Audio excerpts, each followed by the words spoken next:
Hey guys, you are watching your anime world. How are you all? Please support to subscribe this channel for watching new interesting stories. So in this video, we will see what if Deku was a vigilante sniper. Here is short summary. For as long as he could remember, Izuku has always wanted to be a hero, right next to his best friend. But when he finds out that his quirk isn't combat-based and it's a healing type power, things start to go downhill. First, he loses his best friend, then he is bullied for basically being quirkless and is constantly told that he can't become the type of hero that he wants to be, and lastly, the death of his mother when he turns 13. So he goes to the next best thing, a vigilante. But before we start, if you want more stuff like this, then be sure to subscribe and like this video. And if possible, share this video with your friends. Now let's start the story. He didn't exactly plan on becoming a vigilante, it just kind of happened.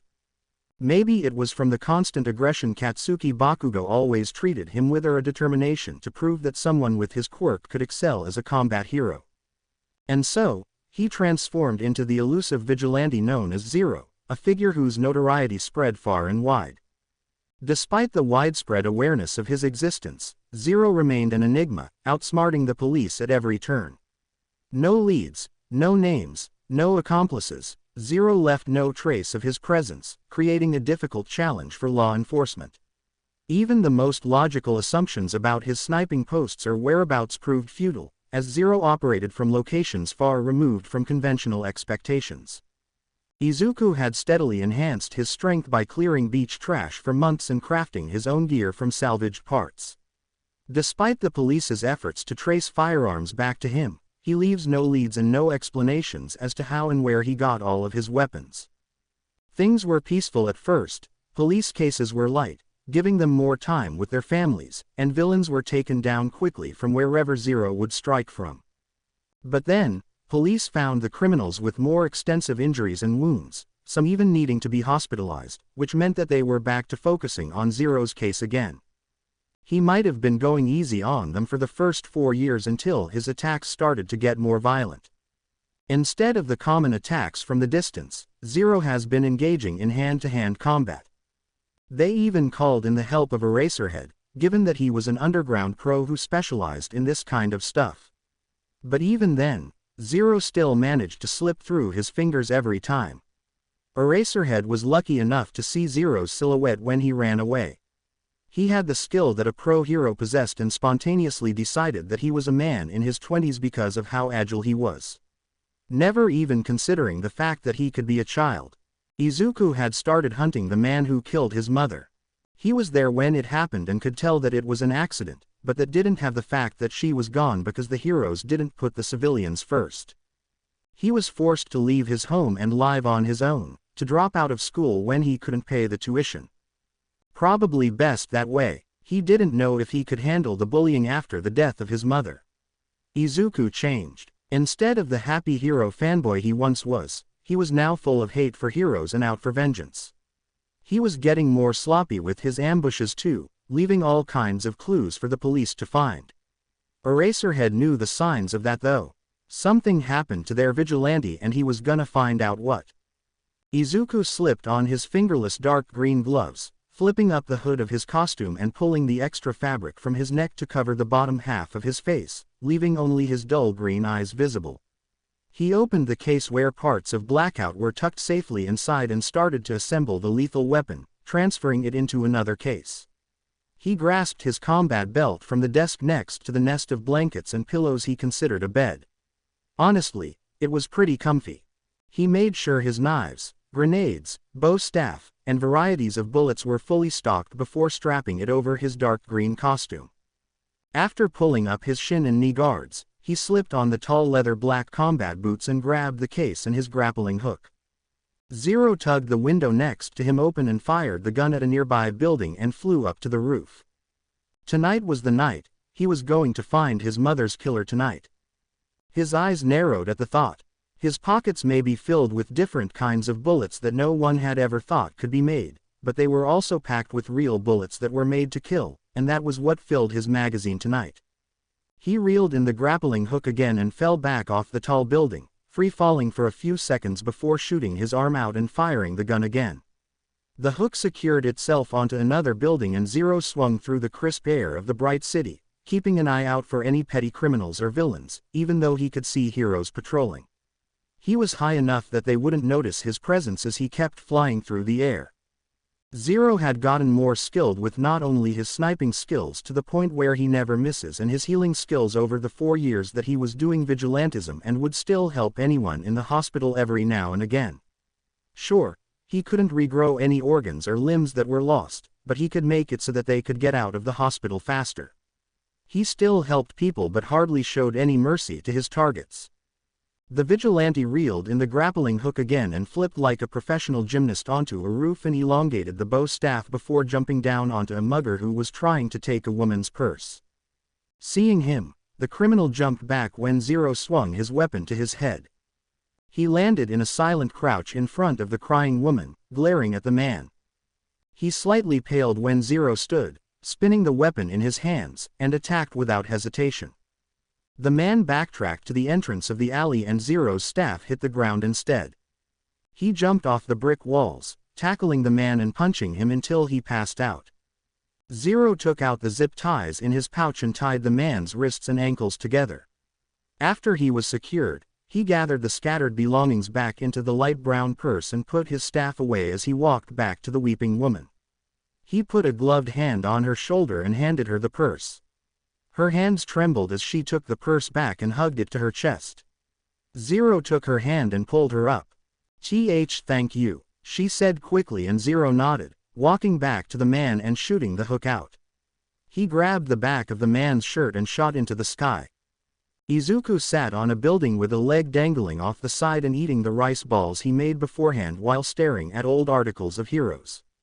One in particular, Zepter, the blade hero, is known for the sharp blades that protrude from any part of his body. His eyes darkened from the memory. He had been patrolling that night, when he spotted a villain attack in the distance and arrived just in time for Zepter to stab his mother when the villain used her as a shield. He just stopped. Izuku didn't think about anything as he watched the villain toss his mother away, just watching her limp body, waiting for her to move, but she never did. Tears had soaked his mask as he turned to the fight. Zepter's face was pale with shock and horror as he stared at the green-haired woman. Zero's first thought was to shoot the hero right then and there, but the villain was terrorizing the civilians still, so he put aside his feelings and drew Blackout from its case and lay on the roof, steadying the stands on the edge and closed a low-powered taser bullet in the capsule of the gun. He squished his face against the cold metal and lined his eye into the scope. The villain was able to control water, lashing out at the people with water-encased arms, making the low-powered bullet the right choice in this scenario. A high-powered one could most likely fry his brain since water and electricity didn't mesh well together. He lined the bullet up to the middle of his back and waited for him to start turning before he pulled the trigger. The gun fired with a loud boom, almost as loud as Katsuki's explosions, and hit the villain square in the chest. He convulsed and the water fell to the street. Everyone was in shock at the sudden attack and Zero pulled his sniper over the side before their eyes could land on him. When he looked back over the ledge, Zero watched the heroes grab the villain and pull him into the back of a transport vehicle, and his eyes followed Zepter as he stumbled over to the woman he had unintentionally stabbed and checked her pulse, but Izuku already knew that she was gone. He dragged his mask down his neck and threw up. Tears mixed into the green and brown pile of vomit as he sobbed. His mother was gone and he never got to apologize for what he said that night. They had gotten into a huge argument hours before, leaving Izuku to walk out of the house with his gear. The things that were said. Izuku clutched his chest, the sirens of police cars and ambulances drowning out the sound of his screams. Inko Midoriya died, thinking that her son hated her. Izuku blinked the memory away, wiping at his face to get rid of the tears. Izuku used to be full of smiles and laughs. But that moment, just 5 seconds, snapped something in him and he just broke. Izuku hasn't felt anything for 4 years. He sat up with a sigh, rubbing his head. He stiffened when he saw a familiar hero walking down the empty street. Slowly, ever so slowly, Izuku pulled his mask back up his face and attached his 15-inch knife to his lower back and the long box of his sniper across his back and lowered himself to the ground behind Zepter, creeping up behind him and drawing his knife. He shook with years of rage and lunged with a yell. The hero spun around and a blade snapped out of his arm, blocking the attack, but Zero slashed out with another blade, scratching his cheek as Zepter jerked back. Zero didn't give him time to breathe as he attacked again. Zepter groaned when one of the Vigilante's blades sunk into his stomach, not deep enough to fatally wound or hit any vital spots, but it still slowed him down when he tried to move out of the way. When he finally had the chance to attack, Zero spun out of the way and behind him, knocking him to the ground with the butt of his grappling gun. He sat astride his waist and brought the blade down towards his head with another yell, only for his wrist to come to a stop. Zero looked at the cloth around his wrist, then followed it towards a part of the darkest areas, where red eyes shone through it. Aizawa huffed in annoyance and exhaustion when nothing was happening during his patrol again. Thanks to this city's notorious vigilante, crimes have dwindled, but he was still required to do this job instead of having a proper sleep schedule and seeing his husband outside of their teaching jobs. Just one more hour. One more and then I can go get at least 3 hours of sleep before teaching another incompetent class of students. He couldn't help the overwhelming feeling of shutting his eyes. He would have fallen asleep if a scream of pure anger hadn't rang through the once silent neighborhood. Aizawa shoved his yellow goggles over his eyes and he swung towards the scream. His eyes widened, however, when he saw none other than the Vigilante Zero attacking a pro hero. Not defending, attacking. He had gotten the chance to see the guy's masked face to know that this was him, and due to the evidence, he had never shown any signs of aggression towards the innocent, not even towards the villains and criminals that he always helped take down. Eraserhead's scarf flew out of the ally and wrapped around Zero's wrist just before he could shove that wicked black blade through Zepter's skull, making the kid on top of him look in his direction where his quirk was already activated. Zero's eyes widened when Eraserhead stepped out. He flipped the 9-inch dagger in his other hand and tried to drag it across Zepter's throat, and the other end of Eraserhead's capture scarf shot out and snagged onto that wrist too. Zero snarled with savage rage as the scarf twisted, making him drop his knives, and Eraserhead jerked his arms. Zero flew towards the underground hero, who reached out to grab him, but with surprising agility, Zero flipped and tried to land behind him, but Eraserhead swung his leg out, kicking him down the street. Eraserhead looked at the unconscious pro on the ground, and then at the kid in front of him.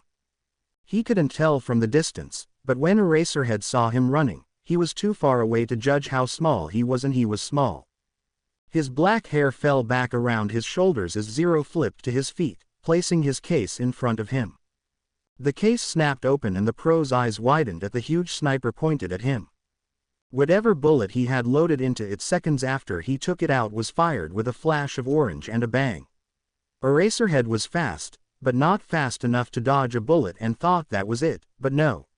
Instead of blinding pain that would have erupted from his chest, a net exploded from the bullet and tangled around him. He grunted when the air was knocked out of his lungs and he saw Zero sprinting towards the rousing hero behind him.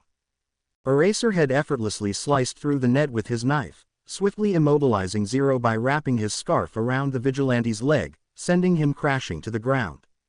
As Zepter fled in retreat, Eraserhead couldn't help but scoff at the supposed hero's lack of commitment. However, his attention returned to Zero, who emitted a wounded sound while revealing another concealed knife. Despite the injuries, Zero ignored Eraserhead and sprinted after Zepter. Perplexed by the Vigilante's fixation on the escaping hero, Eraserhead pondered the situation. His contemplation was cut short when Zero, still grappling with his injuries, launched an attack from the air. Eraserhead reacted swiftly, grabbing Zero's foot and slamming him onto the ground. The pained cry that escaped Zero's lips hinted at his youthful age. Zero, seemingly unfazed, shifted his focus toward the fleeing Zepter. However, to his dismay, Zepter had vanished, leaving Zero distraught. As he whimpered in disappointment, Zero realized he had missed a crucial opportunity. In a desperate attempt to salvage the situation, Zero moved, ending up on top of Eraserhead. Strangely, instead of launching another assault, Zero merely placed his hands on Eraserhead's chest. Eraserhead, observing the agony and tears in Zero's eyes, grew suspicious. Zero, overcome with emotion, whispered about a missed chance. Suddenly, He twisted away, deploying his grappling hook to propel himself off Eraserhead. Snatching Blackout's case from the ground, Zero vanished into the shadows, leaving Eraserhead to figure out what the hell just happened. 2 days later, Izuku sat on top of his favorite building, soaking in the orange and red sunset across the city with his head cushioned on the arms that were on the railing. He hadn't tried to find Zepter again. He hadn't done anything, just lay in the pile of pillows and blankets in a daze before finally going out and getting some fresh air. He couldn't stop thinking about the fight with Eraserhead. Izuku may have lost his respect for the heroes, but Eraserhead he was one of his idols. Scratch that, he was his idol. It used to be All Might, but as he learned more about vigilantism, he studied the underground hero and named him his new favorite pro. He didn't bother pulling up his hood or mask, resisting the urge to place his hand on the sniper next to him when someone jumped onto the roof behind him. Footsteps walked up and stood beside him, hands in their pockets. His eyes shuddered at the all-black loose jumpsuit and a gray scarf around his neck. Aizawa stared at the sunset, taking in the view before getting a look at the kid who managed to evade the police and heroes for 4 years and had to rein in his shock. He was no older than 12 or 13 and he was out here as a vigilante. He took in the slightly chiseled cheekbones covered in freckles, his messy green hair, and lifeless matching eyes. Izuku let a bitter smile grow on his face. "Come to arrest me, Eraserhead," he rasped. Aizawa sighed. "No, I saw you up here and decided to try and talk to you. Although, I was expecting a chase." Izuku huffed. "Sorry to disappoint. This is where I come to unwind. I love the view of the city from up here." The sun crept lower and lower over the horizon before disappearing, leaving a blue and purple-colored sky behind it. The kid's eyes closed. "Now that you found out that I'm just a teenager, what are you going to do? Turn me in? Arrest me for attempted murder and vigilantism?" The man leaned against the railing. "None. I won't do anything, and not because I found out you were a kid. I just wanted to talk," he said calmly, making Izuku chuckle. "Fine, go ahead. I have time for a Q&A," he said, not taking his eyes off the brightening buildings. Aizawa softly said, "How old are you?" 13, Izuku responded truthfully. "I started building my own gear with the scraps and trash from the beach before I started cleaning as extra strength training. Then I got out into the field at 10, teaching myself how to fight and snipe." The man allowed a brief pause, waiting to see if Zero had more to share. Then, he inquired, "What's your quirk? Do you have a sharp shooting vision?" A bitter smile crossed Zero's face as he responded, "No. Sniping was just a skill that I learned. My real quirk is healing-based, called Vitakinizes. I can heal almost any injury, except regrowing limbs and organs. I started doing this to show everyone that I could be strong. That your quirk doesn't determine what kind of hero you will be. That's why I admire you so much," he added, surprising Aizawa. Zero continued, "There isn't a lot of info about you, of course, but I know that your quirk is erasure, and you can erase someone's quirk with just a look. It's not combat-based, yet you still became what you are today, basically fighting quirkless the entire time." As Zero spoke, his smile softened, revealing a more youthful and vulnerable side to his character. Aizawa couldn't help but be moved by the genuine admiration and connection Zero felt toward him. "You're so cool, Eraserhead," Zero whispered in awe, the words more a reflection of his thoughts than an intended compliment. Aizawa couldn't help but feel a subtle uplift in his spirits at the unexpected praise. While Zero exuded confidence as a fighter, there was an underlying sense that this kid had witnessed and experienced far more than his bravado let on. Aizawa's lips twitched upward in a faint, appreciative smile, recognizing a unique blend of admiration and weariness in Zero's words. "Why did you try to kill that man the other night?" Izuku's eyes clouded over and his smile faded as he said quietly. "He killed my mom," he said, and Aizawa's breath hitched in his throat. Izuku's jaw clenched. There was a villain attack last year and Zepter was helping the others fight against the villain who could control water. When he tried to attack, the villain grabbed my mom and used her as a shield. His lip wobbled. Zepter's blades went inside her instead.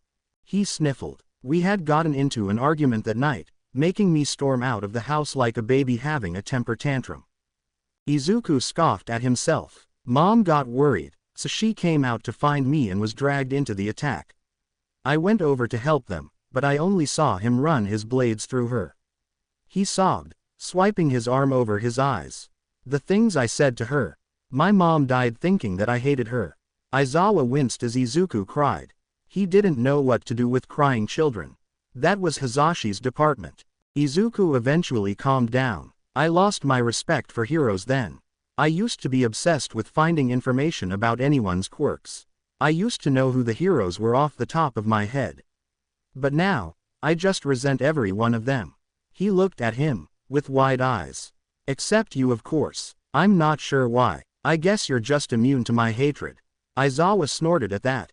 I'm honored, but I can tell you right now that killing him wouldn't have solved anything. You wouldn't feel any better. In fact, you would probably feel even worse. Killing isn't the right answer, no matter what excuses you have. He put a light hand on his shoulder, making Izuku look up.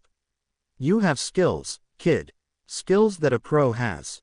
That's why all of us thought you were in your 20s. I guess it worked out for you though, since it made them suspect you even less. Izuku closed his eyes with a smile. I've been very proud of myself for not being caught. He looked at him again.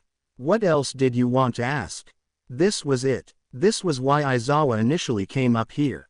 Let's team up. Chapter text. After just 2 months of working together, they realized that they were a great team. While Izuku focused more on sniping from a distance, Aizawa took care of the close combat. Aizawa would have still managed well on his own, but working and seeing the kid every day brought him comfort. Ever since he found out that he was just a kid, he felt the need to protect him, even though he knew damn well that Izuku could take care of himself. He proved that much when they would spar together.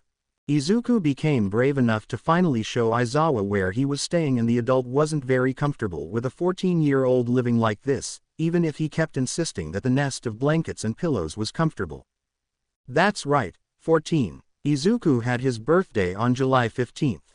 Somehow, Aizawa found out and bought him a little cake.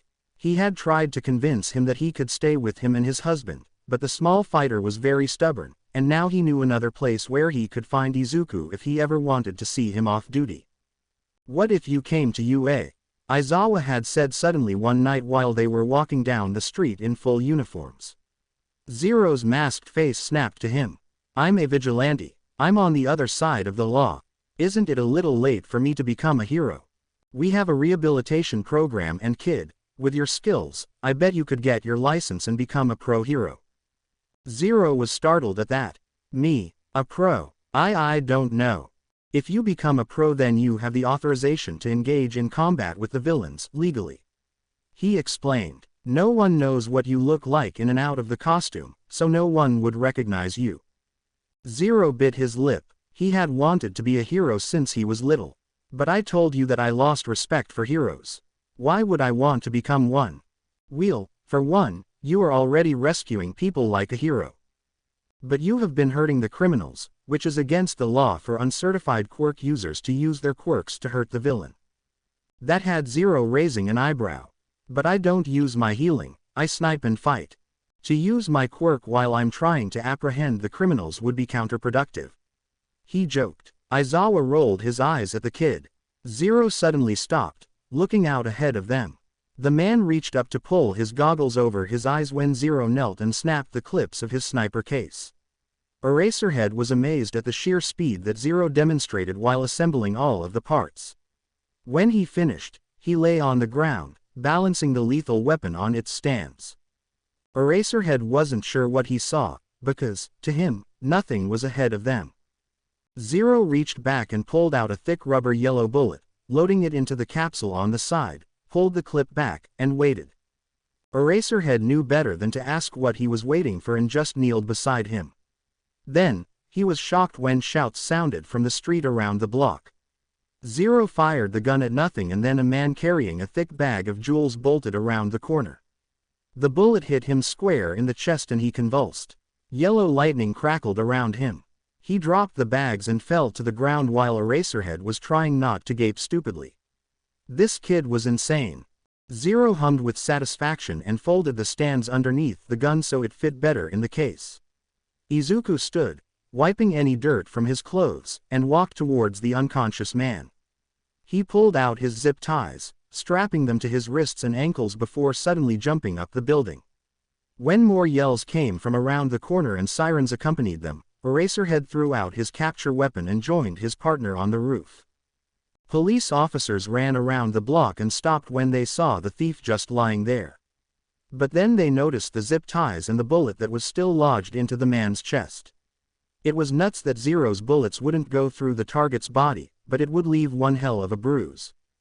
Zero has been here, look. The officer stuffed his hand through a plastic bag and grabbed the bullet. It's one of his paralysis bullets. Zero nudged the adult beside him, jerking his head back.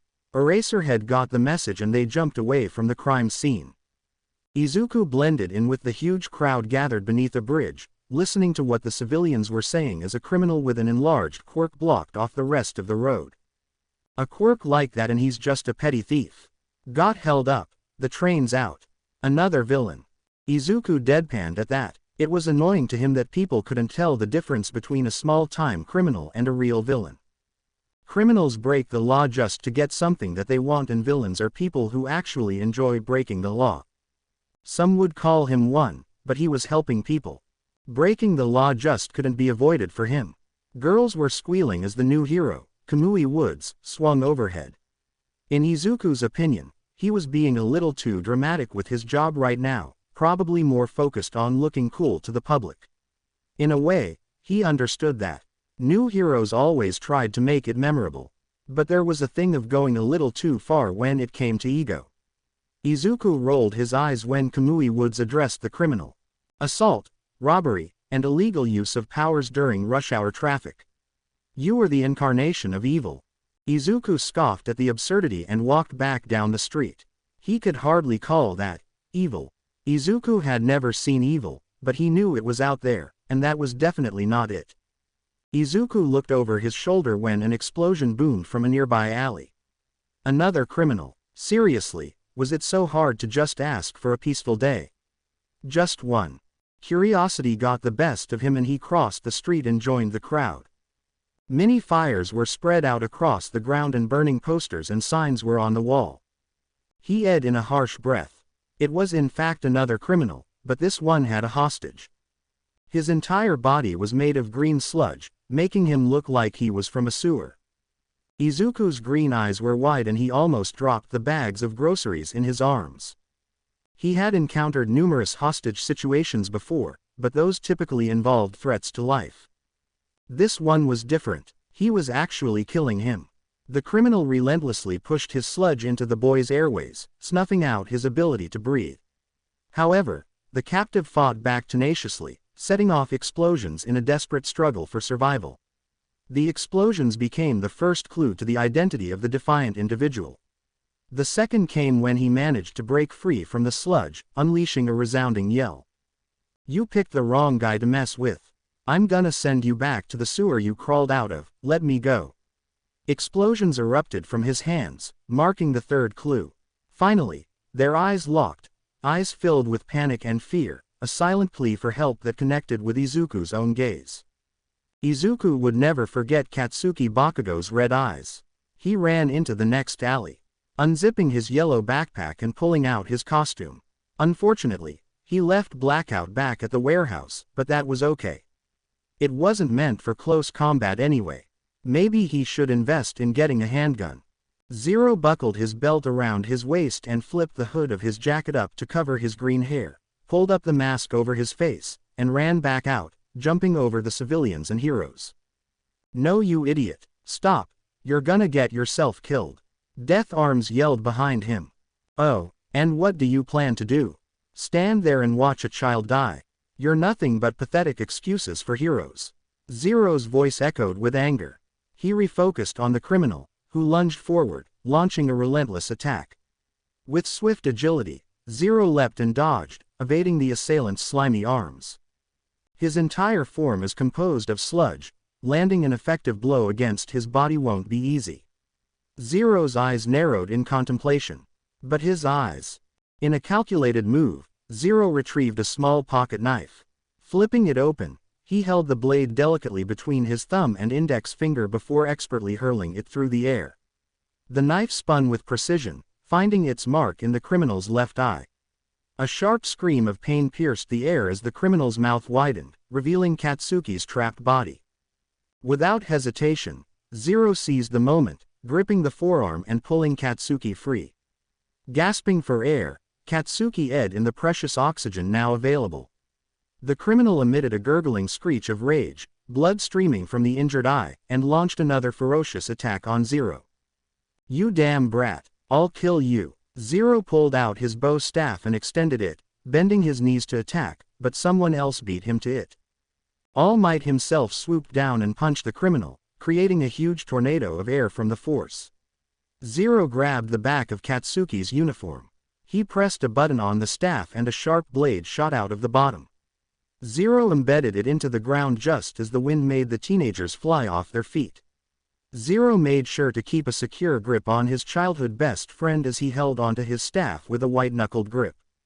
When the wind receded, they fell back to the ground with a grunt. Zero stood and pulled the staff out of the ground and retracted the blade before shrinking it and pocketing it just as it started to rain.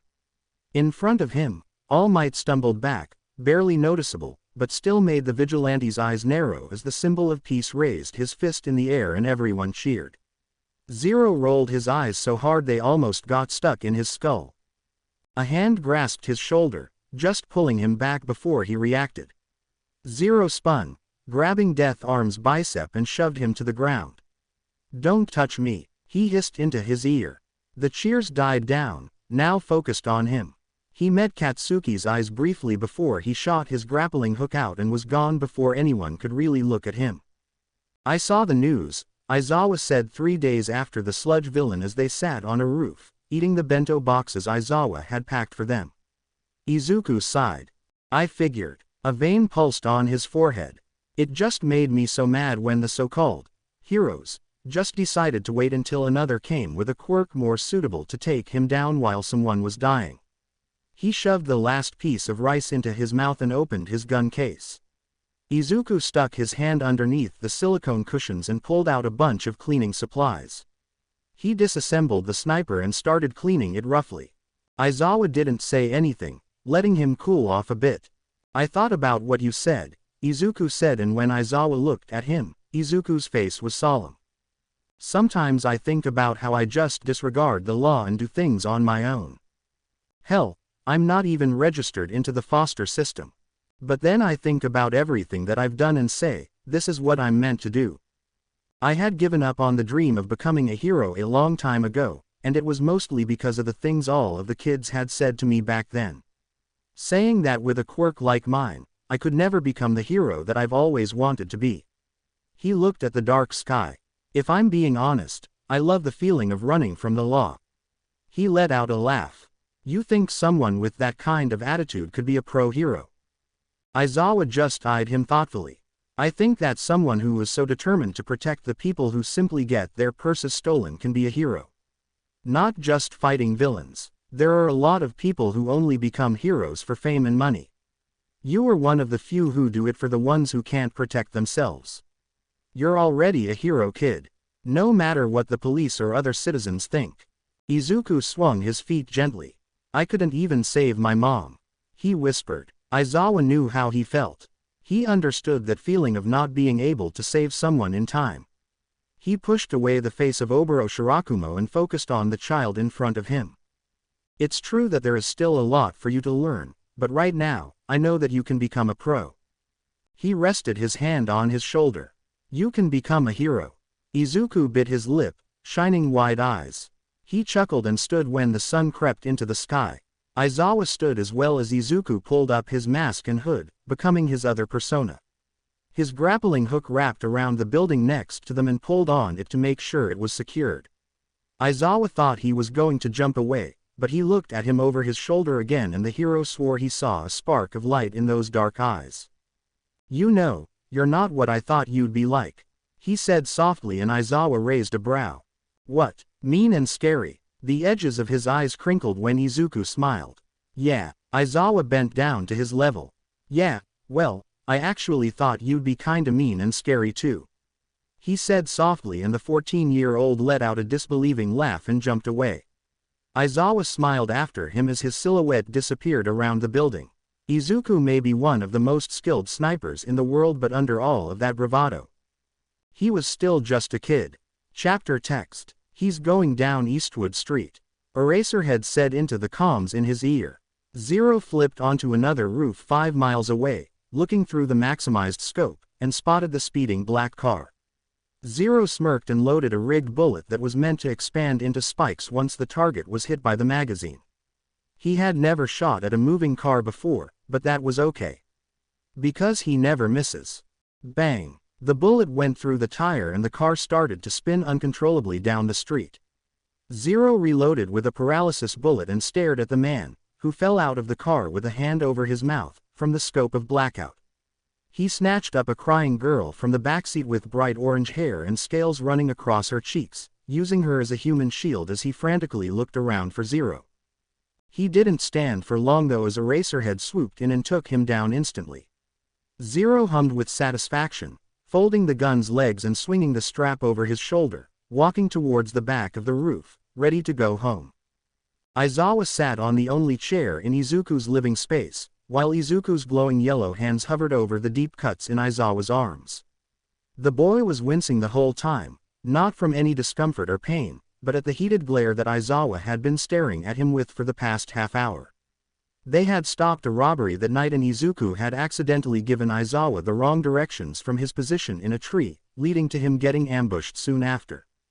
Izuku backed up when the cuts were fully healed without a scar, and he clasped his hands together sheepishly as Aizawa glowered at him. Not that I need protection, but I thought you said that you wouldn't put me in danger if you could help it. Izuku smiled. Trust me, I would never put you in danger. He paused. Again. When the adult didn't say anything, Izuku wanted to melt into the floor. Okay, I can't promise, but it's time to go out again. Are you in or out? Izuku cocked his gun. It wasn't every day that Eraserhead found himself tied to a chair facing his equally tied-up teenage partner. At first, this wasn't what the man had in mind when they were going to infiltrate a supposed drug smuggler's base.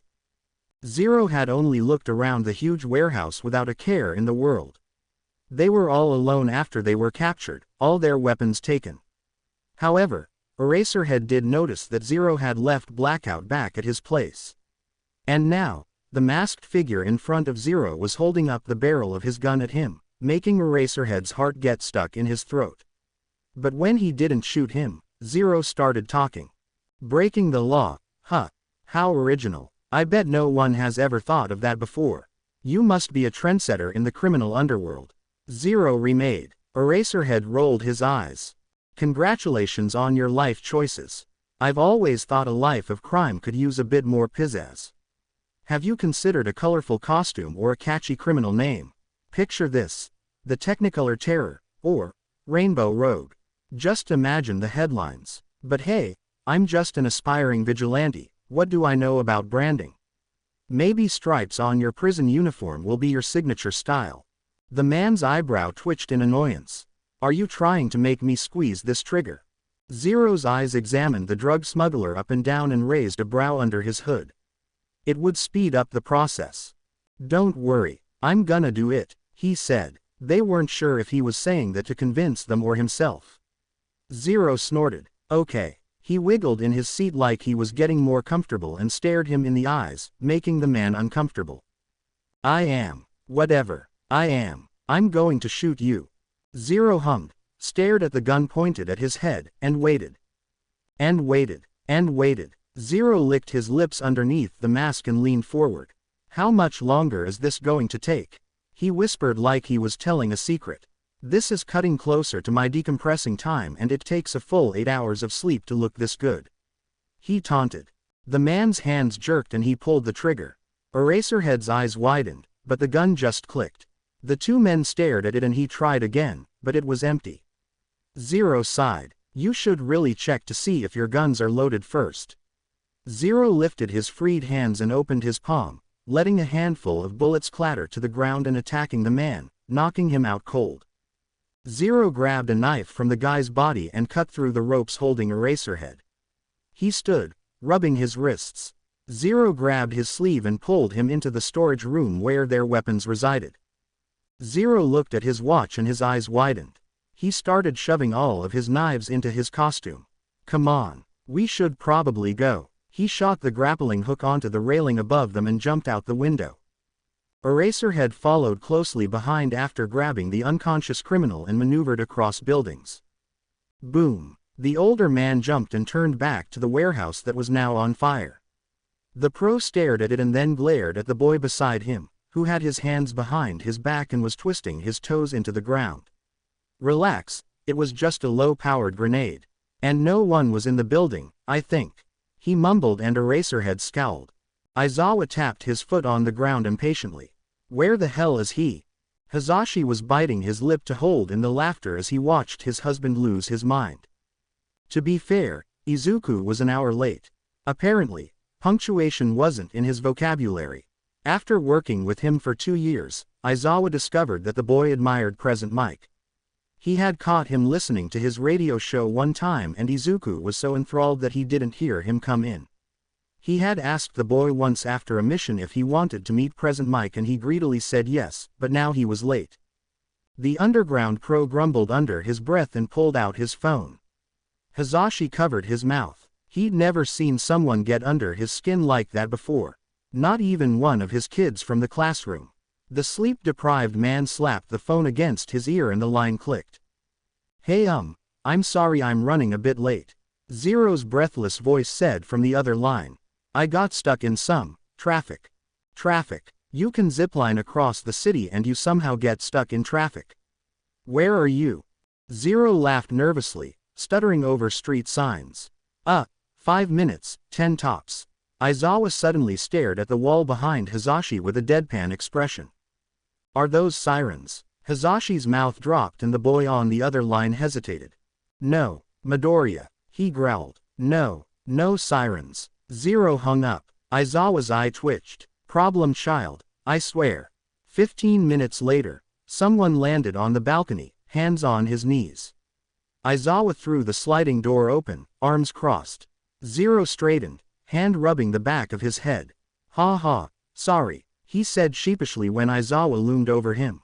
You didn't expel your class this year. Not even one person. You must really like them. Izuku said, biting off another piece of his rice ball. Aizawa rolled his eyes. What do you want me to say? That I saw potential in all of them and decided to keep them for myself. Izuku opened his rice-filled mouth.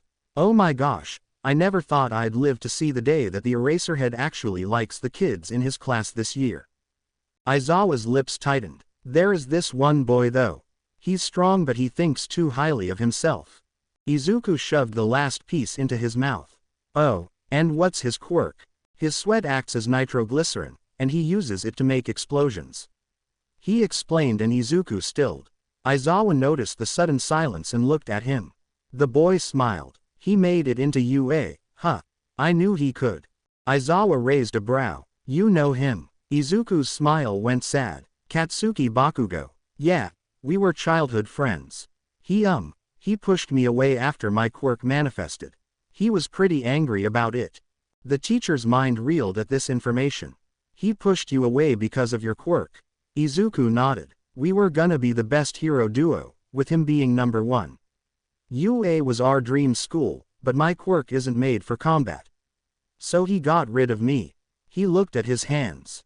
I know he's aggressive and a jerk, but I miss my best friend. Policemen and fire trucks sped by, alarms blaring. The two of them donned their second personas and followed. Chapter text. Aizawa rolled his eyes at the commotion in the back of the bus. Bakugo was riled up again thanks to them insulting him. He thought about what Izuku had told him about him and he kept an eye on him the next day and noticed a green and black bracelet made out of string on his wrist. That had him curious because Izuku played with the matching orange and black bracelet on his wrist sometimes. Maybe Bakugo missed him too. Izuku said that since they couldn't find him, the police announced him dead, so he had a gravestone next to his mother. I'm gonna encourage this dumbass to explode. He yelled and Aizawa had enough. Luckily, Their destination was in sight. Hey, enough, we're here. Seriously, and he thought Izuku was his only problem child. He was too tired for this. This whole class was the definition of chaos. He got off the bus and ignored the students as they awed at the huge dome-like building. "Welcome to the USJ," he simply said and walked up the steps to the building where 13 was waiting for them. When everyone was inside, Aizawa closed the metal doors and walked up to the rescue hero. "Wasn't All Might supposed to be here today? Let me guess, he booked an interview," he said sarcastically. He was a good hero, but he hated the way that he just soaked up all of the attention and showed off for the people instead of doing his job. 13 held up 3 fingers, saying that he was resting in the teacher's lounge. "Ah, so he used up all of his energy stopping crime this morning, huh?" Aizawa scowled. The big oaf is so careless, and that irked him in so many ways. His phone dinged and he dug it out of his pocket while 13 explained what they were doing today. "It's kinda hard to do my job if someone else is taking all the glory." Izuku didn't sound very happy with the man either. Aizawa almost smiled. He had never met anyone else who wasn't the biggest fan of the guy. His hands hovered over the keyboard to respond and his screen suddenly went black. He raised a brow, confused. Then the spotlights above them shattered. His dark eyes widened and he slowly turned to the bottom of the stairs. The fountain stuttered before it went out and then a black and purple mass exploded out. Aizawa paled and a hand stuck out from the warp gate, pushing it back to reveal a face that was covered with a severed hand. Soon after that, hundreds of people started coming out of the warp gate. Aizawa spun around, holding out an arm when the students tried to follow. "Stay back, this is real, those are villains." He pulled up his goggles and grasped his scarf. 13. Protect the students. He jumped down the stairs. The alarms haven't gone off. Is someone's quirk interfering with the signal? He activated his erasure and took down 3 of them instantly. Others lunged at him and he expertly dodged all of the kicks and punches before retaliating with his own. He was so used to having Zero in his ear and fighting with him that felt weird to fight on his own again. But it was nothing that he couldn't do on his own. In the corner of his eye, the warp gate villain suddenly disappeared in front of the students. Damn, I look away for 1 second and the guy that seems like the most trouble gets away. He went to go back up but more villains stood in his way. God, they never ended. So he kept fighting them, trusting 13 to take care of them. The one with the severed hand stepped forward and Eraserhead kicked the last villain away and ran towards him as well. Final boss. First it was 23 seconds. Then it was 24 seconds. The villain latched onto the scarf that came for him. And then 20. Then 17. Shigaraki reached for him, but Eraserhead dodged and elbowed him in the gut. Shigaraki grabbed his elbow and leaned in just as Eraserhead blinked. It was hard to see when you were jumping around, but I've found your tell. It's your hair. Eraserhead's bloodshot eyes widened and his black shirt began to decay. He grunted and tried to pull back, but Shigaraki held on. When it drops, it means you've stopped using your quirk. You're having to blink more often. Don't push yourself too hard, now. You might just fall apart. Wouldn't that be a shame? His skin cracked until the muscle appeared. Eraserhead gasped in pain and punched him away. Shigaraki fell to the ground and the pro jumped back. He destroyed my elbow. He looked to the side and dodged another villain. 2 more came up behind him and he also managed to avoid them. Shigaraki stood up. That annoying quirk of yours isn't suited for drawn-out fights against big groups, is it? Don't you think you're a little out of your element here, Eraserhead? You're much better at working stealthily. You're known for surprise attacks, not fighting head-to-head. But despite knowing that, you didn't hesitate to jump into the middle of this fight. To put your students at ease. Eraserhead dodged and kicked another villain away from him when he lunged. He activated his quirk again, grabbed his scarf, and faced Shigaraki again, who spread his arms. And look at you, you're still standing. You really are so cool. He looked over his shoulder. Oh, by the way, hero. Eraserhead stiffened when a shadow fell over his body and looked over his shoulder, only to gasp at the monster towering over him. I am not the final boss. The hero thumbed the object in his pocket. Izuku grabbed Aizawa's hand. Here, I made this for you. He held out a black alarm and dropped it into his outstretched hand. For when you need me, if you're ever in trouble, just press this button and it'll send a distress signal to my watch with your location. Aizawa's eyebrows raised, but he closed his hand around it. I just hope you know that I'll never activate it. I'm capable of fighting my own battles. Izuku just shrugged. Fine, don't use it. It might bring me a little comfort if you don't, but humor me and take it. Please. He flashed his puppy eyes and Aizawa sighed, stuffing the alarm in his pocket, mumbling something that sounded like, "Problem child," and turned to leave, looking at him over his shoulder. I'm never gonna press this button, kid. Eraserhead pressed the button. Izuku sneezed when gunpowder erupted from the barrel of Blackout and into his face. He was so bored. Thanks to All Might, Izuku didn't get to stop any crimes. It didn't matter if they were small things like stopping another purse snatcher or a robbery, he just wanted to do something. He sighed and placed the disassembled parts into the black case. Since Aizawa was teaching all day, Izuku couldn't go over to his house and bother him. And another thing, with All Might in town, the crime rate in this city had lowered drastically. He groaned, flopping back onto the mess of pillows and blankets. There's nothing to do. He flinched when his wrist vibrated suddenly, and shot up so fast he almost got whiplash. He looked down and saw a location on the screen. Eraserhead's location. He pressed the button. Izuku went pale but changed into his costume in record time and flew out of the window. It took him longer than he wanted to get to the USJ, but he eventually landed on top of the glass dome. He scanned the situation and snarled at the beast restraining Aizawa. Zero assembled and loaded his sniper with the strongest bullet he had lined up to the creature. Bang! The bullet ripped through Nomu's chest. The thing screamed, grip loosening from around Eraserhead, and Zero took his chance of shooting through the glass and scooping Aizawa up from the ground just before the bullet detonated inside the beast, leaving a gaping hole. Zero spotted Shigaraki crouched over two kids and lunged for him next. The younger boy's rapid movement left a gust of wind in its wake, dislodging Shigaraki's severed hand mask. With agile precision, Zero grabbed the two kids from the water, a fluid display of heroism. He ascended swiftly, returning to the upper level where others were gathered on top of the stairs. The girls, tears streaming down their faces, cradled 13, whose mangled back bore witness to the assault. Aizawa was gently laid down as the gravity of the situation hung heavily in the air. Frustration flared within Zero as he directed a hiss at the unconscious man. "You idiot," he whispered harshly, retracting the grappling hook into the gun. A fistful of high-powered paralysis bullets clenched in his hand. Zero glared at the scene. Witnessing Nomu regenerate itself after the previous bullet impact, he decided on the next best course of action, to paralyze the formidable foe and hope for the best. "Why didn't you press it sooner?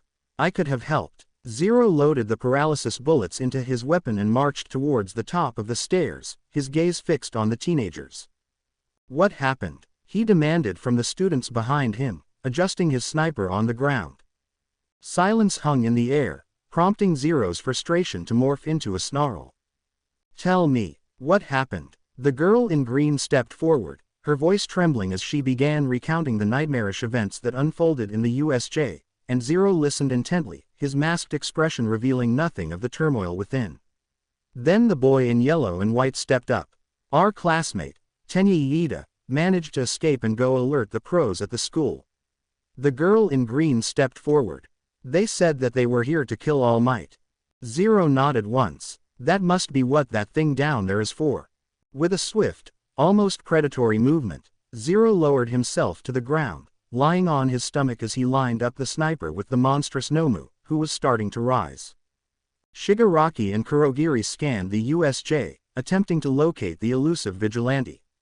Zero cocked the sniper, his focused gaze locked on Nomu, and pulled the trigger. The rubber bullet whizzed through the air, finding its mark on Nomu's neck. Immediately activated, the creature collapsed to its knees once again. Shigaraki and Kurogiri spun their attention to their creation, still unaware of the vigilant figure lurking in the shadows. Zero, undeterred and fueled by the thrill of battle, swiftly loaded another bullet into his sniper, ready for the next move in this high-stakes confrontation. The intensity of the moment hung thick in the air as the mysterious Vigilante prepared to face the looming threats in defense of his allies. Bang, bang, bang. Nomu went down again, twitching feebly on the ground. If Zero was right about the regeneration time, then he should have at least 1 to 2 minutes before the effects wore off. A way shorter time than what even one of those bullets can really last. Zero directed it to Kurogiri next, knowing that he was going to be a problem while he took on Shigaraki. Bang! The bullet went through Kurogiri's armored neck and lightning sparked around him. There. Problem solved. Zero dusted his gloved hands off and stood, throwing Blackout across his back. Shigaraki finally spotted him at the top, and Zero drew his 15-inch knife. How long ago did your classmate escape? About 10 minutes ago, the muscular boy in yellow told him. Zero's low hum resonated through the tense air as he and Shigaraki locked eyes in an unspoken challenge. And where are the rest of you? Zero inquired, his tone steady and analytical. We don't know. That purple mist guy scattered us everywhere. Nodding with understanding, Zero contemplated the scattered heroes on the ground. Judging from the ones on the ground, those were their minions, or were there more? If there are, then he probably sent all of them to fight your classmates in the other areas, he deduced, his sharp eyes narrowing in thought. He shifted his attention to Asui, addressing her directly. Your name is Asui, right? And your quirk is Frog. Zero's question hung in the air, and Asui responded with a jump of surprise, emitting a distinct ribbit. I found you guys in the water. They must not know what your quirks are, or else they would have sent you to the fire zone over there, he observed, a strategic glint in his eyes. Zero clicked his tongue in mild frustration, grappling his hook up to the support beams. With swift and calculated movements, he swung towards Shigaraki who had his hand outstretched, fingers tense. Zero twisted away from the outstretched hand, and Zero seamlessly skidded to a stop behind him. The precision of Zero's maneuvers showcased his combat prowess, leaving a momentary lull in the confrontation as both adversaries assessed each other's next move. The urgency of the situation intensified, and the dance between vigilante and villain unfolded with a cadence of calculated strategy and unpredictable finesse. But Zero didn't see his foot coming until the air was kicked out of his lungs. He wheezed and slid to a halt a few feet away, holding onto his stomach. Five-fingered activation, huh? I can work with that. Who are you? Another NPC, he said. Zero's eyebrows shot up and straightened, unsheathing his knife and flipping it into the air, catching it by the handle when it came back down. A smirk played on Zero's masked face as he responded to Shigaraki's taunt. NPCs are just scripted lines and predictable actions. I'm more like a hidden boss with a few tricks up my sleeve, he quipped, his tone laced with a hint of amusement. Shigaraki's eyes gleamed with curiosity. Hidden boss? Huh, well, this just got interesting. Let's see if you can survive the next level, he replied, a wicked grin forming on his face. The challenge hung in the air, and a newfound interest sparked in Shigaraki's eyes as he prepared for the unpredictable encounter with the enigmatic vigilante. Zero's masked face betrayed no emotion as he countered Shigaraki's offer with a smirk. Join your party. I prefer gatherings where people aren't trying to destroy everything. Call me old-fashioned, but I'm not into chaos for chaos's sake. Now, if you're looking for someone who knows how to make a grand entrance and steal the spotlight, you might want to reconsider your recruitment strategy. Shigaraki's twisted grin faltered for a moment, replaced by a thoughtful glint in his eyes. The unexpected response from Zero intrigued him. Huh, a hero with a sense of humor. Now that's rare. Zero twitched with irritation at Shigaraki calling him a hero. Maybe you're not as boring as the rest of them. Shigaraki's interest was piqued, a sinister curiosity lurking beneath his words. Let's see what you've got, Vigilante. Show me just how entertaining you can be. He crossed his arms. Nomu. The monster rose to his feet and Zero cursed under his breath. The paralysis had worn off. He calmed his nerves and was pulled to the ceiling by the grappling hook to dodge the monster. It jumped from the ground and Zero unhooked the rope from his belt, dropping towards Nomu grabbed the thick arm, and plunged his black blade through its neck. Nomu screeched and they fell back to the ground. They fell to the ground and Zero did a straight body backflip, extending the bow staff and swinging at Shigaraki, who sidestepped and tried to touch him again, but Zero grabbed his wrist and flipped him over his shoulder. The man wheezed when the air was knocked out of his lungs and rolled to the side, making Zero's staff hit the stone. He shivered when the reverberation snaked through his body uncomfortably. Kurogiri struggled to stand, his form twitching violently at irregular intervals. Witnessing Shigaraki's own battle, he attempted to lend a hand, but a piercing scream cut through the air, and an explosive projectile collided with his neck armor, sending him sprawling to the ground once again. Katsuki stood over him, a victorious smirk on his face. "Found your body that time, you smoky bastard," Katsuki taunted, relishing in his triumph. Meanwhile, Kirishima, displaying his signature resilience, somersaulted over Kurogiri to engage with Shigaraki. However, Shigaraki evaded Kirishima's attack, attempting to grab him, only to be intercepted by Zero. "Move," Zero commanded, forcefully pushing Kirishima out of harm's way. As Shigaraki attempted to grab Zero, the Vigilante skillfully maneuvered, sitting on his shoulders. With a swift twist, Zero spun Shigaraki's body, utilizing the momentum to land on top of the villain's chest. As Shigaraki stared up with murderous intent, Zero's arm reeled back, delivering a powerful punch that dislodged the hand covering Shigaraki's face. Shigaraki's red eyes bore into Zero, and the Vigilante couldn't help but grimace at the intensity of the gaze. In an attempt to diffuse the tension, Zero remarked, "Oh, you are in dire need of chapstick, my friend. Maybe a little moisturizer." Shigaraki growled in response, successfully bucking Zero off, though the Vigilante allowed it, swiftly flipping back over to shield the three boys behind him. The trio of heroes in training observed the unfamiliar boy with a mix of awe and confusion. Meanwhile, Shigaraki, recovering from the assault on his neck, picked up his severed hand and seamlessly reattached it to his face. A visible wave of relief washed over him as the hand found its place. With a momentary pause, Shigaraki eyed the enigmatic figure before him, backing up while rubbing his sore neck. Zero, ever vigilant, maintained a protective stance over the kids, ready to face whatever challenges the chaotic battlefield threw their way. "Hey, you got careless, you dumb villain. It wasn't hard to figure you out. Only certain parts of you turn into that smoking warp gate. You used that mist to hide your actual body, as a kind of distraction. Thinking that made you safe. But if you didn't have a body, you wouldn't be wearing this neck armor, right? You're not immune to physical attacks if they're well aimed." Kurogiri groaned and tried to move, but Katsuki let loose a couple of small explosions. "Don't move," he leaned down and grinned psychotically. "You try anything funny, and I'll blow your ass up so bad they'll be piecing you back together for weeks." Zero rolled his eyes. Of course, he had never changed.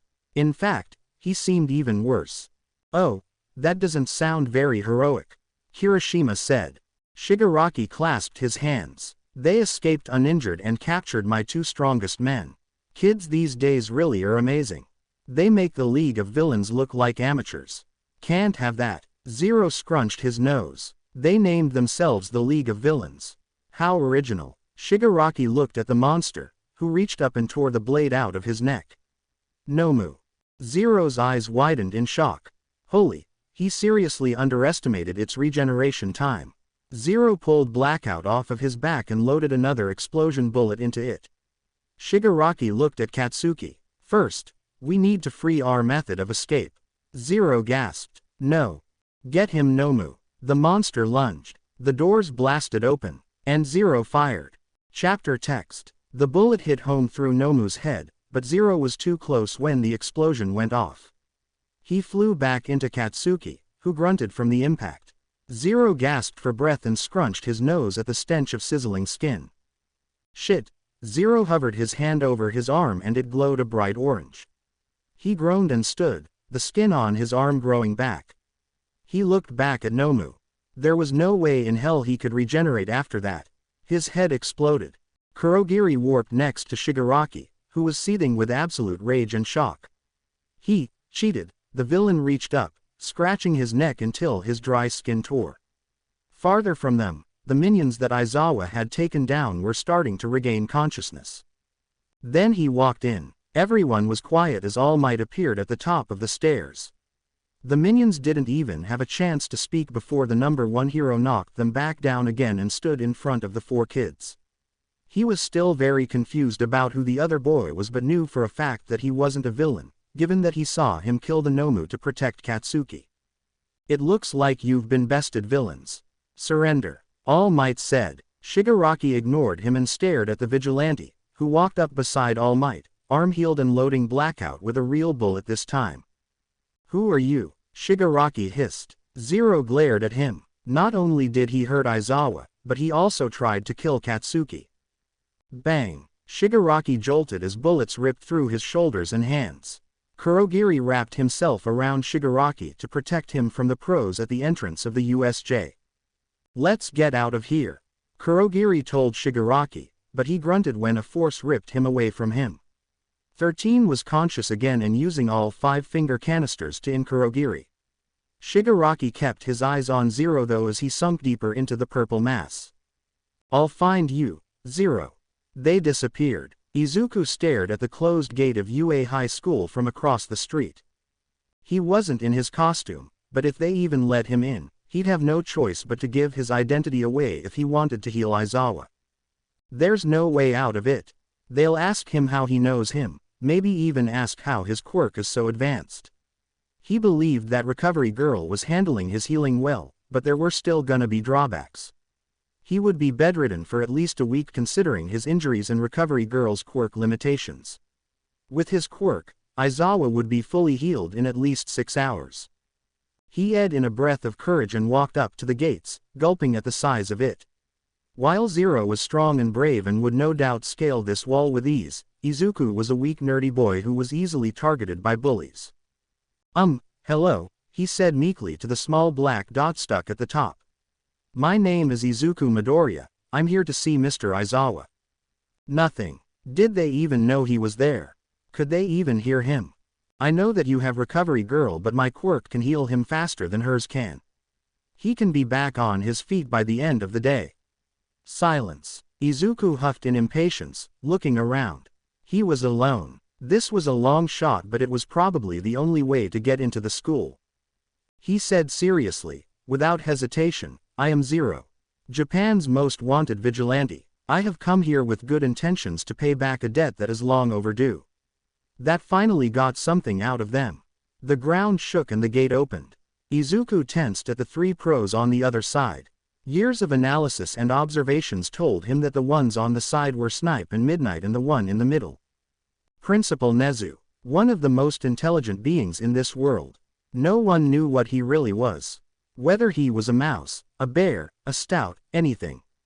Not even him. The animal walked forward with a smile that made him shiver. "Well, it's an honor to meet the famous Zero that I've heard so much about. I must admit that I am surprised that a child had outsmarted the police and heroes and made his own gear. Your inventions are on par with power loaders." Izuku blushed at the praise. "You're really just going to take my word for it?" Nezu hummed. "Why would you have any reason to lie? You say that you've only come to heal one of my teachers with a healing quirk that is better than our dear Recovery Girl." His smile turned a little wicked.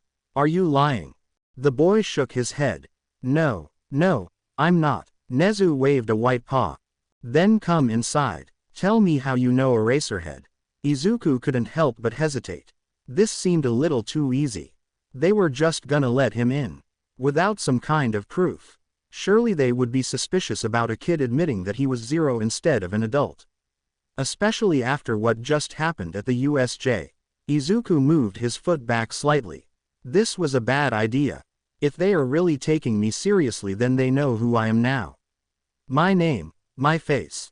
Noticing this, Nezu's smile softened. "Don't worry, we won't turn you into the police. I'm quite interested to see how you'll heal Eraserhead. I understand why you're wary, but you could say that we also owe you for saving our students during the attack." He clenched his fists nervously but walked into the gates of UA. Izuku looked around the school he'd once dreamed of going to. Aizawa had told him that they had a rehabilitation program and that he could become a pro hero instead of being a vigilante. Nezu led him to the Recovery Girl's office. He still felt uncomfortable about how this was turning out, and the judging stares from the 2 pros behind him wasn't helping his stress. And with stress came unfocus. He couldn't treat his partner properly with that kind of mindset. In fact, it could reverse everything that Recovery Girl had done, possibly even worse.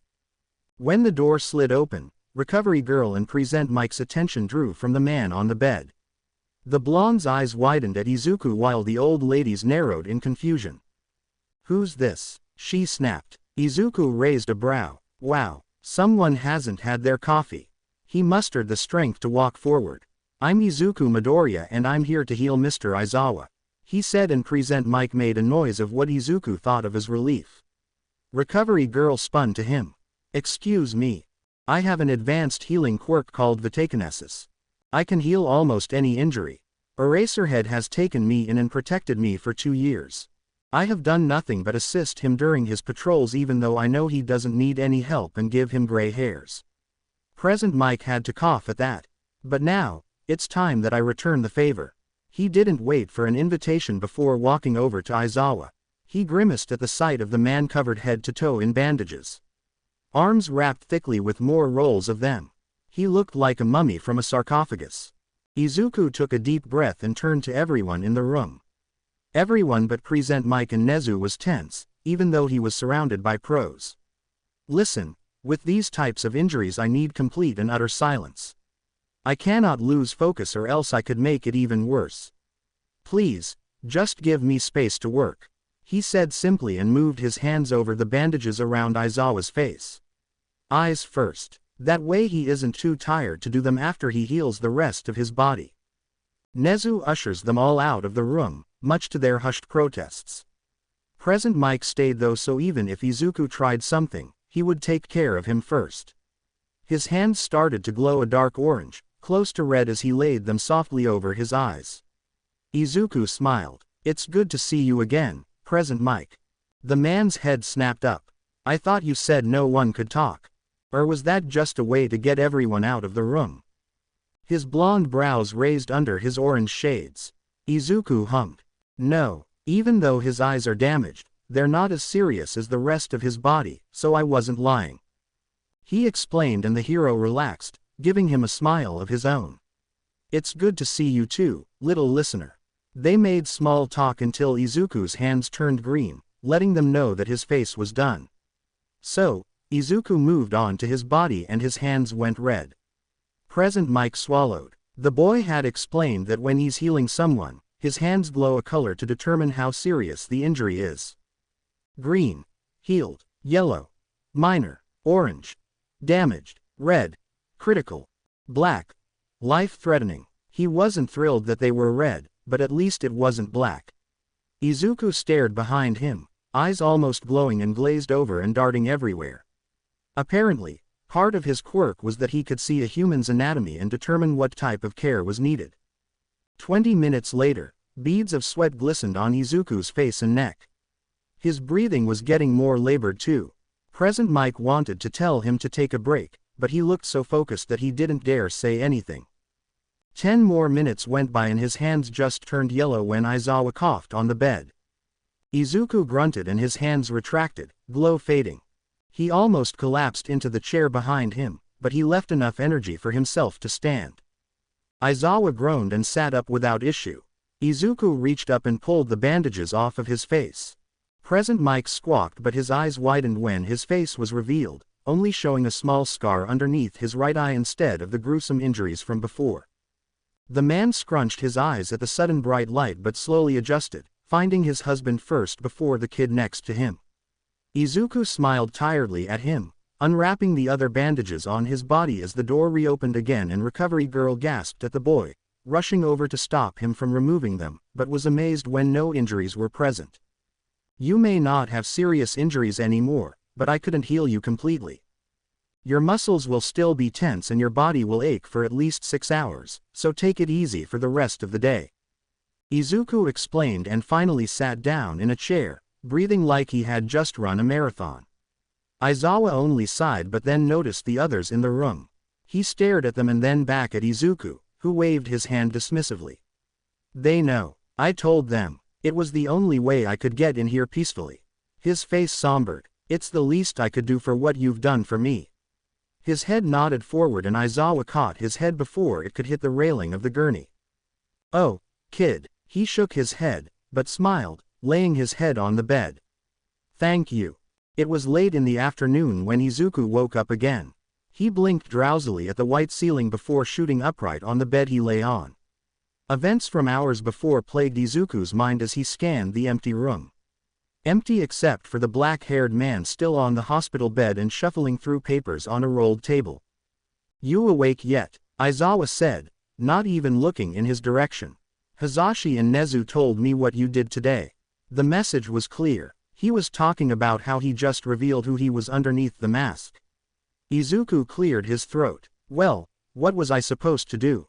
It was the only way to let me in." Aizawa sighed, laying the papers back down on the table. "Why did you come here? Recovery Girl would have gotten me healed without you. You didn't have to tell them your identity," he said softly. Izuku looked at his lap. "I couldn't just sit in my bed waiting for you to come back and join me on patrols when I knew damn well that my abilities were better suited to heal you. Besides, I know you." He waved his finger at him with narrowed eyes. "You would have gone back to teach your class no matter what kind of state you were in." Izuku's lip trembled, voice started to crack. "And after I saw you in the USJ, he sniffled, wiping his eyes. "Honestly, I couldn't stop thinking if you were even still alive." He sobbed and Aizawa's eyes softened, pushing the table away and opening his arms. "Come here, kid." Izuku threw the blankets off his body and jumped straight into Aizawa's chest. The adult ignored the small sharp pain in his body when Izuku jumped into him and pulled him closer. He knew that Izuku had no one left and that he considered him a huge part of his life, and Aizawa realized, as he raked his hand through his unruly green hair, just how scared Izuku truly was to lose him. And although he would never admit it, Aizawa couldn't bear the thought of losing him either. Izuku had become like a pseudo-son to him over the last 2 years. Izuku held up a new bullet, twisting it between his fingers. He had paralysis, explosions, net, real bullets, rigged, even paintballs, and now, healing bullets made from his own blood. Instead of the soft ball-like design, this was a square with a small needle to be able to inject through someone's sternum and heal them during battles since he couldn't. After seeing Aizawa, he wanted to make a more practical solution when he didn't have the time to do it himself. They don't pack as much of a punch, but it would be better than nothing. It's been a week since the villain attack and the sports festival was coming up.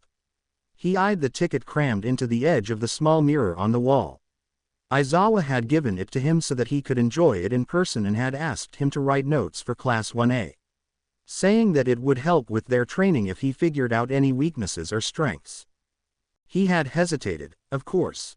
He knew that a huge majority of the crowd would be heroes and he was still not a big fan of them.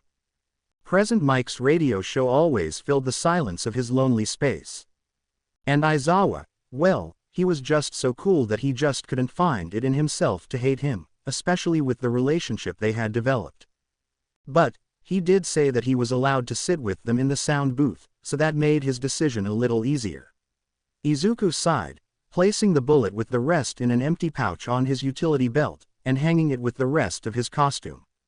Police and heroes have been on edge since the attack, so they've been patrolling the streets a lot and taking care of the petty crimes he would do. Again, giving him absolutely nothing to do. He was running low on some supplies. Guess he was going shopping. Besides, it was almost that day. Chapter text. A cold hand on his forehead woke him up. His eyes cracked open and looked at Aizawa crouching down next to him. Why are you here? Izuku yawned, sitting up and rubbing his eyes. You didn't show up at our meeting spot. I came to check on you. He removed his hand from Izuku's forehead, now reassured that he wasn't sick. The boy went stiff, making Aizawa raise a brow. Izuku's bangs shadowed his face. Sorry, I usually stay in bed for a couple days during the 27th. It's my mom's anniversary, he mumbled quietly. Aizawa inhaled slowly. Of course. Izuku laid back down, curling underneath the blankets. Aizawa sighed and leaned against the wall next to his head. They sat in comfortable silence for a few minutes. You don't want to visit her? The teacher said quietly, and Izuku sniffed. No, I feel like I don't deserve to. Not after everything. I was only 11 years old and I had a lot to say apparently. He scoffed. Kid, your mother loved you. I bet she forgave you. That's why she was looking for you that night. She was worried. Now you only need to forgive yourself. You are safe, you are healthy and somehow have enough money to buy food and clothes and you're not alone. But you aren't happy. You've been carrying this guilt on your shoulders for 4 years. It's time to let go and forgive yourself. Izuku started to shake underneath the soft blanket, making Aizawa rest his hand gently on his shoulder. You will see her again someday, I promise. He continued softly. Have you ever lost someone?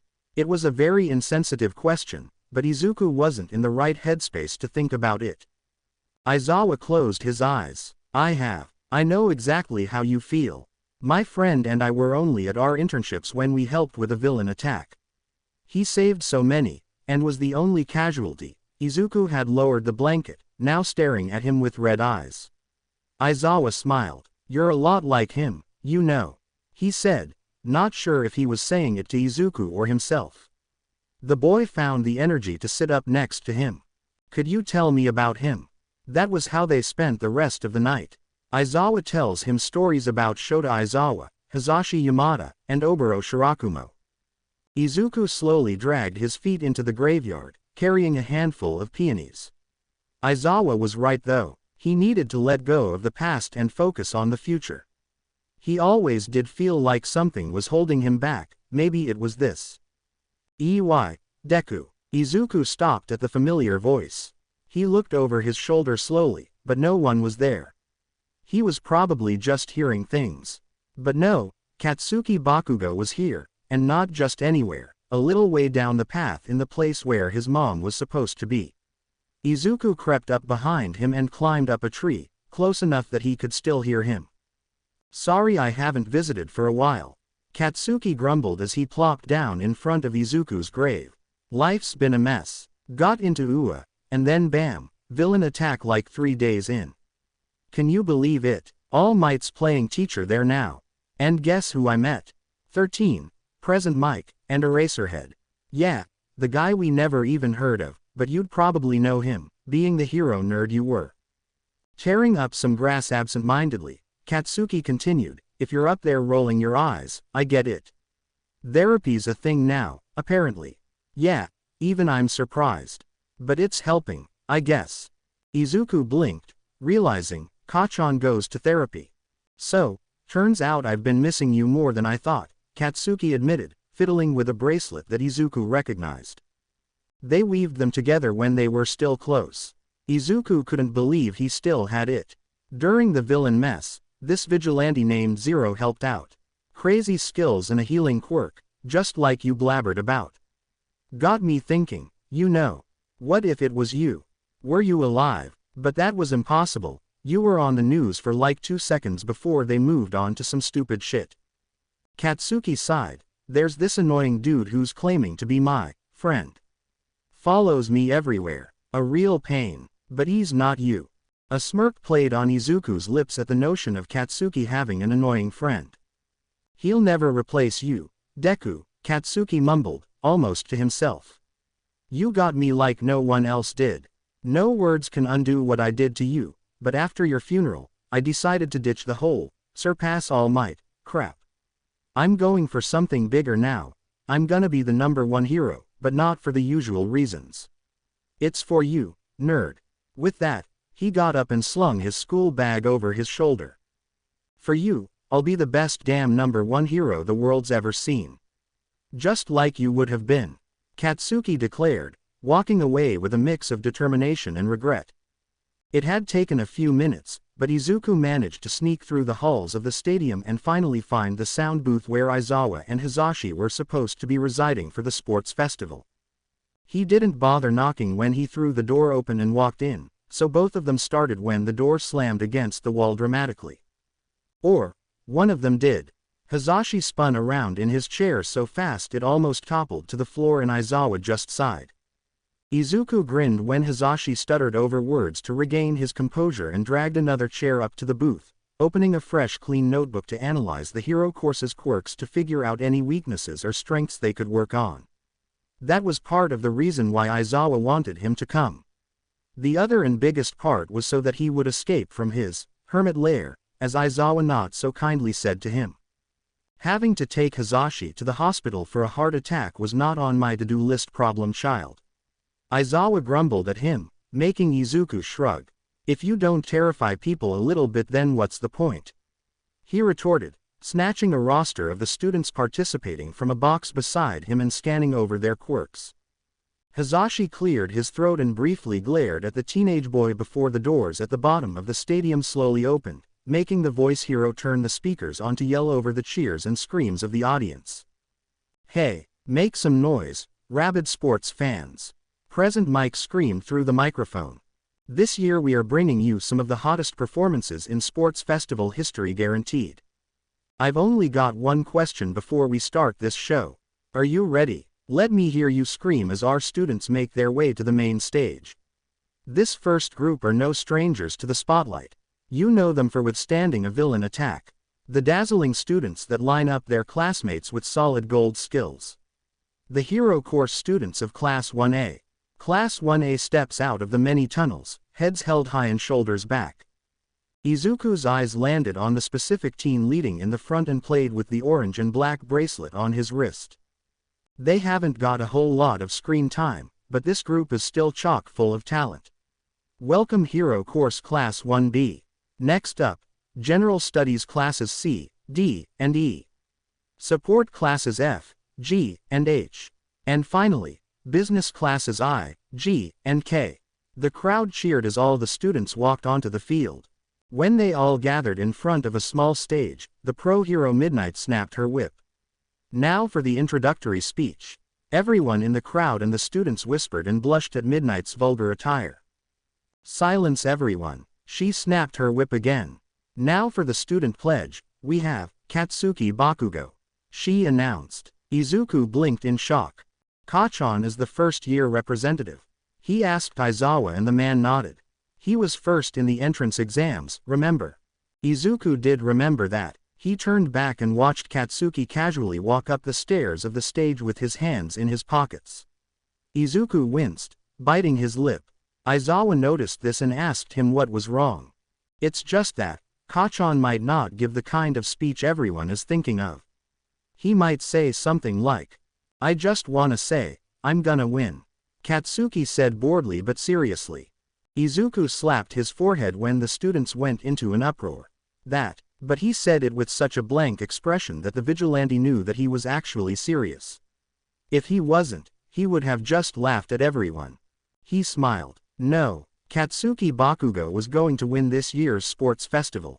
That was a promise. Izuku yawned, stretching his entire body after being hunched over his notebook for so long. It was lunch break, so everyone in the stadium left for the cafeteria, including Aizawa and Hisashi, while Izuku stayed behind to finish his notebooks so that no one would see him. Especially Katsuki.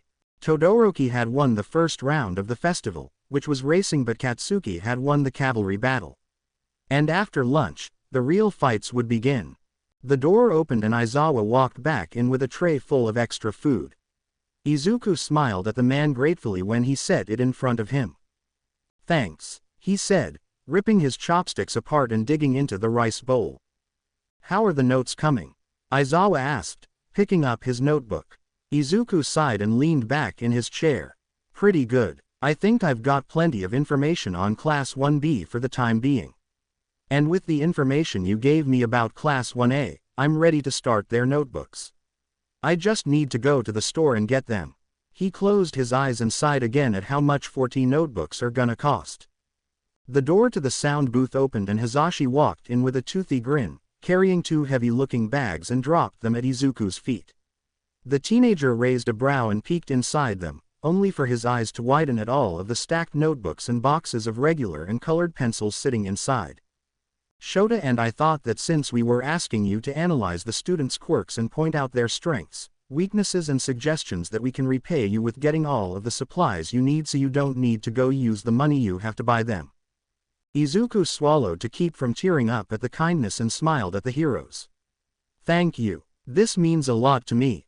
He grabbed the top notebook and a pencil, immediately scribbling inside the empty pages. Shota and Hisashi smiled.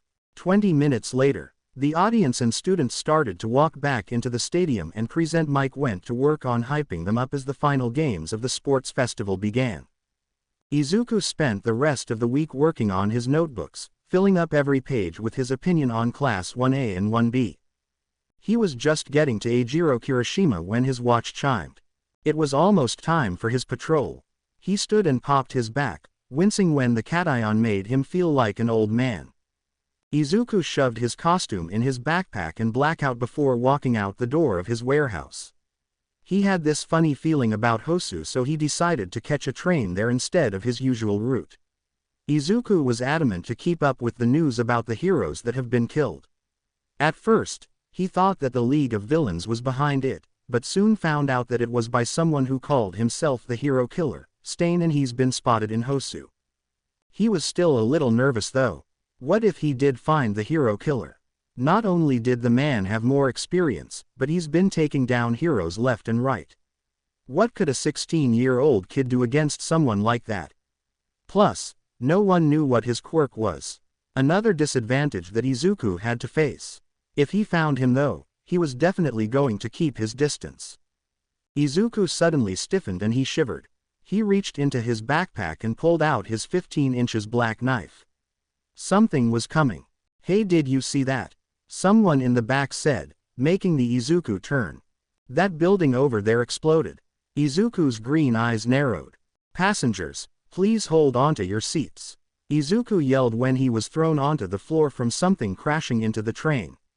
The screaming started and the hero that crashed through was grabbed by a sickly green hand and pushed to the floor. Another hand grabbed onto the wall and peeled it back, revealing a familiar monster with its brain exposed, 4 eyes, and sharp teeth.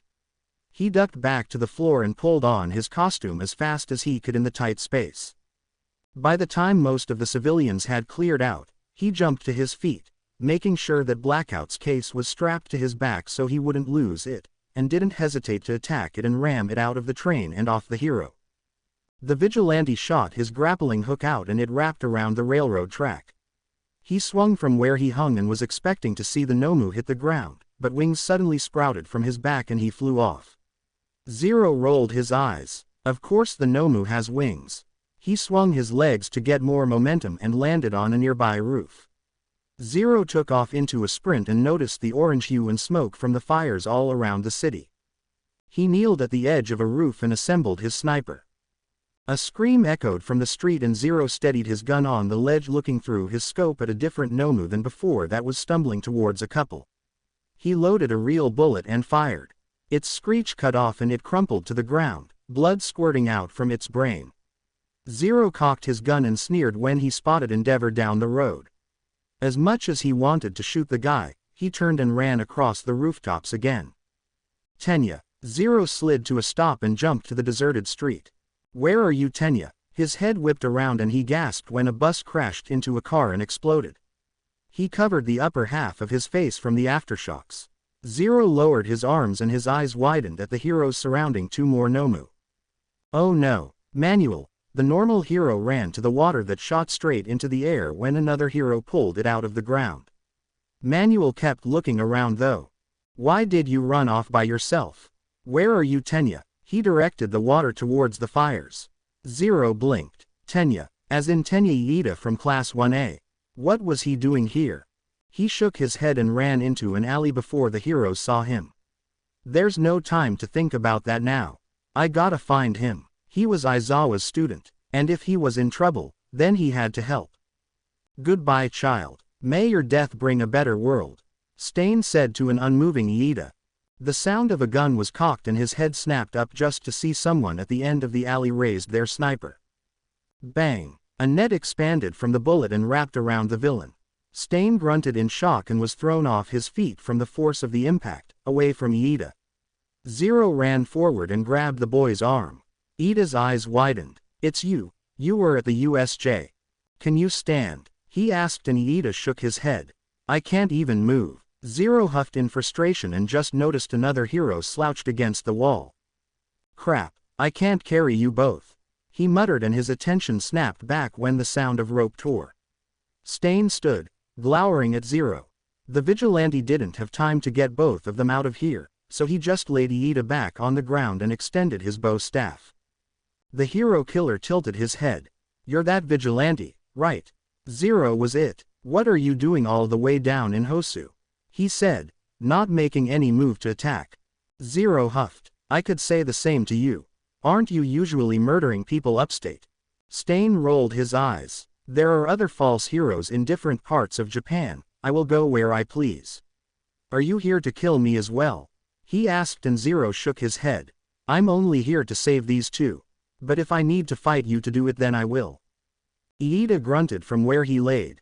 "Stop it," he grunted. Zero shifted but didn't take his eyes off of Stain.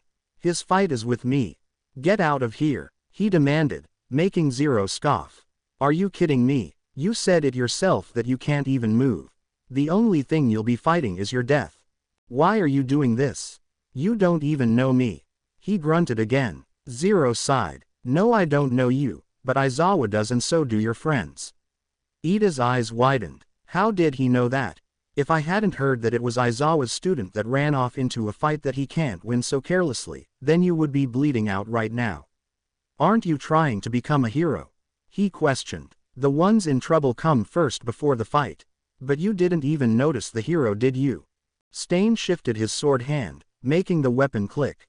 Zero crouched. "But don't worry, I'll save you," he said, and Stain sneered.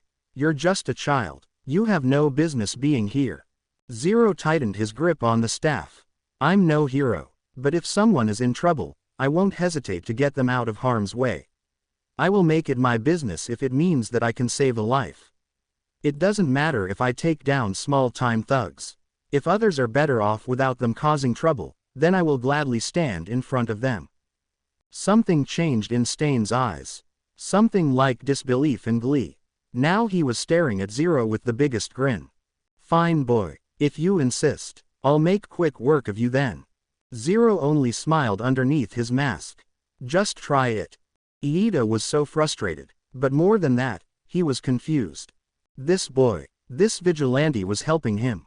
He had heard of Zero from the media and then his classmates when they said he was at the USJ, but he never imagined that he would see him here.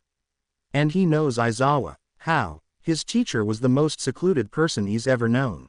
Did he also know Zero? So many questions filed through his brain, but no, wasn't the time to think about it. Stain hasn't even touched him yet. Zero's movements were fast and agile and his reflexes were insane. But even so, his quirk is a paralysis type. "Don't let him cut you," Iida yelled at the vigilante. Zero flipped out of the way of a knife and launched himself off of the wall towards Stain's back, who spun around for another strike. Zero twisted and punched Stain's solar plexus. The hero killer wheezed and his weapons clattered to the ground. "It doesn't matter how you fight." Zero swung his staff up into Stain's chin, making the man fly into the wall. "Your solar plexus is always vulnerable." Stain slumped against the wall. Izuku ran back over to Iida and the pro, only to stop and collapse to the ground. Zero grunted. "What? I can't move. Did he get me and I didn't notice?" he gasped. The sleeve on his shoulder was torn with just a hint of blood. It was so shallow that it stopped bleeding almost immediately. That's it. A damn paper cut was enough for him. He growled in frustration, trying to stand back up, but it felt like his entire body was asleep. Stain walked up and stood beside him. He thought that he was going to get stabbed right there, but the killer just stared at his other two victims, and that was when he noticed it. Zero's green eyes widened at his blade. "No, it's the blood. There are countless false heroes around here who are all talk. But I think you're worthy of staying alive. You're different from these two." He walked towards Iida. "No, stop it," Zero begged when Stain stepped on Iida's armored back and held his jagged sword over his head. "Stop." The blade sank into Iida's back. Chapter text. Blood sprouted from Iida's back like a fountain. The color in Zero's face slowly drained away as he watched the teenager's eyes flutter and dim. A surge of adrenaline coursed through Zero's veins, shattering the paralysis that had gripped him. With a primal roar, he leapt into action, his movements fueled by a potent mixture of rage and desperation. Zero closed the distance between himself and Stain in the blink of an eye, his fists raining down upon the villain with merciless fury. Each blow was a symphony of pain and retribution, a savage reminder of the atrocities committed against the defenseless teenager and countless others. Stain lunged forward, his blade slicing through the air with deadly accuracy, but Zero dodged with lightning reflexes, narrowly avoiding the lethal strike. In response, Zero countered with a flurry of kicks and punches, each blow aimed with pinpoint accuracy at Stain's vulnerable points. "Is that the best you've got, hero killer?" Zero taunted, his voice dripping with disdain. "I've faced tougher opponents in my sleep." His leg snapped out and kicked him out of the alley. Zero used those seconds of spare time to flip Yeet over, rip off his chest plate and stab one of his new healing bullets into his flesh. He snatched his staff from the ground and ran out after the killer. As Zero launched himself at Stain, the hero killer's blade danced through the air, finding its mark with deadly accuracy. Zero's movements were swift and agile, but Stain's precision was unmatched. With a swift motion, the hero killer's blade sliced through the air, drawing blood as it grazed Zero's cheek. The sharp sting of pain ignited a fierce determination within Zero as he pressed forward, his staff swinging in a relentless assault. Stain's abnormally long tongue jutted out and towards the blade where his blood dripped, but Zero unsheathed one of his knives and threw it, making the bloody knife fly out of his hand. The man snarled and re-engaged in battle with him. But Stain was no stranger to combat, and with each passing moment, his blows grew more calculated and precise. Zero gritted his teeth against the pain as Stain's strikes found their mark, each blow leaving its mark on his body. "Is that all you've got?" Zero taunted, his voice laced with defiance even as blood trickled down his face. But Stain remained silent, his focus unwavering as he continued to press his advantage. With a lightning-fast strike, he delivered a punishing blow to Zero's side, sending him staggering backward. Despite the pain coursing through his body, Zero refused to yield, his determination burning brighter than ever. He launched himself at Stain once more, his fists a blur as he unleashed a barrage of strikes with all the force he could muster. With one final, decisive blow, Stain struck Zero with all the force of a thunderbolt, sending him crashing to the ground in a heap. As the world spun around him, Zero fought to stay conscious, his vision swimming with pain and exhaustion. Then his body went numb for the second time that night. He groaned and his opponent stepped up over him. He breathed heavily behind his mask. "Your quirk can paralyze people just by ingesting their blood. Iida and Native were down when I get here, but I was freed first." "Why?" He stalled. Stain's boot raised and rested on his chest, pushing air out of his lungs. "All right, I have 3 different guesses why. Your quirk could be less effective the more people you uses it on. The amount ingested could be how long it lasts. Or there could be a difference based off a person's blood type." He raised a brow. "Am I getting warmer?" Zero wheezed. Another unsettling grin stretched across the man's face. "So you figured it out, huh? Good job. Very impressive. The time is only limited by a person's blood type. Since you were standing again so soon after I cut you, that must mean you're type O, right?" He deducted and Zero wiggled his toes, feeling starting to come back. Stain rested his jagged sword underneath his chin, making a bead of blood swell underneath it. "The word, hero, has lost all meaning in this society. The world is overrun by criminals and fakes who chase petty dreams. But you are not one of those people. I've read about you. A while back, you yourself tried to kill a hero, but he ended up escaping. After that, there was no incident of you ever harming another. Why?" He lifted the foot from his chest, letting him in the precious air into his deflated lungs. He coughed, glaring at the man. "Zepter killed my mother. I thought it was only fair that he die in return. But another hero stopped me. After that I realized that killing him wouldn't bring her back. I'm not a killer. I'm not like you." He hissed and Zero jumped up, kicking Stain in the chest and knocking him onto his back. His sword slid across the deserted road and Zero took that moment to jump on top of him, punching in until he was unconscious. He breathed heavily, stumbling off his limp body and collected any weapons he found on his body. Then he walked back into the alley, deciding to test his luck with the trash. During his dumpster diving, he surprisingly found good quality rope that looked like it had never even been used. Zero didn't dwell on it long though. He had something to tie Stain up, that was enough for him. After accomplishing his task, he returned to the two victims' sides. Zero sighed with relief when he found both of them still breathing. He had never had the time to test his bullets out, so he had no idea if it would work, but given the fact that the wound on Ida's back had closed, it worked. The only problem was his blood loss. If he didn't get to the hospital and a transfusion, he won't make it. There was nothing else he could do though. He was forced to wait for another few minutes before police sirens came into range, getting closer by the second. It was only when he saw the flashing lights that he stumbled up the fire escape and onto the roof, staying out of sight and using the rest of his energy to heal his own injuries before blacking out. He never saw the two individuals on a water tower, one covered with swirling purple mist, and the other shaking with rage. Aizawa stared at his student with glaring red eyes. He didn't even need to say anything. His dark look explained all of his disappointment. Iida fisted the sheets with his bandaged hands. You're lucky that the police showed up when they did or you would have been killed.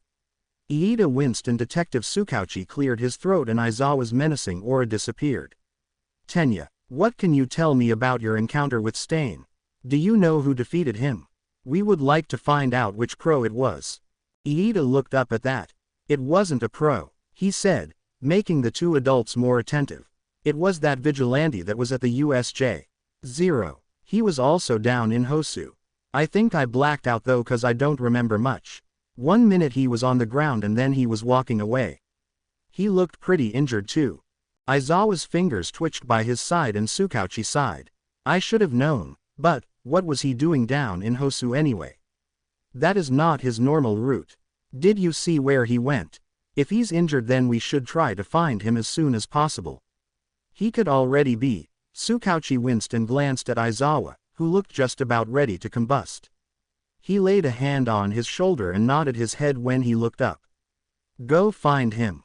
The tired teacher calmly opened the hospital door and walked out. But as soon as he stepped out of the hospital, he was flying across the city and back to the crime scene. It's warm. Izuku peeled his heavy eyes open and stared up at a blurry, scruffy, familiar face. When his vision cleared, he realized that he was still on top of the roof in Hosu and lying against Aizawa. Oh, hey Eraser, he rasped. What happened? You fought Stain, and as much as I want to scold you for picking a fight with him, I'm also grateful. Thank you for saving my student. And I'm so glad that you're okay, he said softly, keeping Izuku close to his chest. Izuku closed his eyes. Aizawa's coffee and smoky smell was safe. He was home. What were you doing in Hosu anyway? Izuku's cheeks tinted a light red. I knew that the hero killer was down in Hosu so he stammered and Aizawa's face darkened. You knowingly went to face the hero killer? He asked calmly and Izuku squeaked. I was going to take him down from a distance. But then your student got in the way. I had to. He played with his fingers. Aizawa ran his hand through his hair. Midoriya, you shouldn't have even been in the same town as him. Let alone fight, he sighed. Problem children, all of you, he murmured under his breath. Izuku's lips twitched and he reached up to pluck a hair from Aizawa's head. The man turned to face him and Izuku smirked, holding up a gray hair.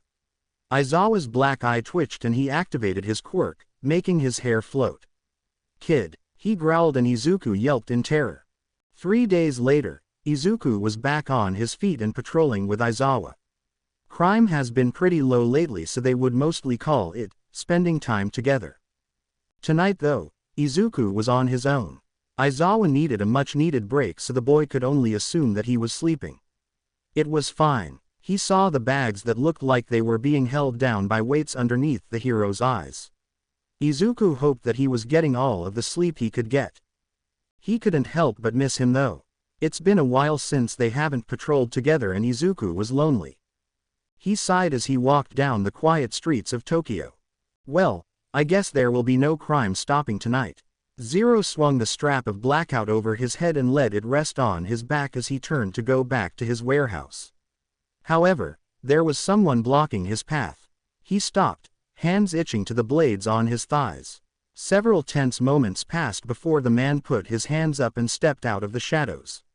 Zero's brows lifted in surprise as the boy approached him with a solemn look. Tenya Iida, good to see you on your feet.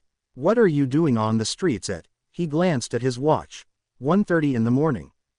Iida swallowed. Please. He started. My brother is hurt. I heard that your quirk has advanced healing abilities. He'll never be able to walk again. He was close to tears. He'll never be a hero again.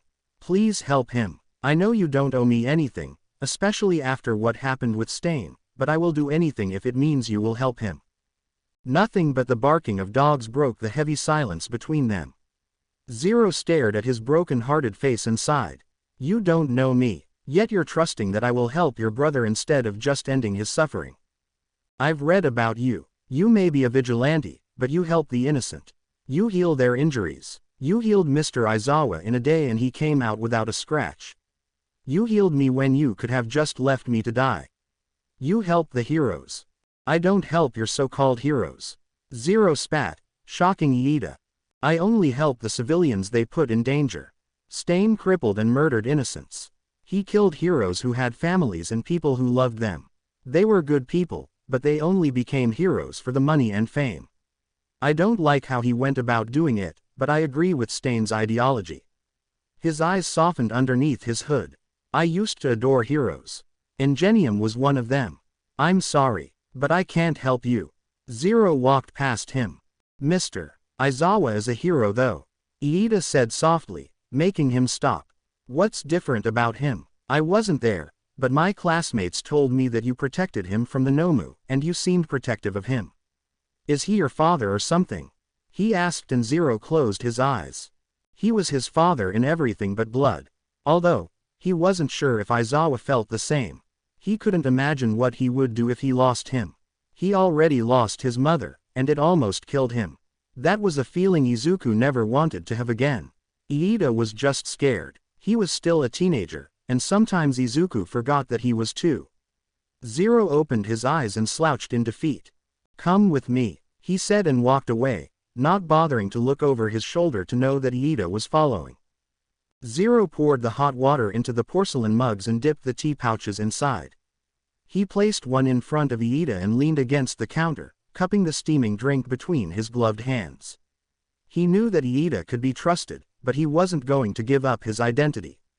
Izuku Midoriya was still legally dead. Tell me about your brother, he said, and Iida glanced up from where he was nursing the tea. He cleared his throat and sat up straighter. My brother is an unmatched commander who... I didn't ask about Ingenium. Zero interrupted. I asked about your brother. I know who Ingenium is, but nothing about Tensai Iida. Iida blinked. Oh, he started again. He is a beacon of discipline, a paragon of responsibility, and an embodiment of unwavering determination. From a young age, my brother displayed an exemplary commitment to justice and order, a trait that has only strengthened over the years. Tenya's eyes light up as he recounts his brother's accomplishments, each achievement a testament to an indomitable spirit. In both academics and heroics, my brother has soared to unparalleled heights. His dedication to excellence is truly unparalleled, serving as an inspiration not just to me, but to all who have the privilege of knowing him. Whether it's leading by example in the field or guiding others with sagacious counsel, he stands as a paragon of virtue. As he continues, Tenya's words paint a vivid portrait of his brother's character. Beyond his formidable abilities, my brother possesses an innate kindness and empathy that defines true heroism. He approaches challenges not with arrogance, but with a genuine desire to make a positive impact on the world. His humility is a beacon that guides us all, reminding us that even the mightiest heroes are, at their core, driven by compassion. Tenya concludes with a note of profound gratitude. I am privileged to have such an incredible brother. He not only molds the world into a better place through his heroic deeds but also shapes the hearts of those around him. In every sense, my brother is a beacon of inspiration, a living testament to the potential for greatness within us all. Iida talked about his brother with passion that it made Zero smile. He doesn't think that he's ever heard someone speak with such admiration. Zero's chest expanded with the deep breath he took. It's too late tonight, he said softly. Iida's head snapped up, hope shining in his eyes. You can crash here, then head home in the morning. The hospital window, partially ajar, beckoned to Zero as he scaled the hospital's wall. With a careful and calculated motion, Zero slipped into the room, the darkness concealing their presence. The soft rustle of the curtains masked any sound, ensuring a seamless entry. Moonlight filtered through the room, revealing Tensai's weakened form. His labored breathing spoke of the struggles he faced, and Zero felt a surge of determination to aid in his recovery. He stepped up next to the injured hero and held his hands over his body and let his quirk take over. He was surprised when his hands were encased in glowing dark gray. Any longer, then the doctors would have definitely lost him. It took 3 hours for his hands to turn green. Zero let go of his power and shakily sat in the chair next to the bed to catch his breath. Another 10 minutes and Tensai was groaning and moving his legs. Tensai Iida blinked his eyes open, looking disorientedly around the dark room. It took him a couple seconds to remember where he was and instinctively tried moving his legs out of habit. Only, he didn't expect the muscles to tense and slightly bend. Eyes wide with disbelief, Tensai gingerly sat up with the strength he didn't have before, his gaze sweeping across the room. It was then that he saw the figure in black, standing in the corner, a silent guardian with a presence both enigmatic and comforting. "Hello," Tensai uttered, his voice hesitant. The masked figure acknowledged his awakening with a nod. Though his features were concealed, the sense of reassurance emanating from him was palpable. You healed me," Tensai marveled, his eyes reflecting the astonishment of a hero granted a second chance. His silent affirmation spoke volumes, confirming the unspoken bond forged in the quiet hours of the night. Tensai swung his legs over the side of the bed, testing their newfound strength with a sense of awe. A hand landed on his shoulder, and Tensai's head shot up. He hadn't even heard the guy move. Zero started pushing him back down. "Don't try to stand, okay? My quirk fixed up your legs, but your injury was pretty bad. Sorry, but standing's a no-go for at least 6 months. Do some leg stretches to keep him in shape. And only after that half a year, you can give walking a shot. Vitakinesis is touchy stuff. You gotta listen, Ingenium, or I won't be able to help you next time. Oh, and I would appreciate you not telling anyone about this. No one knows what my quirk is and I would like to keep it that way." Zero explained, sounding way younger than Tensai expected. Tensai blinked, processing the info. "You the Vigilante, Zero?" he asked cautiously, letting himself be pushed back onto the bed. Zero didn't say anything, just moved back to the window. "Don't let the doctors convince you otherwise. They might push you into physical therapy. Seriously, for your brother's sake, trust me on this. No therapy for 6 months, Zero insisted quietly. Then he climbed out of the window and dropped down, leaving Tensai to mull over his first run-in with the infamous Vigilante. "I didn't get to say thank you." Chapter text. Aizawa grew curious when Izuku said that he wasn't going to make it to their scheduled meetings and patrols. His texts were sloppy and slurred, almost like he was typing and falling asleep at the same time. He didn't think much of it. Aizawa didn't want to crowd the kid and show up unannounced. But that was before he saw the news. Hero Ingenium released from hospital after miracle cure. Aizawa and Hizashi had watched the retired hero wheeled out of the hospital with Tenya and his parents. They watched Tensai's doctor give the reporters their perspective of what happened. On Tuesday, Mr. Iida's condition was dire. He couldn't move his body at all. However, to our utter amazement, overnight, there was a miraculous transformation. His injuries appeared to have healed completely, except for the residual difficulty he would face in walking. We were initially baffled by this sudden turnaround, but it was evident that something extraordinary had occurred. Despite the remarkable recovery, it was clear that Mr. Iida would require ongoing care and rehabilitation, particularly to regain his ability to walk. We recommended physical therapy as a crucial step in his recovery process. However, much to our disappointment, Mr. Iida declined our suggestion. Our hospital boasts a team of highly skilled doctors and nurses, each equipped with unique healing quirks. However, even with our advanced medical capabilities, none of us could explain or replicate the inexplicable recovery Mr. Iida experienced. It was a medical mystery that left us both astonished and frustrated, as we were eager to assist him further on his journey toward full recovery. Despite his reluctance for physical therapy, we remained hopeful that with time and perseverance, Mr. Iida would eventually overcome the challenges he faced in walking. We stood ready to provide support and guidance every step of the way, trusting in his resilience and determination to overcome this extraordinary ordeal. The two men sighed in unison, not needing to think hard on just who helped him. That's why he hasn't been showing up. He used up his energy to heal Tensai, Aizawa said, rubbing his face. Why though? He asked, mostly to himself, then looked at Hisashi. Just when I begin to get all of the answers to my questions, he hits me with more. He stood and paced. He said that he didn't like heroes, yet he healed Ingenium. Why? Aizawa grabbed his capture weapon and dropped it over his head, slipping his black boots on. Are you going to see Midoriya? Hisashi asked from the couch. Aizawa shook his head. No, he might still be asleep and I don't want to disturb him. I'm going to see Tensai to get the full story. I have a feeling that Iida had something to do with this. He closed the door behind him. His student was the one to answer the door when Aizawa knocked. He was amused by the way his eyes widened and how much he straightened when he saw him on the doorstep. Mr. Aizawa, what brings you here? He stepped aside, letting the man walk into the spacious home. Are your parents home? He asked and Iida shook his head, adjusting his glasses. No, they'll be out for another couple hours. He said and Aizawa hummed. What about your brother? Just as Iida opened his mouth, Tensai wheeled in. Tenya, who's at the... He smiled when he saw his friend. Shota, good to see you. He stopped in front of him and held out his hand. It's been a while. Aizawa nodded and grasped his hand in a shake. You as well. I'm glad that you are out of the hospital. I actually came for that reason. If you have time, I would like to speak with the both of you. He said. Both brothers glanced at each other and Tensai nodded. Yes, of course. He spun his wheelchair around and led him to their living room. The teacher took a seat on the opposite side of where Iida and Tensai resided. Iida cleared his throat. Would you like anything to drink, Mr. Aizawa? He asked and the man shook his head. I shouldn't be here for very long. I just need to ask some questions about how you got healed. Both of them stiffened and Tensai's kind smile strained. Aizawa leaned forward on his knees.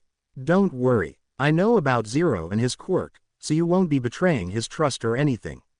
The retired hero blinked, but slouched in relief. Then Aizawa turned to his student. Iida, I would like to ask, were you a part of this? The teenager gulped and Tensai looked at his brother with furrowed brows. Iida sighed. I went out looking for Zero a few nights ago and asked him to help. He confessed and Aizawa leaned back. And what did he say? Zero is not a fan of heroes. He's a good guy, but I don't think he would spontaneously heal an injured hero. I've been working with him for about 2 years and I'm trying to understand why. Iida took a deep breath. At first, he wasn't going to do it. He seemed kind of mad when I asked him. Told me that he doesn't help the so-called heroes. Only the civilians that they put in danger. But I thought that since he healed you, he could also heal Tensai. Aizawa nodded once and set his attention on his friend. I need to ask, did he tell you not to do physical therapy? He asked and the man nodded again. He told me to not try walking for 6 months, just to do some stretches to keep them flexible. It seemed very important. He relayed. May I ask why he helped if he is against heroes? His friend was quiet for a time. All I can tell you is that he doesn't believe in them anymore. That they failed him while he was growing up. Tensai frowned, pity flashing through his eyes. I see. But then why does he work with you? The corner of his lips tilted up behind his scarf. He told me that I was, he made air quotes, immune from his hatred. Tensai let a soft chuckle release. Good, I'm glad that he has you. His smile sobered. Shota, how old is he? He sounded so young. Around Tenya's age really. Should he really be doing this? Aizawa rubbed the back of his head. I couldn't stop him if I tried. He would probably stay away from me if I did. But don't worry, he can handle himself just fine. He stood, finally having everything cleared up and turned his intimidating gaze to his student. Iida. The boy snapped to attention. I would very much appreciate that you don't pursue him again for the use of his quirk. Zero is very sensitive about heroes. Nobody knows who he is or what his quirk can do. It needs to stay that way. Tenya was already nodding. Of course. He jumped up. I'll see you out. The boy walked out. Aizawa shook Tensai's hand again. It was good to see you, Shota. Please tell Zero thank you for me the next time you see him. I will. As said, Iida was standing next to the open door. Mr. Aizawa, may I accompany you the next time you see Zero? I would like to thank him in person. Aizawa hummed. I'll let you know, he simply said and walked out the door. The cityscape stretched before them, its sprawling complexity a testament to the challenges that heroes and vigilantes faced. Aizawa's gaze remained fixed ahead, but his mind churned with thoughts about the enigmatic figure walking beside him. I know you had a hand in Tensai Iida's recovery. The precision of your quirk usage isn't something easily missed. Aizawa suddenly said. Zero winced, but didn't say anything. Zero, healing quirks aren't something to be taken lightly. They come with their own set of risks and consequences, Aizawa continued, his tone unwavering. You might have helped Ingenium, but you need to understand the implications of what you're doing. Heroes have rules, even if they might seem inconvenient at times. Zero turned his masked face toward Aizawa, the moonlight catching the edges of his silhouette. Rules can be limiting. Sometimes, unconventional methods are necessary. Zero replied cryptically. Aizawa's frown deepened, an unspoken disagreement lingering in the air. The road you're on is a dangerous one. You may have good intentions, but that doesn't guarantee a positive outcome. Keep that in mind. Aizawa's stern expression softened for a moment, acknowledging the truth in those words. Just be cautious. I don't want you to get in a situation that you can't get out of. He warned before nodding toward the direction of the approaching dawn. I'm heading back. Stay sharp. Zero merely inclined his head in acknowledgement, and with that, Aizawa and Zero parted ways, each disappearing into the shadows that had become their domain. As the night settled into a calm stillness, and the streets remained devoid of crime, Zero found himself standing on a rooftop, overlooking the city. Just as the tranquility began to seep in, a sudden commotion reached his ears. Down below, a little girl with long, white hair darted through the streets, pursued by two figures donning ominous bird masks. Without a moment's hesitation, Zero leapt into action, his form melding seamlessly with the darkness as they descended to the streets below, stepping into the alley just as the pursued child dashed past. His gloved hand shot out and dragged the frightened girl into the protective shadows. The masked figures slowed down in front of the alley. Where did she go? One of them whispered, sounding panicked. If boss finds out she's gone, he's going to. Shut up, the other hissed. In the shelter of the alley, Zero crouched down, maintaining a tight but reassuring grip on the girl. The little one, wide-eyed and scared, looked up at the enigmatic figure with naked fear and shaking head to toe, gripping onto the hand that was keeping her mouth obscured. Shish, you're safe now, Zero whispered softly, their voice a soothing melody in the midst of chaos. He focused his attention back onto the two men. She couldn't have gotten far. The man looked around the streets for the girl in Zero's arms, her trembling body practically vibrating from fear. Zero tensed as their masked faces swiveled around. One of them finally huffed. Come on, let's keep looking. With that, they both ran and Zero waited until their footsteps faded before he loosed his grip on the terrified child, twisting her around gently to face him. The poor girl's red eyes were swimming in tears. Zero's intimidating presence dropped and he lowered his hood and mask, revealing Izuku's smile. Hello. Sorry if I scared you. I really am trying to help. My name is Izuku. What's yours? He said quietly and the girl sniffled, wiping at her pale face. Izuku's eyes flicked up, just noticing the small horn protruding in the corner of her forehead. Eri, she whimpered. Well, it's very nice to meet you, Eri. He said with such lightness that her trembling started to ease. He looked at her appearance and barely reined in the disgust at the sight of the old rags that hung off her skinny form and the freshly wrapped bandages on her arms and legs. What do you say we get you out of here? I'll take you to a safe place, I promise.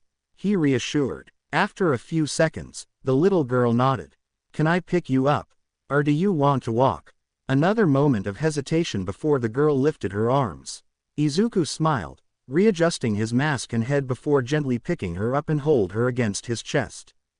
She's so light. Zero peeked out of the alley for the two men before going in the opposite direction. Little by little, Eri's tension started to dissipate while Zero talked to her cheerfully, realizing that she was safe now. She would respond to some of his easy questions with no more than 3 words. When he finally reached his warehouse, he reached for his grappling hook and held it up over his head. Hold on tight. When she got a more secure hold, Zero pulled the trigger and the hook wedged into the open window sill. He pressed the button on the back of the gun and let his body fly up and through the window. Eri squeaked with surprise and Zero landed inside the darkness of his sanctuary. He walked in further, having memorized the layout and right to the light switch. Christmas lights flickered on, lighting up the dark space and giving it a more welcoming presence. He walked to his nest of pillows and blankets, setting Eri down on its soft surface. She watched him owlishly as he walked towards the big wardrobe against the wall, slipping Blackout's case off his shoulders and sliding it on the bottom shelf. He stripped off his Vigilante uniform, using the swinging door to change behind into shorts and a t-shirt. When he finished, he closed the double doors and walked up to her loosely, non-threatening. When he got in front of her, he kneeled down and held out his hands. "Can I touch you?" The girl swallowed apprehensively, but shakily brought her arms up. Izuku, still holding that easygoing smile, carefully unwrapping the bandages. The smile wavered when he saw all of the surgical wounds and scars, both old and new. He almost tightened his grip and scowled in disgust, but he managed to maintain an unjudgmental face. He looked up, into her teary red eyes. "Would you like me to heal them? I have a quirk called vitakinesis. These will be gone in no time."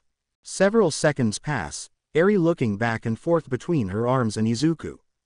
He waits patiently, giving her time to answer. Soon after, she nodded so small that Izuku almost didn't see it. "This won't hurt, I promise." Keeping one hand around her elbow, he held the other over her frail arm and Eri gasped at the soft yellow glow that encased his hands. She watched the scars on her arm shrink until it was smooth skin. Once his hands turned green, Izuku moved onto her other arm, unwrapping the bandages and healing her arm. Her legs were the exact same. Eri relaxed 5 minutes later when the last of her scars were healed. Izuku blinked slowly. He didn't use enough energy to make him want to sleep, but he still felt drowsy. Izuku grinned. "So, what would you like to eat?" Eri's transition to living with Izuku in his hideout was a delicate process, marked by both uncertainty and hope. The small, tucked-away space became a haven where she could begin to rebuild her life, away from the haunting memories of her past. At first, the hideout felt foreign to Eri, its confined quarters a stark contrast to the oppressive atmosphere she had endured under overhaul. However, Izuku went out of his way to create a warm and comforting environment. The walls adorned with simple decorations and makeshift curtains softened the edges of the concrete surroundings. Izuku took the time to introduce Eri to the routine of their daily life, a routine built on trust and understanding. He patiently explained the purpose of each room and the significance of their shared space. Eri, initially reserved and cautious, began to open up as she realized that she was now free to explore and make choices for herself. One of the first challenges was adjusting to a sense of normalcy. Izuku encouraged her to express her preferences and opinions, whether it was choosing what to eat for dinner or deciding on a bedtime story. Slowly, Eri found her voice, the hesitancy giving way to a newfound confidence. The hideout, once an unfamiliar refuge, transformed into a place where Eri could rediscover joy and innocence. Simple pleasures like reading books, playing games, and sharing meals became cherished moments. Izuku's patient guidance and unwavering support fostered an atmosphere of safety and acceptance. "Eri, I'm back," Izuku called out, his voice echoing all around him. The 6-year-old has been staying with him for about a week now and Izuku had let her get accustomed to living with him before going out for supplies and only waiting until she was asleep before leaving for patrol with Eraserhead. Final exams for UA were approaching fast and as promised, Izuku had worked on his notebooks so they would be prepared when the students went on their summer training camp. Izuku set the grocery bags down on the table in the back of the warehouse, looking for the girl he deemed his little sister. A white head peeked out from underneath his blanket nest and he smiled sadly, kneeling next to her. "Hey, have you been underneath there the whole time?" he asked gently, taking the corner of the soft fabric and removing it from her face. Eri swallowed and nodded. "I missed you," she murmured quietly. The boy's smile widened. "Yeah, well I missed you too," he confessed. "I'll take you the next time I go out, yeah."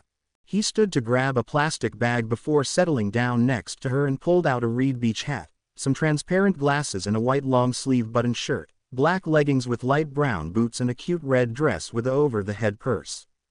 "You can't stay cooped up in here forever and overhaul is still out there, so what do you think of a little makeover?" He wriggled his eyebrows. Eri's red eyes glimmered at the suggestion, but didn't smile. Izuku had tried jokes, to dumb puns to get her to smile, but nothing worked. He was determined to ever since she tried to smile by pulling her lips up with her fingers to mimic him instead of just using the facial muscles she didn't have. A faint vibrating sound came from the dinner table. Izuku left Eri with his findings to answer his phone. Katzawa. Izuku pressed the green button and placed it against his ear, twisting to lean against the counter and watched Eri carefully pick at the new sets of clothes. "Hello. You've reached the Midoriya Comedy Hotline. For bad jokes and terrible puns, press 1. If you want to hear me talk about how funny I am, press 2. For all other Vigilante-related matters, press 3. How can I make you laugh today, Mr. Aizawa?" Utter silence greeted him and his smile twitched to contain the laugh that bubbled in his throat. And then he heard the most exhausted sigh ever created and could never be replicated by any other man. "No, Midoriya, I called to discuss something important. Can you please be serious for a moment?" "Serious? Me? Never," Izuku replied with a chuckle, "but sure, shoot. I'm all ears." Aizawa muttered something about dealing with impossible problem children, but despite his grumbling, there was a subtle hint of amusement in his tone as they continued the conversation. "As you know, Class A and B are going to the summer training camp next week and I want you to come with us." Izuku's smile slowly fell and he bit his lip. He hasn't told Aizawa about Eri yet. He cleared his throat and Aizawa put his foot down. "Look kid, I don't want to leave you alone. It's a training camp but there are going to be some fun activities too. In case you've forgotten, I am a vigilante and nobody knows who I am, or my age. Plus, I won't be alone," he said and smiled when Eri looked his way with the red hat that covered her horn. It had started to shrink the longer he stayed with him. Eri had told him what her quirk was and was startled when she had the power to rewind. Ever since then, he's been researching and finding out possible training methods. "You're not alone. Who's with you?" Izuku swallowed. "I saved a little girl last week. She's been staying with me since." More silence from the pro. He lowered his voice to a whisper so Eri wouldn't hear. "She was held captive for who knows how long and was tortured. She doesn't have anyone else to go to. And you didn't tell me because," he said, voice low and threatening. He wasn't even here and Izuku started to sweat. He didn't need to be there to know that the man had activated his erasure quirk. "Look, I'm barely starting to get her to trust me. I didn't want you to come and startle her. I can't just leave her here." Aizawa sighed. "Can I come over now? I'd like to meet her. Maybe I can pull some ropes and she can come with us." Izuku hesitated. He laid his phone on his shoulder. "Eri," he said gently and the girl's head tilted to the side. "A friend of mine would like to meet you. Do you think you can too? I promise that he won't hurt you." That nervous apprehension flashed through her eyes, but she nodded nonetheless. Izuku smiled and placed the phone back over his ear. "Yeah, sure, we'll be here." Thankfully, Aizawa had texted him that he was here instead of jumping through the window like usual. So after letting Eri know he was here, he stood up with her behind his leg and let Aizawa know that he could come in. "Aizawa, welcome," Izuku greeted, glancing between Aizawa and Eri. "This is Eri. Eri, meet my mentor, Eraserhead." Eri, a bit shy but curious, offered a small wave. "Hello, Eraserhead." Aizawa inclined his head in acknowledgement. "Eri, Midoriya, we need to talk." As Aizawa and Izuku moved to a corner for a private conversation, Eri remained near the center of the room, unsure of whether to continue her activities or not. Aizawa, noting her uncertainty, decided to approach her directly after exchanging a few words with Izuku. "Hello, Eri. Midoriya told me a bit about you," Aizawa said in his usual monotone voice. "How are you adjusting to life here?" Eri, with a hint of hesitation, replied, "It's niece. Izuku takes care of me." Aizawa nodded. "Good to know. If you ever need anything or have any concerns, don't hesitate to let me or Midoriya know. We're here to help." The tension left Eri's body at that, her trust in Izuku extending to his mentor. "Thank you, Eraserhead." Aizawa returned to his conversation with Izuku, but not before casting a discerning gaze around the hideout, evaluating the suitability of the environment for Eri. As the mentor and student discussed matters related to the upcoming training camp, Eri continued her activities, gradually warming up to the idea of Aizawa's presence in their lives. "You don't need to reveal your identity. That's not what I'm trying to say. You have an eye when it comes to quirk analysis like no one I've ever seen. Not even Nezu. And you can just give the notebooks to them yourself." Izuku scratched his head, not noticing Aizawa examining the orange and black weaved bracelet. "You're not going to stop until I say yes, huh?" His clear answer was the lift of Aizawa's eyebrow, making Izuku sign and turn to his little sister. "Eri, how would you feel about going on a camping trip?" In the dimly lit room, Katsuki Bakugo lay on his bed, the weight of the upcoming summer training camp hanging in the air. The anticipation and anxiety stirred within him, creating a turbulent sea of emotions. His mind involuntarily drifted to thoughts of Izuku Midoriya, his former friend, whose absence left an indelible mark on Katsuki's conscience. Fingers absent-mindedly traced the woven black and green bracelet that adorned Katsuki's wrist. It was a memento from the past, a token of a friendship that had once burned bright but was now tinged with sorrow. The colors of the bracelet were a silent tribute to the unique bond they had shared, the fierce rivalry and the camaraderie that had defined their relationship. As he stared at the ceiling, memories of Izuku's determination, his unwavering spirit played like a haunting reel in Katsuki's mind. A flicker of regret touched his features, a sentiment rarely visible on the explosive teenager's face. "Why the hell did it have to end like this, Deku?" Katsuki muttered to the empty room, the words carrying a weight of unresolved emotions. The summer training camp loomed ahead, a stark reminder of the challenges they would face, but also a cruel reminder that Izuku would not be there to share the burden. In the solitude of the night, Bakugo found himself grappling with conflicting emotions, the desire to surpass his own limits and the unspoken yearning for the presence of a rival who had once been his closest confidant. The bracelet, intertwined with memories and regrets, became a tangible link to the past. As the night wore on, Katsuki's thoughts remained entangled with the ghost of his past friendship, and he clutched the woven bracelet tighter, as if holding onto a fragment of a time when the future seemed limitless and the world hadn't been tainted by loss. The impending dawn brought with it the promise of a new day, but for Katsuki, the shadows of the night lingered, casting a silent pall over the room and the memories he couldn't escape. "Now that you've finished your first semester at UA High, it's time for summer break to officially begin. However, don't think this will be months of rest for you heroes in training.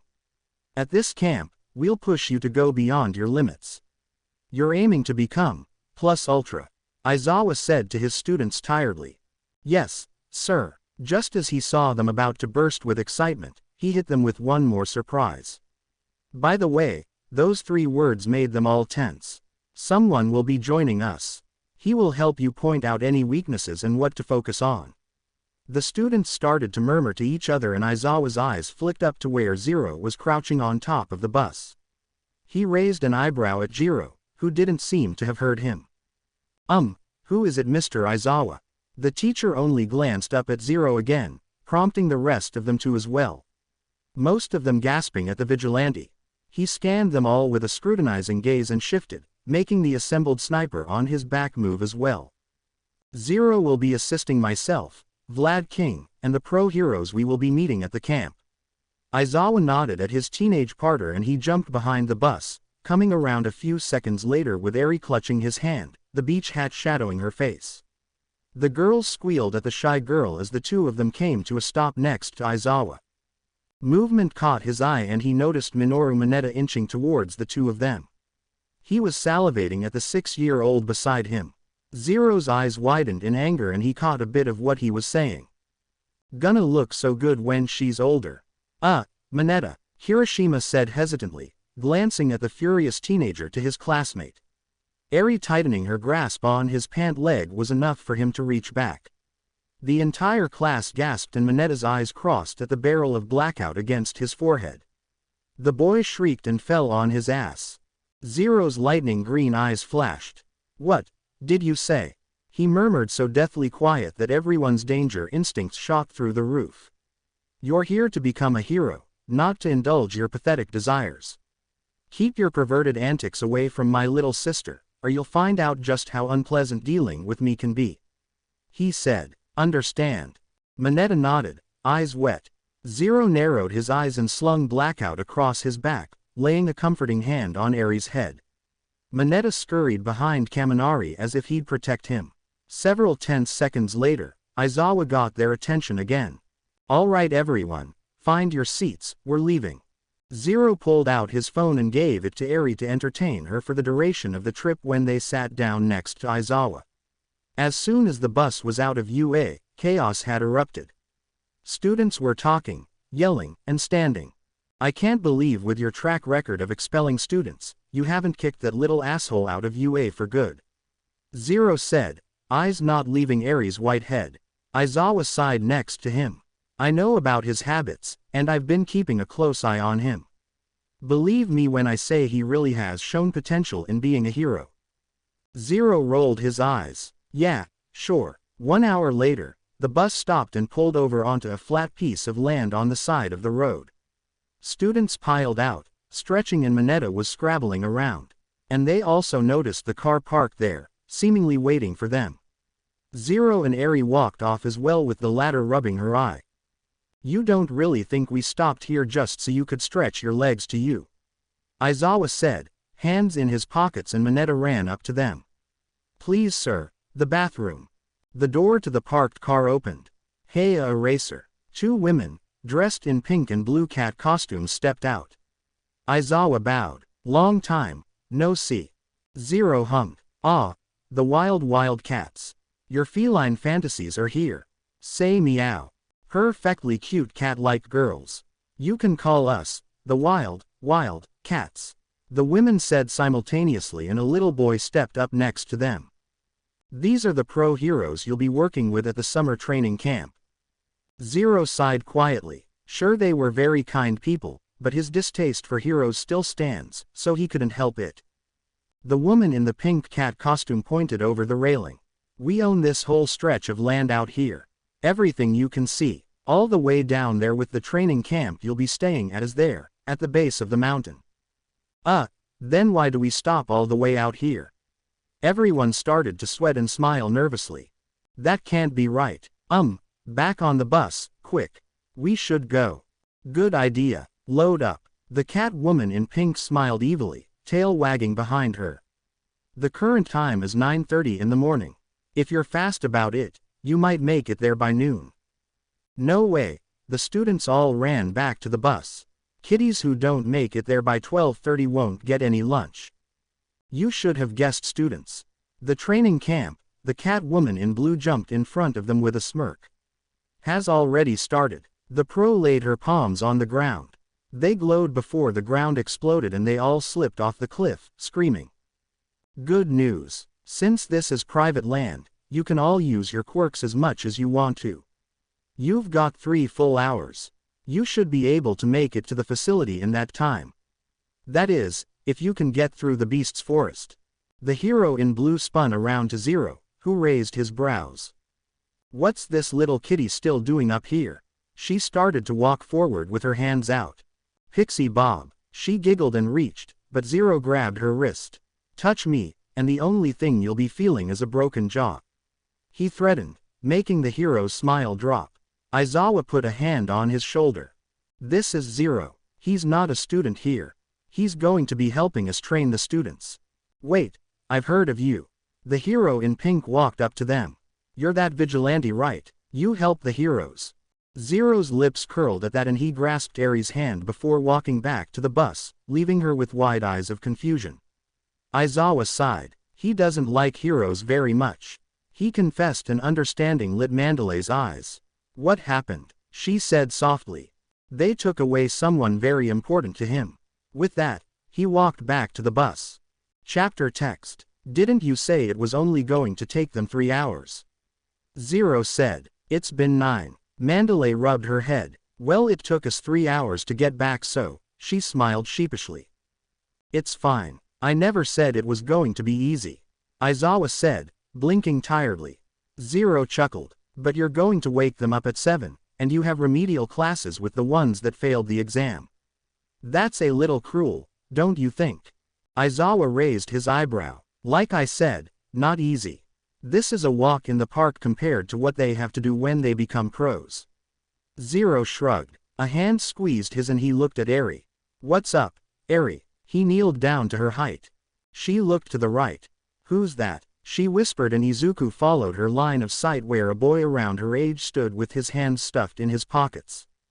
Zero tilted his head. This was the first time he had seen him. I'm not sure. Why don't you go say hi? He suggested, and Eri bit her lip, so Zero gently pushed her. Go on. Eri nodded and shuffled over to him. He's actually my cousin's son. Mandalay said. He just lives with us now. Her expression saddened. 2 years ago, Kota's parents were protecting citizens from a villain and they didn't survive. For a hero, it was a respectable way to die an honorable death.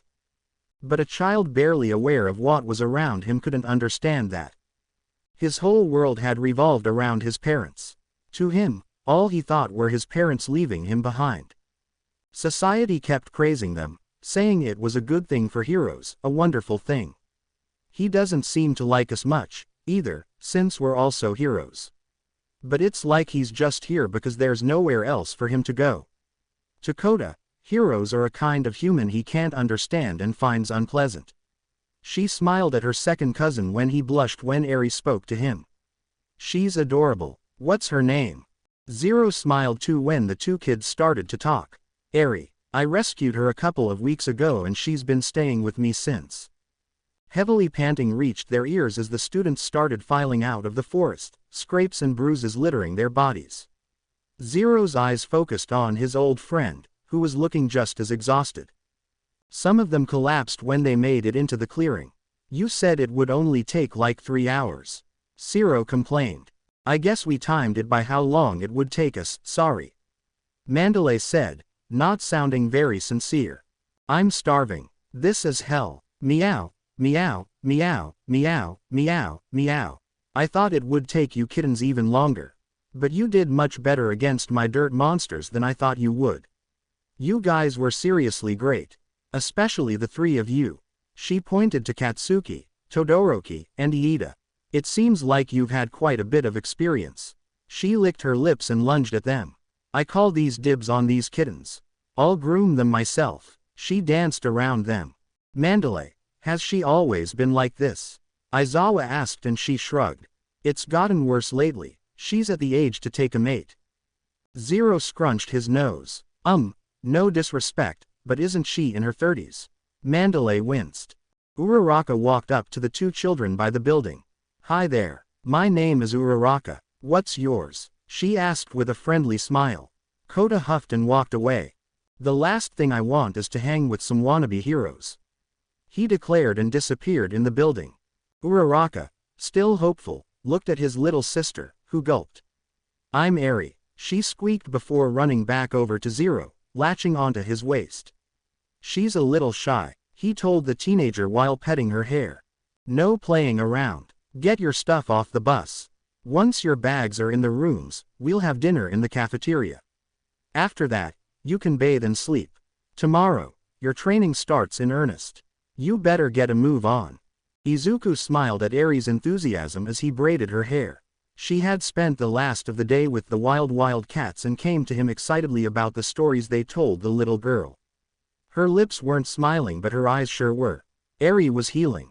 When I grow up, I want to be a hero. His hands stilled, smile dropping from his face. When he stopped braiding, she looked over her shoulder with an innocent look. Just like you are, she said, and Izuku chuffed. Oh Eri, he said softly and finished off the braid, tying it with a rubber band. She turned around and sat on his crossed legs, making him clasp his hands behind her back for support. I'm no hero. Eri pouted. But you are a hero, and you help people. I want to help people too, Izuku. Izuku sighed, a mix of emotions crossing his face. Eri, I don't want you to go through the hardships I've faced. Heroes have their flaws, and the world can be a tough place. Eri looked down for a moment before meeting Izuku's gaze again. I know it's hard, but I want to make a difference. I want to be like you because you're kind, and you saved me. Izuku couldn't help but be moved by Eri's sincerity.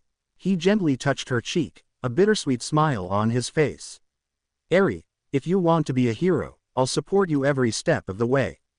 Just promise me you'll always stay true to yourself and never lose that kindness.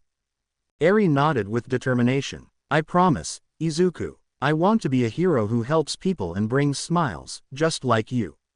She wrapped her arms around his neck and Izuku hugged her back tight. Eri fell asleep, still wrapped in Izuku's arms when Aizawa walked in a few minutes later with his hair tied back. He took one look at his protege's face and asked, what happened? She wants to be a hero. He whispered. I don't know how I feel about that. I'm not her keeper. I'm not Overhaul. She's never been able to make a decision for herself, and now that she has, who am I to tell her no? Izuku sighed. She thinks I'm a hero. Can you believe it? Aizawa didn't answer. Morning class. Today we will begin the train that will increase your strength. Our goal is to increase your skills exponentially, so that you can all get your provisional license. This will allow you to face the dangers that continue to lurk in the dark. Proceed carefully. Look alive, Bakugo. He tossed him a ball. Try throwing that for me. Yeah, sure. When you first started school, your record was 705 meters. Let's see if you've improved. Katsuki walked farther out into the open and stretched. Oh, I get it. We're checking our progress. Katsuki crouched, smirking. I've got this. He reeled his arm back. No one blink. Go to hell. He threw it. His explosions carried it far and the air blew from the warm wind it created. Zero grimaced. Go to hell. That was 709.6 meters. You've had a single semester at UA. And due to your various experiences, all of you have definitely improved. But those improvements have mostly been limited to mental prowess and technical skill and a slight increase in stamina along the way. As you can see, your quirks themselves have not improved much on a fundamental level. That's why we're going to focus on strengthening your powers. Aizawa smirked. This'll be so hard you'll feel like you're dying. Let's hope you all survive. 2 hours later, Class 1B walked out, still rubbing their eyes from sleep, while 1A looked like they've been training for 3 days straight. Last semester, Class A got all the attention, so next semester, it'll be Class B's turn. Got it? It won't be Class A, it'll be us, Class B. Zero looked down from the tree he was sitting in as 1B stopped below him. He rolled his eyes. Vlad King wanted to beat Class A. How was that going to happen if he didn't bother to wake them all up from their beauty sleep? Those of you who are operative types will have to raise your maximum limits. Heteromorphic types and other composite types need to train the parts of their body related to their quirks. Vlad explained, and Aizawa walked up to them. Normally, this would occur as your bodies grow, but we don't have that time. Class B, you guys hurry up, too. But once we join, there will be 40 in all. Can just 6 people manage the quirks of that many people? That's why they're here. That's right. The whole team of the cats jumped in. The 4 of us are one. Lock on with these sparkling gazes. We've come to lend a paw and help. Coming out of nowhere, stingingly cute and cat-like. Wild cats. The full version. I'm Ragdoll and my quirk is Search. I can know all the info about up to 100 people by just looking at them. I can find out their location and weaknesses, too. Pixabob jumped up to them. With my Earth Flow, I can make the perfect places for each person to train. And with my Telepath, I can give advice to multiple people at once, Mandalay said. And my job is through punching and kicking, said a man they called Tiger. Plus, There is one more instructor who will be joining us, Aizawa said ominously. Class B looked around. Who?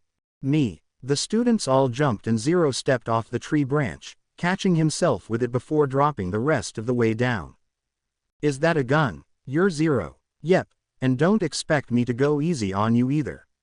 You're here to be heroes.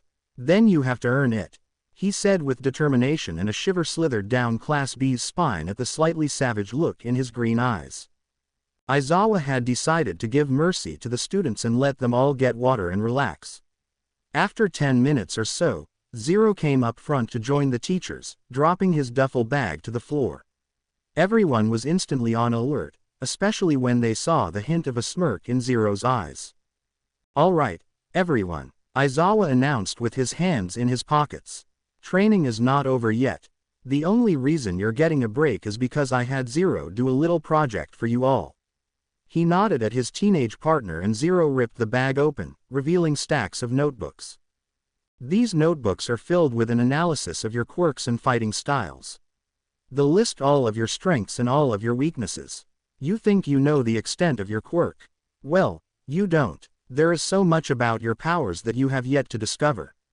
Zero grabbed a pile and started towards them, passing them out one by one, listing their faults on the way. Then he got to the biggest one. Shoto Todoroki, youngest son of the number 2 hero, Endeavor. He said with a hum, passing him his notebook. You're not using your fire. You can be the most powerful individual in this class, yet you are only using half of your strength. That's why Bakugo beat you in the sports festival. You're angry, he said. Everyone held their breaths as the boy glared at him. Zero shrugged. It's none of my business why, but you refuse because you think it's your father's quirk, yes. Todoroki's blink was the only shock he showed. Well, it's not. It's yours. Your quirk, not his. Todoroki's breathing picked up and his eyes widened. You decide its limits. You decide how to use it. With that, he turns to last but not least. Cock. He coughed. Katsuki Bakugo. The explosive boy snatched the book out of his hand. Your problem is your overconfidence. It's good to try hard, but you are trying a little too hard. Why? He looked into the familiar angry red eyes and watched sorrow flash for a split second before it disappeared. Are you doing this to become the best? Or are you doing it for someone else? Katsuki snarled, jumping up from the ground and grabbing his collar. Who do you think you are? You know nothing about me. I'm going to be the best without your shitty advice, he said. Zero reached up, gently but firmly grasping his wrists and pulling it off his coat. He patted down all of the invisible dust on his coat and sighed. Well, I'm sure that whoever you're doing this for, your parents, a friend, they are very proud of you, he said a little too softly. Katsuki twitched in shock and his eyes glazed. Zero took a step back. All of your quirks' capabilities will be tested here. It's easy to forget that quirks are physical abilities too. One wrong move, you could kill someone, or yourself. The vigilante walked away with his back turned. Don't worry though, he said, looking over his shoulder. That's what I'm here for. He exited the clearing, needing to check on Eri. Just as he entered the forest line, he faintly heard Kirishima say, "That was such a manly exit." Chapter text. Zero was surprised that everyone was still standing after today's training, considering that half of them looked like they were already asleep. The cats were excitedly telling them that they were cooking their own meals from now on, and Zero sympathized with them. Even after 12 straight hours of training, they were still being worked. When the students started to move, Zero turned to Aizawa. You're going to give them a break, right? Let them sleep in. His tired bloodshot eyes met his. This camp isn't supposed to be easy. They are here to train. Zero nodded. Yeah, but don't you think it'll be hard when they collapse from exhaustion? Plus, they could get seriously hurt. It's only 6 and you guys are still planning to keep them out here, even if it isn't for training, then you still have your remedial class. Aizawa held out a hand. Okay, I get it, I'll think about it. The teenager shifted until his back was to the students before reaching up and pulling the face mask off so that Aizawa could Izuku's sparkling grin. You're the best, you know that, he said. Then, without caring about who could possibly be watching, Izuku hugged him. Aizawa's eyes bulged in shock. He looked around, but no one seemed to be watching them. The man smiled behind his capture weapon and laid a hand on Izuku's soft green curls. The moment between father and son was interrupted when a hand pulled on Izuku's pant leg. Izuku looked down to find his little sister there with big eyes. Izuku, where is Kota going? The teen blinked and both he and Aizawa looked in the direction where indeed the boy was walking into the forest and out of sight. Izuku hummed and broke away from Aizawa. I don't know. How about we go find out? He said and Eri nodded. Can we bring him food? She asked and Izuku smiled. That's a great idea. He pulled his mask back up and pulled her along to the huge pot filled with curry. Eri and Zero followed the small footsteps all the way up to a cliffside overlooking the entire forest. They found Kota sitting close to the ledge with his legs tucked against his chest. Zero smirked when he heard the boy's stomach growl. I heard that, he said as they walked up to him. Kota's head snapped up, eyes wide, and stumbled to his feet with a glare. How did you find me? He demanded and Zero shrugged. We just followed the trail of your footsteps. You didn't eat any food, so Eri and I brought you some. Go away. This is my secret hideout. Zero blinked, looking around. This is a secret hideout. That's pretty cool, kid, he said.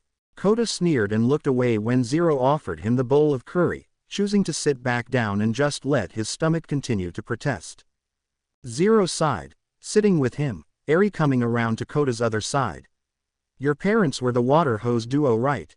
He asked bluntly and Kota gasped, spinning to him. Did Mandalay tell you? He demanded and Zero held his hands up. She told me what happened, not who they were. I remember them. Saw them on the news. I remembered thinking that if I was there, then I could have saved them, but they were too far away. The boy sneered at him. So you are a hero. Did you just want to take him down so you could get all the glory? He snapped and Zero shook his no. No, I'm no hero. I'm what people call a vigilante. Someone who helps civilians illegally. Kota looked away. It's the same thing. He grumbled and Izuku smiled bitterly. They sat in silence before Zero told him his story. You know, I don't like heroes either. Zero confessed and Kota stiffened. There was a time when I wanted to be a hero more than anything with my best friend. But then my quirk appeared and he wanted nothing to do with me anymore. That's when I became a vigilante. I was doing it for a couple of years before, he hesitated. Before a hero killed my mother. He whispered. Both of the children's eyes widened. That's right, he never told Eri about this either. It was an accident, I suppose. But back then, I didn't see it that way. She got caught up in a villain attack, looking for me when I ran away. The villain had used her as a human shield so that the hero, Zepter's blades went through her instead. I hunted him down. I wanted to kill him and I almost succeeded, but then Eraserhead stopped me. He's the hobo-looking man that is teacher class 1A. Zero smiled, looking at the stars. I'm glad he did though, because then I wouldn't be any better than he was. I've accepted that it was an accident, but that resentment never left. He looked at Kota's pale face. You and I have more in common than you think. With that, Zero stood, stretching. All right, I'm gonna head back. He looked at his sister. Are you coming with me? You can stay if Kota wants. They both looked at the boy, who blushed and nodded. She can stay. Zero smirked. Someone was developing a little crush. How cute. He left the bowl of curry on the ground. I'll leave that here for you then. Be safe, you guys. He started his trek back down the mountain. Aizawa had taken his advice and let his class sleep in, making them look more energetic, but would probably feel the same exhaustion as the night before. Maybe the teachers would let them have another night in the hot springs. Todoroki. Zero called, walking towards them. Come with me, he demanded, continuing past him. Todoroki followed him suspiciously until he led him to a metal barrel. Get in, Zero said, pointing to the barrel. He furrowed his brows but listened. Now use your ice and take it as far as it can go around you. Then use your fire to melt it. Zero held up a hand when he started to protest. I don't care about the vow you made to defy your father. You're here to extend your quirk's abilities. So remember what I said and use your fire. Zero walked away, looking for anyone else to help. He looked over to Katsuki and watched him sink his arms into boiling water, then pointed them above him to let out an explosion as he did against Uraraka in the sports festival with a yell. He's been doing that for hours. His arms have to be on fire with how much he's going past his limits. But he never stopped. Zero admired that kind of dedication. He was so determined to become number one. To become the best. There were no words to describe how much Izuku misses him. He was going to tell him, someday. But now wasn't the time. He walked towards Aoyama and Uraraka, who looked just seconds away from puking, and continued his job as an instructor. After the classes made their own dinner again, the cats announced the first fun activity of the summer training camp. Eri had disappeared, and since Kota wasn't in sight either, then they must have gone to Kota's cliff. He was happy that she made a friend, but was also sad to know that they wouldn't see each other often after they left the camp. Now, we've filled our bellies and washed the dishes. And now, it's time for a totally awesome test of courage.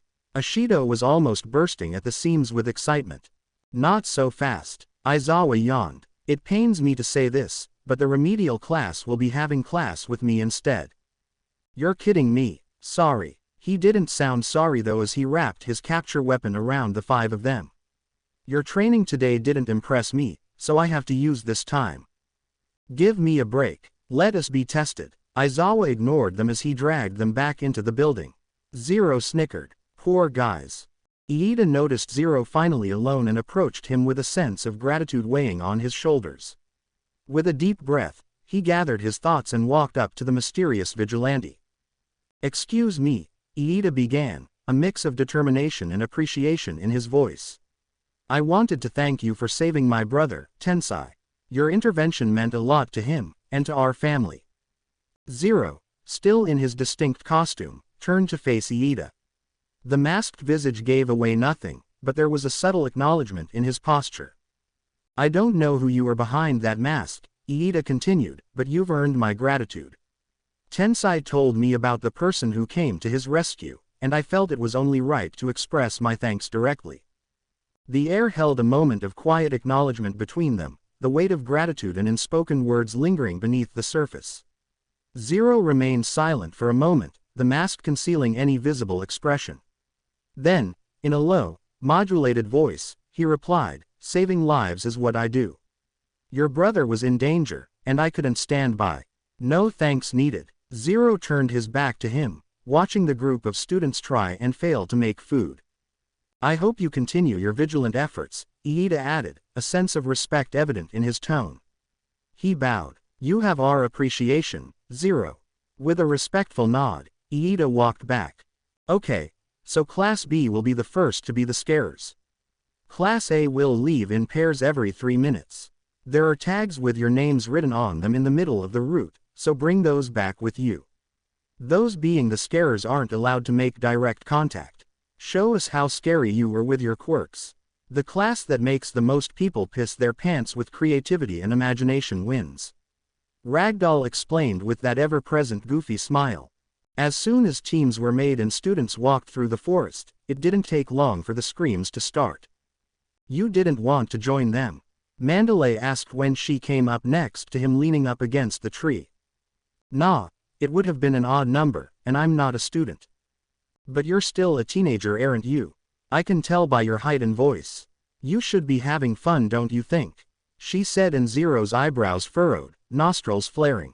As that smoke. He sniffed again and walked away from the pro, ignoring her questions and looking over the tree line, where smoke was indeed growing. Todoroki and Kachan wouldn't be that stupid to start a fire. Even if they did get scared. His eyes widened. Someone's here. He spun around. Mandalay. Pixie Bob started to float in the air, a blue aura surrounding her, before she was pulled back into the bushes with a yelp. Zero followed her and grasped Blackout when he found her sprawled on the ground, unconscious with blood leaking from her head. A woman stood over her with a beam of concrete. Tiger burst in next to him. Pixie Bob. The woman chuckled and Zero went white, his sniper lowering. Kota. Eri. He trusted Tiger to handle her and ran towards Kota's hideout. Kota whimpered, backing up with Eri behind him when the hulking figure in front of him stepped forward. Mandalay's voice filtered into his head. Kota. Kota, can you hear my telepath? Hurry up and come back to camp. I'm sorry, I don't know where you usually go off to. I'm sorry, Kota, I can't go save you. Come back as soon as you can. I tried searching somewhere with a nice view, and I ended up finding a face not on our list. Hey, by the way, you've got a nice hat there, kid. The hooded figure pointed at the white mask covering his face. Trade with me for this lame mask. They made me wear this toy since I'm new, saying they couldn't get the shipment in time or something. Kota screamed and pulled Eri down the mountain. Oh, well, the guy threw the mask away and jumped in front of the two of them before they could get too far. I think you and I should have some fun up here, kids. Ready. Tendrils of muscle snaked from inside his arm, encasing it. He pulled it back and lunged, making Eri scream. His black hood fell and Kota felt the breath leave his lungs. He recognized that grinning face. He saw him on TV after his parents were killed. Water hose. They were wonderful heroes, but the couple's bright lives were cut short by a single cruel criminal.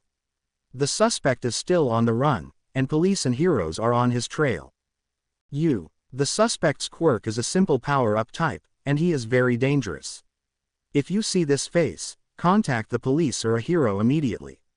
In addition, the suspect goes by the name Muscular and is thought to have sustained an injury on his left eye from his fight with Water Hose earlier. It was him. He was the one that killed them. Papa, Mama, he whimpered. The villain almost reached them, before a gunshot rang and he suddenly started to convulse. The man collapsed to the ground and Zero stood behind him, cocking his reloaded gun and running up to the 6-year-olds. Are you guys okay? He asked, looking them over for any injuries. Both of them were crying but otherwise looked unharmed. He sighed with relief that he got here in time and turned to the villain again. I'm going to distract him. You guys need to get out of here and back to camp, he said, widening his stance when the man started to stand again. Don't worry guys, I won't let him touch you. Oh my, I wonder why that is. You'll protect them. That sounds just like a wannabe hero would say. Your kind shows up everywhere, talking about justice. You're the one called Zero, right? This is perfect. We were told to take the initiative and kill you. More muscle crawled up his arm. I'll make sure to torment you thoroughly, so show me your blood. He lunged and Zero raised his gun, firing the bullet before Muscular could do anything about it. The bullet tore through the grown muscle on his side and into his real skin. He yelled when blood squirted out. Zero had never used any of his real bullets ever, but desperate times called for desperate measures. It was actually luck that it was just a flesh wound when he was moving so fast. You're not coming anywhere near them while I'm here. He reached back and loaded an explosive bullet. More muscle grew from his side, covering the bullet wound and stopping the bleeding. Muscular growled. Oh yeah, hey, maybe you can help me out a little bit first. Do you know where a kid named Bakugo might be around here? Zero stiffened. Kachan, I still have to do my job. He attacked again and Zero fired the bullet at his feet. The ground exploded, sending the man back into the mountainside. He reloaded the gun with another real bullet and ushered the two kids in front of him. Run. They listened, with Zero behind him. They were his first priority. The mountain shook and Zero gasped. He quickly pushed Eri and Kota to the side and turned to face the man again, but he couldn't raise Blackout in time and Muscular's fist smashed into his arm, sending him into the mountain next to the kids. Zero screamed, his arm tearing and breaking. Izu.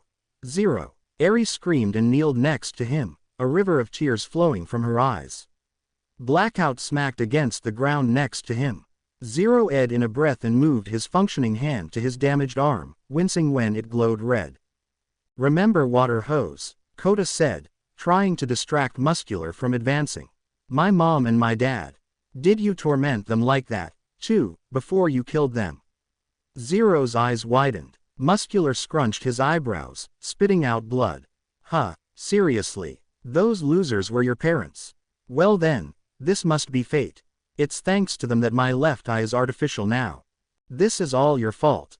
Nothing in the world is right anymore and it's because of crazy guys like you. He screamed. Muscular just sighed. Kids are always so quick to say it's someone else's fault. Don't get the wrong idea. It's not like I took them out just because I was mad about the eye thing. I just wanted to kill people, and those two wanted to stop me. It was the result of all of us doing what we wanted. What's wrong is wanting to do something you were unable to do. That's why your dear old mommy and daddy died. He summoned more muscle and Zero's arm barely turned yellow before he let his power go and lunged at the villain, leaving Blackout behind. You ruined his life, and you won't take the blame. His injured arm thrust forward and got trapped in the muscle of his shoulder. Got you now. Doesn't matter how quick you are. And then what? You gonna punch me with that weak arm of yours? No. He unsheathed the 9 inches black knife on his thigh. I'm going to do this. He attacked and sank the knife into Muscular's other eye. His scream echoed across the whole mountain and the flesh released Zero's arm. The Vigilante stumbled back and fell to his knees, dropping the knife. Izuku. Eri whimpered and wrapped her arms around his side. He breathed heavily. What are you guys still doing here? He panted. You need to get back to camp. Eri was already shaking her head. I'm not leaving you, she cried, and Zero unbuckled his 15 inches knife and gave it to Kota. Take Eri and get out of here. I'm not going to say it again. I can't fight him if I know you guys aren't safe. Don't tell me you're attacking him again. It won't work. Let's run. You already managed to injure him. Zero shook his head. He wanted so badly to heal his arm completely, but that would deplete his energy and he needed as much as he could have.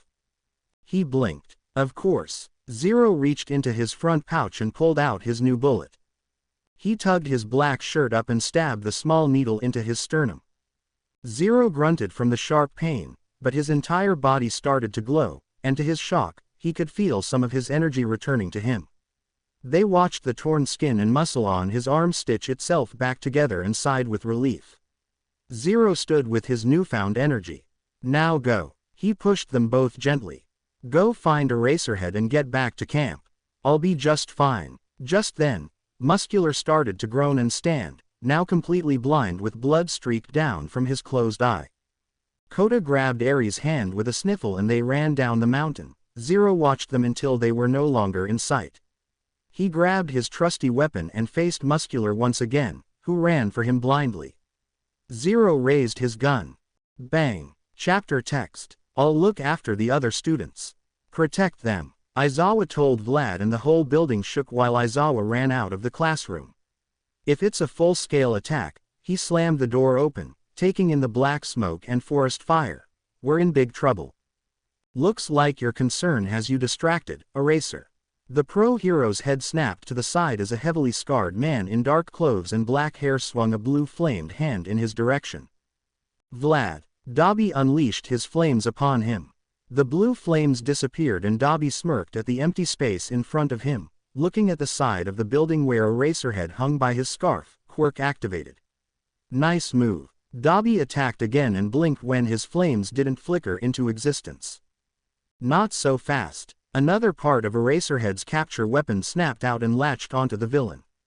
Dobby grunted as he was pulled into the air and Aizawa grabbed his head and kneed him under the chin before spinning him around and holding him to the ground. He took hold of his arm. What do you want and where are your friends hiding? Dobby snarled. My what? Aizawa's eyes narrowed. Your right arm is next. He pulled and something snapped. Be logical about this. At least save your legs. It would be a real pain to have to carry you off to jail without them. You can take your time, Eraserhead. The teacher was fast to activate his quirk again when he saw a flicker of the blue flames on his head. He looked up when the fire in the distance seemed to rumble and a gunshot echoed through the canyon. The hero's breath hitched. Midoriya. Mr. Aizawa. He looked at his 4 students coming through the forest. As relieved as he was to see them unharmed, he glared at them. Stay back. Dobby bucked him off and stood. He looked over his shoulder.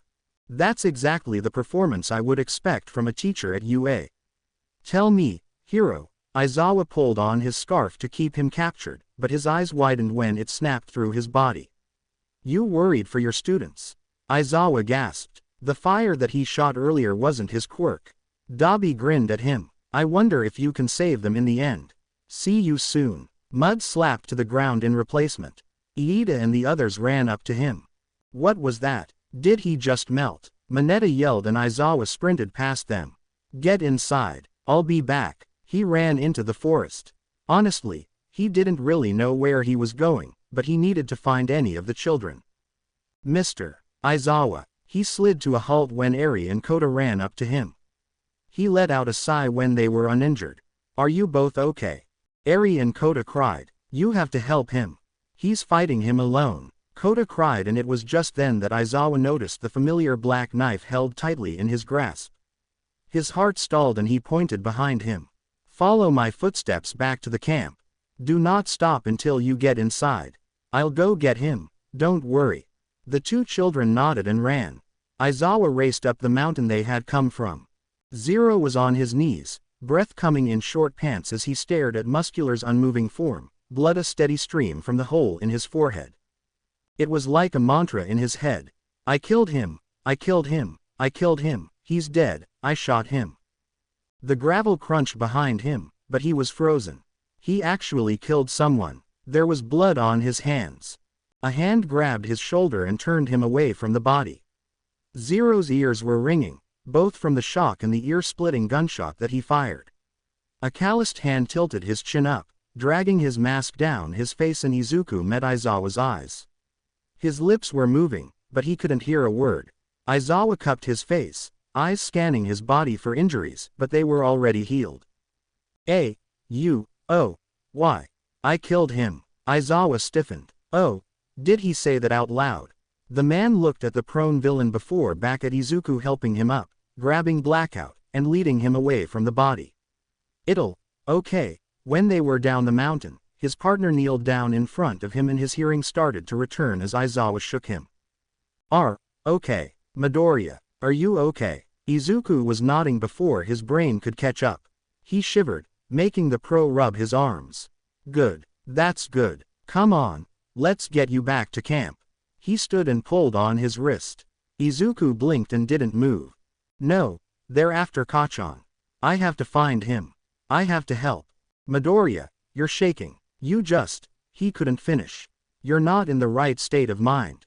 He said instead and started to pull him again. I'll be fine. Please let me help. I have to help him. Please. He begged, and for the first time since he met him on the rooftop 3 years ago, Izuku looked like a vulnerable kid instead of the fearsome vigilante. Another boom shook the forest, jolting Aizawa back to reality. He sighed and gave him Blackout. Fine, okay, I'll keep searching for the students. Go back to camp and give Mandalay a message for me. Mandalay grunted as she was knocked back to the ground. Spinner laughed above her, raising the collection of swords above his head to deal the final blow. Bang! Spinner convulsed, dropping the strapped weapons and twitching uselessly on the ground. She spun around as Zero ran out of the bushes. Mandalay, Kota is safe. Her eyes shudder with relief. You found him. I've also got a message from Mr. Aizawa. I need you to use telepath. Tell everyone in Class A and B that Eraserhead has granted them permission to engage in combat with the villains. She nodded once. Everyone in Class A and Class B. In the name of the pro-hero Eraserhead, you are granted permission to engage in combat with the villains. I repeat, use your training. You can fight these villains. You need to send one more thing. The villains, I know why they're here. They're after Kacchan. Please, you have to let the others know. He was so panicked about getting to his friend that he didn't realize that he called him by his chosen nickname. Kacchan. Who's that? Izuku didn't answer. He ran straight for Magna, who kicked Tiger off of her and used her magnet quirk to make him fly towards her. Zero's eyes narrowed. Fine then. He slung Blackout over his shoulder and elongated his bow staff, positioning himself feet first so that he slammed them into her chest, knocking her to the ground. The quirk wore off and Izuku smacked his staff into her forehead, knocking her unconscious. He took off, disappearing into the forest. Mandalay gulped but activated her quirk again. Listen, we've discovered one of the villain's targets. It's a student named Kacchan. Kacchan, you should try to avoid combat and stick to a group. I hope you can hear me. Katsuki's explosions fizzled out when he heard the message. Kacchan. He hasn't heard that name in 4 years. Had never expected to hear it again. Only one person called him that, and he was dead. Kacchan. Who is that? Class 1B, Todoroki said behind him. Katsuki stared at the villain who was recovering from Todoroki's last ice attack. Me, Katsuki whispered and Todoroki's eyes spun to him. But that's impossible. No one knows about that name, he said in a daze. His classmate gasped and stomped his foot on the ground, summoning more ice to block the villain's blades of teeth. Katsuki shook out of his daze and spun around to their opponent, hands popping. Todoroki glared at him. We can't start fires around here because the flames will spread. Everyone could die if we aren't careful. Do you understand me? God, he's never been so annoyed with someone in his entire life. Katsuki snarled but lowered his hand. Yeah, I get it. I'm not stupid. Todoroki looked deeper into the forest. Even if we retreat, there's poison gas everywhere. They're obviously trying to drive us into a corner. He huffed in agitation. What do we do? Todoroki couldn't do much, not with a student from Class B unconscious on his back. What would he do? Zero panted as he ran through the forest, his senses heightened, alert for any sign of danger. The darkness enveloped him like a cloak, but he navigated through the shadows with ease, his steps silent against the underbrush. Suddenly, a rustling sound disrupted the quiet of the night. Zero froze, instinctively reaching for his weapon. He tensed, ready for a confrontation. But to his surprise, the figure that emerged from the darkness was not an enemy, but rather Shoji from Class 1A. Shoji, what are you doing out here? Zero questioned, his voice low, still on edge from the earlier attack. Shoji's expression was grave as he approached, his multiple arms shifting anxiously. The vigilante's eyes landed on the severed one, dripping steadily of blood. Tokiyami's dark shadow went out of control. We were ambushed by villains and Tokiyami covered us. But the attack triggered his quirk even if he was desperately trying to hold it back. Tokiyami's quirk offensive ability obviously gets stronger when he's in the darkness. Very powerful, but very dangerous. He landed third place in the sports festival. Even in sunlight, he's powerful. He has great restraint and control. Tokiyami is easily one of the strongest individuals in Class 1A. But without that control, it makes Dark Shadow aggressive and hard to control. A roar shattered the night. Zero narrowed his eyes. How did he get this way? After Mandalay told us that we shouldn't engage, we were on high alert. But the villain still got the drop on us. I hid in the bushes and tried to cover Tokiyami, but one of my arms was cut off.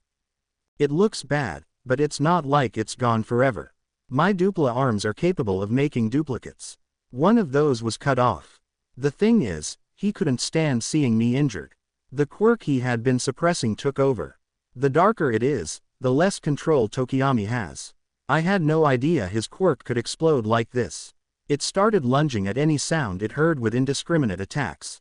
Zero lifted a hand to his chin and hummed. Dark Shadow can only be stopped when he's exposed to light. Kachan figured that out and used it against him. He nodded. That's it. He turned back to Shoji. How long can you expand your arms? Shoji blinked. Around 30 feet I think. He responded making Zero nod again. Good. That's plenty of room. If Dark Shadow reacts to sound, then make duplicate arms to bait him so he'll follow you without attacking your body, yeah. Then try to find Bakugo and Todoroki so they can use their quirks on him. He bit his lip. Make sure you keep an eye on Bakugo. He's the one the villains are after. A villain let it slip that he was the one he was their target. Kachan would be fine. He didn't need to be there. Not if he was surrounded by his classmates. I should focus on finding others. But Zero disappeared before he could finish. Shoji sighed, before quietly moving further from the berserk quirk. Once he was in position, he took a deep breath and snapped his dupla arms out, making as much noise as he could. Dark Shadow roared again and Shoji was running when he heard the trees crashing to the ground and the ground beneath his feet shaking. He didn't know how long he was running until he saw his designated classmates. Their attention snapped away from the villain they were facing. Bakugo, Todoroki, we need light, Shoji yelled, running towards them. Todoroki put the student on his back on the ground and started to light his left side, but Katsuki held out a hand. No, stop. Dark Shadow spotted the villain and ruthlessly attacked, smashing him into the ground instantly, Only then did Todoroki and Katsuki use their quirks to calm Dark Shadow, and Tokiyami fell to the ground panting heavily. One problem down, many more to go. In the heart of the dense forest, Zero moved with swift agility, leaping from one tree branch to another to find his friend. The moonlight filtered through the leaves, casting a dim glow on the treetops as Zero navigated the shadows, his movements calculated and silent. The forest seemed to come alive with each powerful leap, the air humming with a sense of anticipation. Zero's sharp eyes scanned the surroundings, searching for any sign of Katsuki Bakugo. The leaves rustled, and the branches creaked beneath Zero's weight as he moved seamlessly through the treetops. As he jumped from tree to tree, Zero's senses heightened, picking up on faint sounds and subtle disturbances in the air. The forest canopy provided both cover and vantage points, allowing Zero to maintain the element of surprise in their pursuit. A sequel of delight reached Zero's ears. "Yay, that means I'm your friend too." Zero landed silently in the tree across them. A blonde with messy buns leaned in close to Asui, who was hanging from a tree trunk by her dark green hair. While the crazy girl was caught up in whatever ed-up fantasy she was living in. Zero noticed Uraraka crumpled on the ground a short distance away from them, limbs straining to stand back up. "Ah, you're bleeding, Sue. You look even more adorable. I just love blood. We're gonna be such good friends." She leaned in close to the frog girl, licking her lips. Zero chose that moment to intervene. Well, if it isn't the poster child for bad decisions. Did you get lost on your way to the Villains Anonymous support group, or are you just naturally drawn to places where justice thrives? Zero quipped, their voice laced with a mixture of sarcasm and confidence. All three of the girls spun to his voice and Zero hopped down from the tree, dusting off his gloved hands. Himiko Toga's eyes gleamed with a dangerous excitement, unfazed by the snide remarks. "A new playmate, huh? You've got that mysterious hero vibe. I like it. But, seriously, what's with the whole Zero thing? Trying too hard to be edgy?" Zero's masked expression remained stoic, unaffected by Toga's taunts. "Call it what you want. Edgy, mysterious, or just someone who prefers not to broadcast their life story to every villain with a listening device. Now, let's focus on the matter at hand." Toga, undeterred, twirled a knife between her fingers. "Oh, we're getting serious, are we? Fine, but I hope you're ready for a playdate with a twist. I've got a knack for turning things a bit bloody." Zero's gaze sharpened, the moonlight glinting off their visor. "Bloodshed is not a game. It's a consequence, and I intend to prevent it tonight. Your twisted version of playtime ends now." He takes his bow staff, letting it snap out in his hand. He twirled it in his hands and moved in front of Uraraka. Zero lunged forward, the encounter escalating into a fast-paced dance of skill and strategy. Toga, true to her chaotic nature, reveled in the unpredictability of the confrontation. The moonlit clearing became a stage for their clash, each move a carefully calculated step or a whimsical leap into the unknown. As the battle unfolded, Toga's dangerous excitement clashed with Zero's composed determination, creating a dynamic that echoed through the darkened forest. The air crackled with tension, and the clash between vigilante and villain played out like a twisted symphony, each note a testament to the unpredictable nature of their encounter. Chapter text. The clash between Zero and Himiko Toga intensified, each move calculated with precision and countered with strategic finesse. Toga, with her unpredictability, aimed to exploit any opening, but Zero remained one step ahead, their movements a blend of skill and efficiency. As the battle reached its climax, Zero anticipated Toga's next move and swiftly disarmed her, rendering her weapons useless. Toga, undeterred, unleashed a flurry of acrobatic attacks, but Zero deftly dodged and countered with a series of calculated strikes. "You're persistent, I'll give you that," Zero remarked, their voice steady amidst the chaos. Toga, breathing heavily but still grinning, retorted, "Persistence is my middle name, Zero." "Well, not literally, but you get the point." In a decisive moment, Zero executed a well-timed maneuver, disorienting Toga and leaving her vulnerable. With precision, Zero incapacitated her without causing serious harm. Toga, realizing the tables had turned, let out a frustrated growl. "You're no fun, Zero." Maybe I'll save the grand finale for another day, Toga said with a manic glint in her eyes as she hastily retreated into the shadows, disappearing into the night. Zero watched her escape, ready but not eager for a pursuit. The moonlit forest settled into an eerie calm as Zero assessed the aftermath of the skirmish. The battle may have ended for now, but the enigmatic Vigilante knew that in the world of heroes and villains, the next encounter was always on the horizon. When it was obvious that Toga wasn't coming back, Zero pressed the button on his staff and it shrunk back into place. He turned to Uraraka, who was pulling the needle from Asui's hair that was keeping her pinned to the tree. The two girls turned to him with those familiar eyes of gratitude. "Are you girls okay? Did she hurt you?" They shook their heads. "No, we're good." Zero nodded. "Good, then we need to find Cock." He cleared his throat. "Bakugo." Asui and Uraraka glanced at each other. "Shouldn't we be looking for Kachan? Bakugo is pretty strong, even by himself." His eyes widened. "Oh shit, I must have called him that when I told Mandalay to send the message." Zero sighed. "Kachan is Bakugo." He winced. The girls gaped. "Wait, how do you know?" "Because it was what I called him when we were kids." Asui put her finger against her chin. "So then, you guys were childhood friends. Does he know who you are?" Ribbit. Zero shook his head, holding out his hands. No, he doesn't, and I would very much like to keep it that way, so please, you can't tell him that I'm alive." He froze. Then both the girls froze. "He thinks you're dead," Uraraka screeched, and the boy shushed her. "Yes, now can we please?" Uraraka, Asui, Todoroki and Shoji walked out of the forest and up to them. "Oh good, you guys are okay," Zero said, taking Blackout from his back and loading it with his paralysis bullets. "I'm glad Shoji and Tokiyami found you." Zero paused, looking over their shoulders and raising an eyebrow. "Speaking of, where are Bakugo and Tokiyami?" The two boys spun around before their faces went pale. "Nice trick, Their heads snapped up to the tree above them.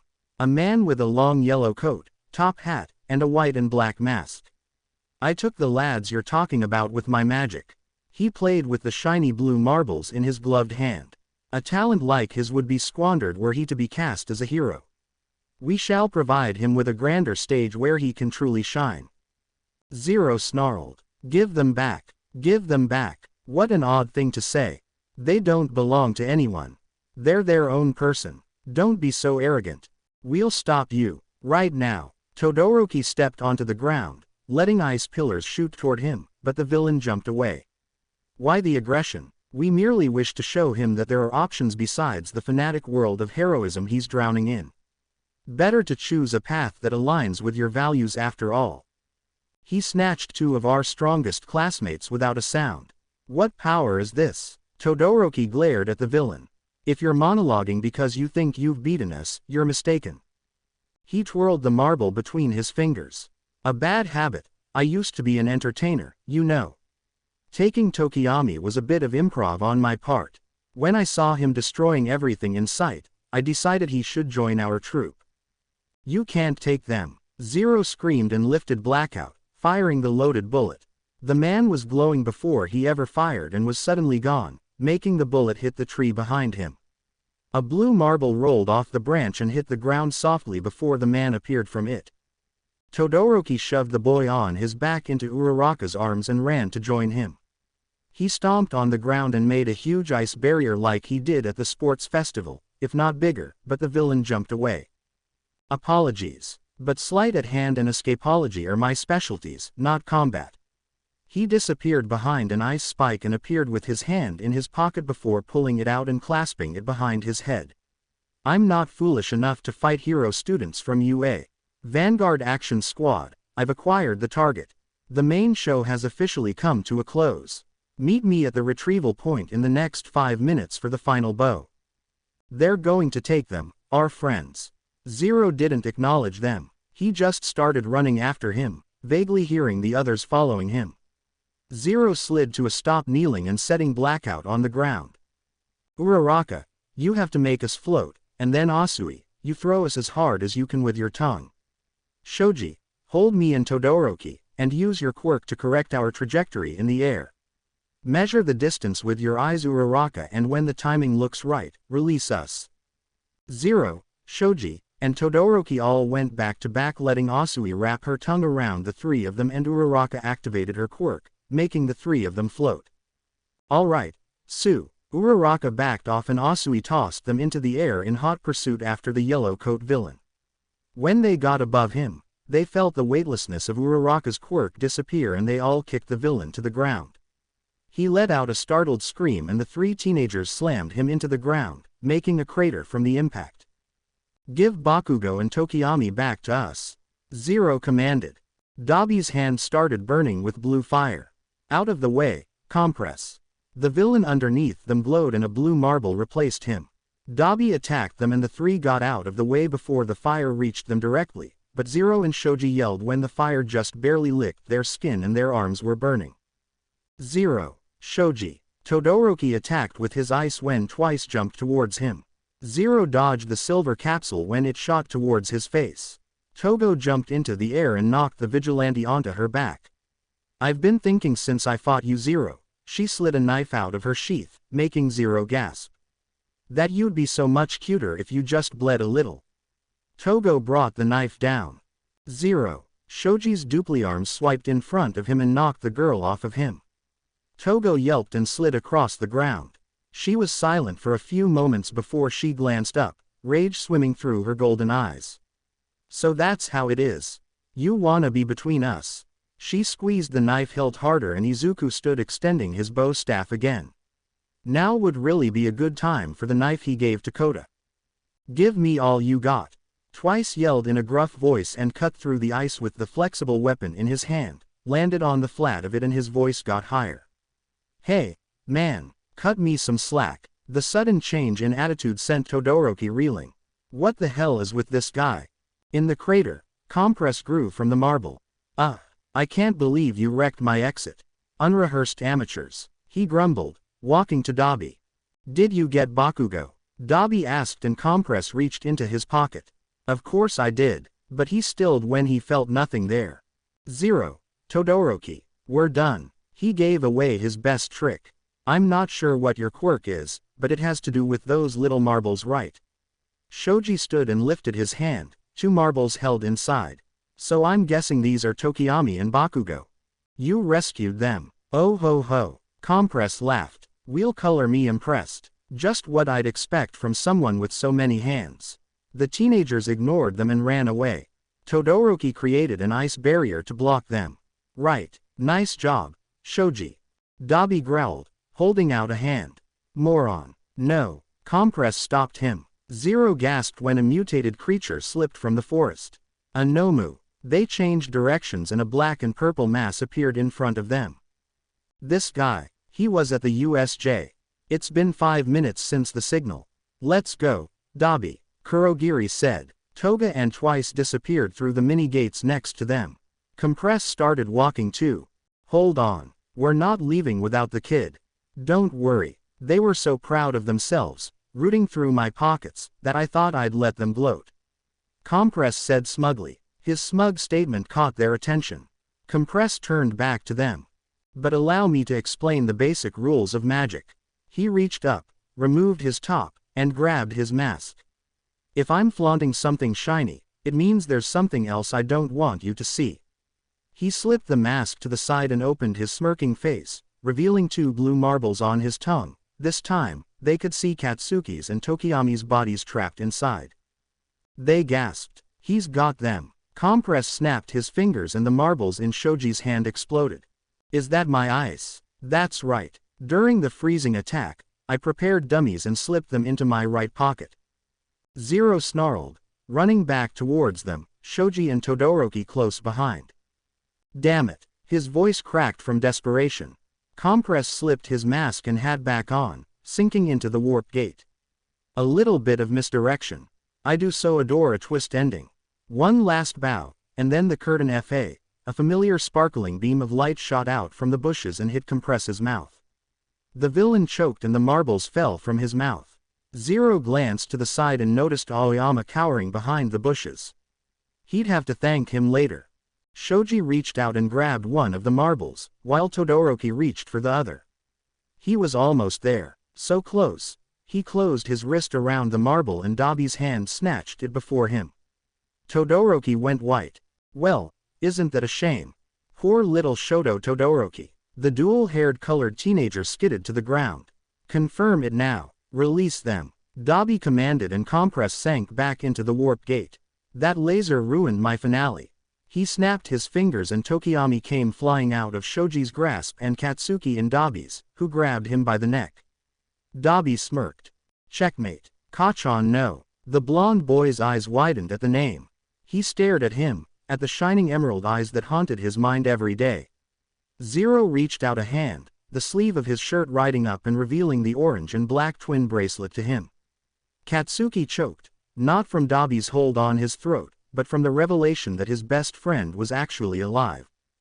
Deku, he whispered and sunk into the warp gate, disappearing from their view.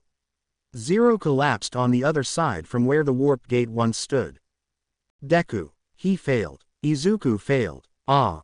He was too late. Chapter text. The warehouse felt colder than usual as Izuku Midoriya returned, his steps heavy with the weight of guilt and concern. Closing the door behind him, Izuku took a deep breath, trying to steady his racing thoughts. The dim light from the Christmas lights overhead cast shadows that seemed to mirror the turmoil within him. His gaze fell on the sparse surroundings, the warehouse a stark reflection of the challenges he faced. Izuku walked to his bed, and gently set Aries' sleeping form on the pillows, and stepped farther into the space to keep her from waking. The low hum of electricity echoed as Izuku meticulously checked his equipment. His costume, a symbol of his commitment to vigilantism, hung ready for action. The familiar weight of his cowl reassured him, concealing the emotions that churned beneath the surface. The events leading to Katsuki's kidnapping replayed in Izuku's mind, fueling the fire of determination within him. He couldn't stand by and allow his friend to suffer at the hands of villains. The gravity of the situation hung thick in the air, but Izuku's resolve remained unbroken. A makeshift map, hastily drawn, lay spread across a table, marked with potential locations and known villain hideouts. Izuku studied it intently, planning his route and anticipating the challenges that awaited him. His mind raced with strategies, each step a calculated move toward rescuing Katsuki. The silence of the warehouse was shattered as Izuku clenched his fists, determination etched across his features. I won't let them hurt you, Kachan. I'll bring you back, no matter what it takes. He reached for his mask, securing it in place, the mask of the vigilante known as Zero. The alias that allowed him to operate outside the constraints of official heroism, to move in the shadows where he deemed necessary. He glanced at the little girl, oblivious to the crisis surrounding Izuku. He was nervous about leaving her here alone, but she knew her way around here and there was plenty of food and water if she got hungry. He sighed. He needed to do this. So he took out paper and wrote her a note to let her know where he was, and left a spare knife next to it in case anything happened. As he stepped out into the night, the warehouse door creaking shut behind him, Izuku Midoriya, now Zero, embarked on a solitary mission. The city's skyline loomed overhead, a silent witness to the undying bond of friendship that drove him forward, into the heart of danger, to rescue the one who had always been by his side. Perched on the edge of a towering building, Zero gazed out over the city, a silent vigilante catching a rare moment of respite. The night had stretched on for 2 relentless days of searching for Katsuki Bakugo, leaving Zero both physically and emotionally drained. The echoes of the city below seemed distant as Zero sought solace in the quiet of the rooftop. The chill of the night air cut through Zero's costume, a reminder of the urgent mission at hand. He sighed, a heavy breath escaping the confines of their mask, and ran a gloved hand through his green hair. He watched the civilians walk through the lightened streets of Musudafu, all going on with their daily routines. Let's return to a short clip from the UA High School press conference that just wrapped up. Zero's head snapped to the jumbo screen in the streets, his eyes widening at Aizawa, Vlad King, and Principal Nezu on TV, all dressed in suits. We are here to apologize. A recent incident allowed harm to come to first-year heroes. And we staff were ill-prepared. We take responsibility for any trauma caused by our negligence. It's our duty to train heroes, but also to protect heroes in training. Aizawa said with a bow. I'll take the first question. A reporter said from behind the camera. Since the beginning of the year, UA students have had 4 encounters with villains. This time, there were students who were gravely injured. How did you explain this to their families? And what are some of the specific steps you're taking to ensure their safety in the future? Zero clenched his fists. The media should know what UA's basic position is since they didn't cancel the sports festival. They just want him to look bad. We will increase patrols around the school grounds, and review security measures within the school. The safety of UA's students is our main priority, make no mistake about it. Nezu said. The crowd started sneering and whispering. Zero was glad that he was too far up to hear the scorns from the people, otherwise, he probably would have smacked them with the barrel of his sniper. You spoke about keeping the students safe, Eraserhead. But according to our information, you encouraged them to fight during the attack on the training camp, putting them in grave danger. What was your reasoning for this? His father partner leaned forward. I concluded that because we didn't know the full situation, allowing them to use their quirks would help avoid the worst possible outcome. And what would that outcome be? Do you think victims and 1 kidnapped child is a win for UA High? Much like Aizawa, Zero hated the media. They were always asking questions like it was their sole priority to make the heroes look bad for the public. Putting words in their mouths and manipulating what they say. I assure you that things could have gone much more poorly. I feared every student would be tortured and killed in the end. It was Nezu who addressed the reporter next. Most of the victims were harmed by the gas attack. We've determined it to be the result of a poisonous quirk used by one of the villains. It's thanks to the quick actions of M's Kendo and Mr. Tetsu that injuries were kept to a bare minimum, as well as another student's quirk. Additionally, we're providing mental health counseling to every student, though at the moment, we do not see any signs of serious psychological trauma. So you've found a bright spot in this tragedy. We're relieved that an entire class of burgeoning heroes still has a future. Can you say the same thing for the abducted Katsuki Bakugo? He enrolled at your school with excellent marks and went on to win the sports festival. Before that, he survived the attack of a powerful sludge villain who eventually had to be taken down by All Might. The boy is obviously strong and heroic. On the other hand, the violence he displayed in the finals and his attitude at the awards ceremony both showed that he could not control his temper. What if this is the real reason the villains kidnapped him? What if they're brainwashing Bakugo right now, pulling him toward the path of evil? How can you sit there and tell us he still has a future? Aizawa stood up, seeming to have enough with this reporter who Zero could picture was smiling smugly off the camera. But instead of losing his composure, Aizawa bowed. As Katsuki Bakugo's teacher, I take full responsibility for not taming his violent behavior. However, his actions at the sports festival were born of his deep-seated convictions. He lifted his head, staring the reporter down. He's trying harder than anyone in his pursuit to become the top hero.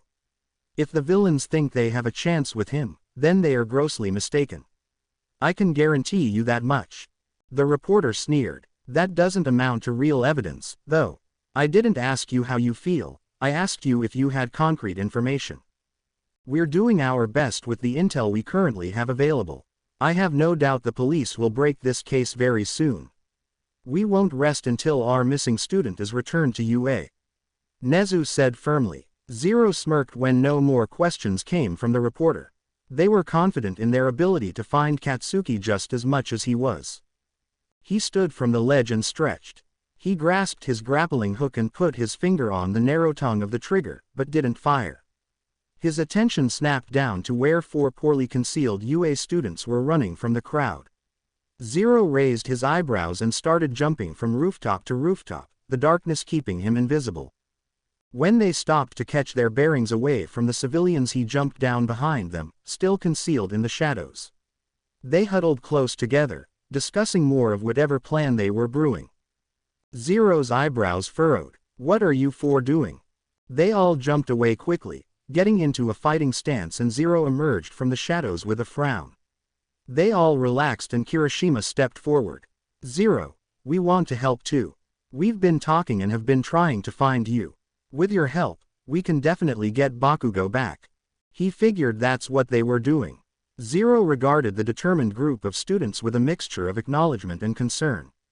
Kirishima, Yaoyorozu, Todoroki, and Iida stood resolute, their eyes reflecting a shared determination to rescue their kidnapped friend.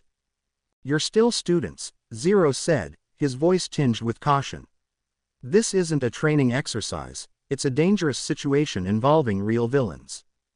Kirishima stepped forward, his unwavering spirit was evident. "We get that, Zero, but Bakugo is our friend. We can't just sit around doing nothing." Yaoyorozu chimed in, her voice steady. "We might not be pros, but we're not helpless either. With your experience and our determination, we can increase our chances of finding Bakugo." Todoroki added, "We can be an asset, not a liability. We've faced tough situations at UA, and we've come out stronger every time." Iida, the embodiment of order and resolve, spoke earnestly. "Our quirks complement each other well, and we can strategize effectively. Let us help." Zero sighed, realizing the sincerity in their words. "I appreciate your passion, but this is dangerous. Villains can be unpredictable, and I can't guarantee your safety." Kirishima grinned, undeterred. "We're not asking for guarantees, just a chance to bring our friend back." While he appreciated their spirit, Zero still fought back. "You're risking expulsion. The consequences can be severe." Kirishima shook his head. "We've faced expulsion threats before. This is about more than rules." Zero knew Aizawa. While he was popular for expelling students, he always re-enrolled them the next day. This was different. "Aizawa will not take this lightly. It's not just him you have to worry about. It's also Principal Nezu. I'm trying to help you. Go home." He grabbed his grappling hook, and when it wrapped around the edge of a building, he let it pull his body into the air and disappeared. It wasn't long after Zero left the students did he found the police and pro-heroes gathering around a building, including All Might and Endeavor. Zero sighed. They found him. He whispered to himself and took Blackout from its protective case, kicking the stands up and setting it on the ledge a couple of buildings over. He lay on his stomach, lined up the barrel, and watched them through the stethoscope. They didn't do anything for a couple of minutes before All Might tensed and suddenly punched through the brick wall. The heroes strategically entered the building and immobilized the villains in seconds. Still, Zero waited. Everything was calm, their plan had worked and it seemed that they never needed him. And for once, that made him very happy. He started to stand. Katsuki was going to be no. Zero neck snapped back to them. No longer were things calm. In seconds, chaos had erupted and a group of Nomu ripped themselves free of the weird metallic gray sludge. Gunshots were fired, quirks were being used and All Might had fled the scene, like he was following someone. Katsuki was nowhere to be found. Zero didn't pursue him. He repositioned himself back on the roof of the building he was on, and whenever he got clear shots, he used a combination of real, explosive, and paralysis bullets to stop the Nomu from killing anyone. Only then, when it looked like the heroes and police were back in control, did Zero tuck Blackout back into its case and race towards Kamino Ward. Zero had told them to go home. They should have gone home. Chapter text. Behind the wall, the four students were struggling to hold in any noises that could reveal their position. "Who is this guy? What just happened? He took out 3 pros in an instant. We have to run. I know that, but I'm so scared, my legs. My body won't move. What in the world? Was that?" Something splashed behind them and then coughing. "Damn it. The hell." The explosive boy almost fell to the ground as he coughed out the remaining sludge from his body. "Bakugo. My apologies, Bakugo." All for one said, and Katsuki turned around where the villains emerged, gagging or covering their mouths. "That was so gross. This black stuff reeks. I love it." Shigaraki stared at the man he hadn't seen in years. "Master." All for one landed on the ground and walked to his protege. "So, you've failed once more, Tamura. But you must not be discouraged. You'll try again. That's why I brought your associates back with you. Even this child, because you judged that he was an important piece on your game board." He held out his hand, much like he did before when he found him. "Start over as many times as it takes. I am here to provide you with help. All of this is for you." Katsuki growled to hide his fear. Iida wouldn't let any of them even attempt to get Bakugo. He was going to get out of there. The alleyway was completely open, there was no one in sight. They could easily escape now, but they just couldn't move. The man, whoever he was.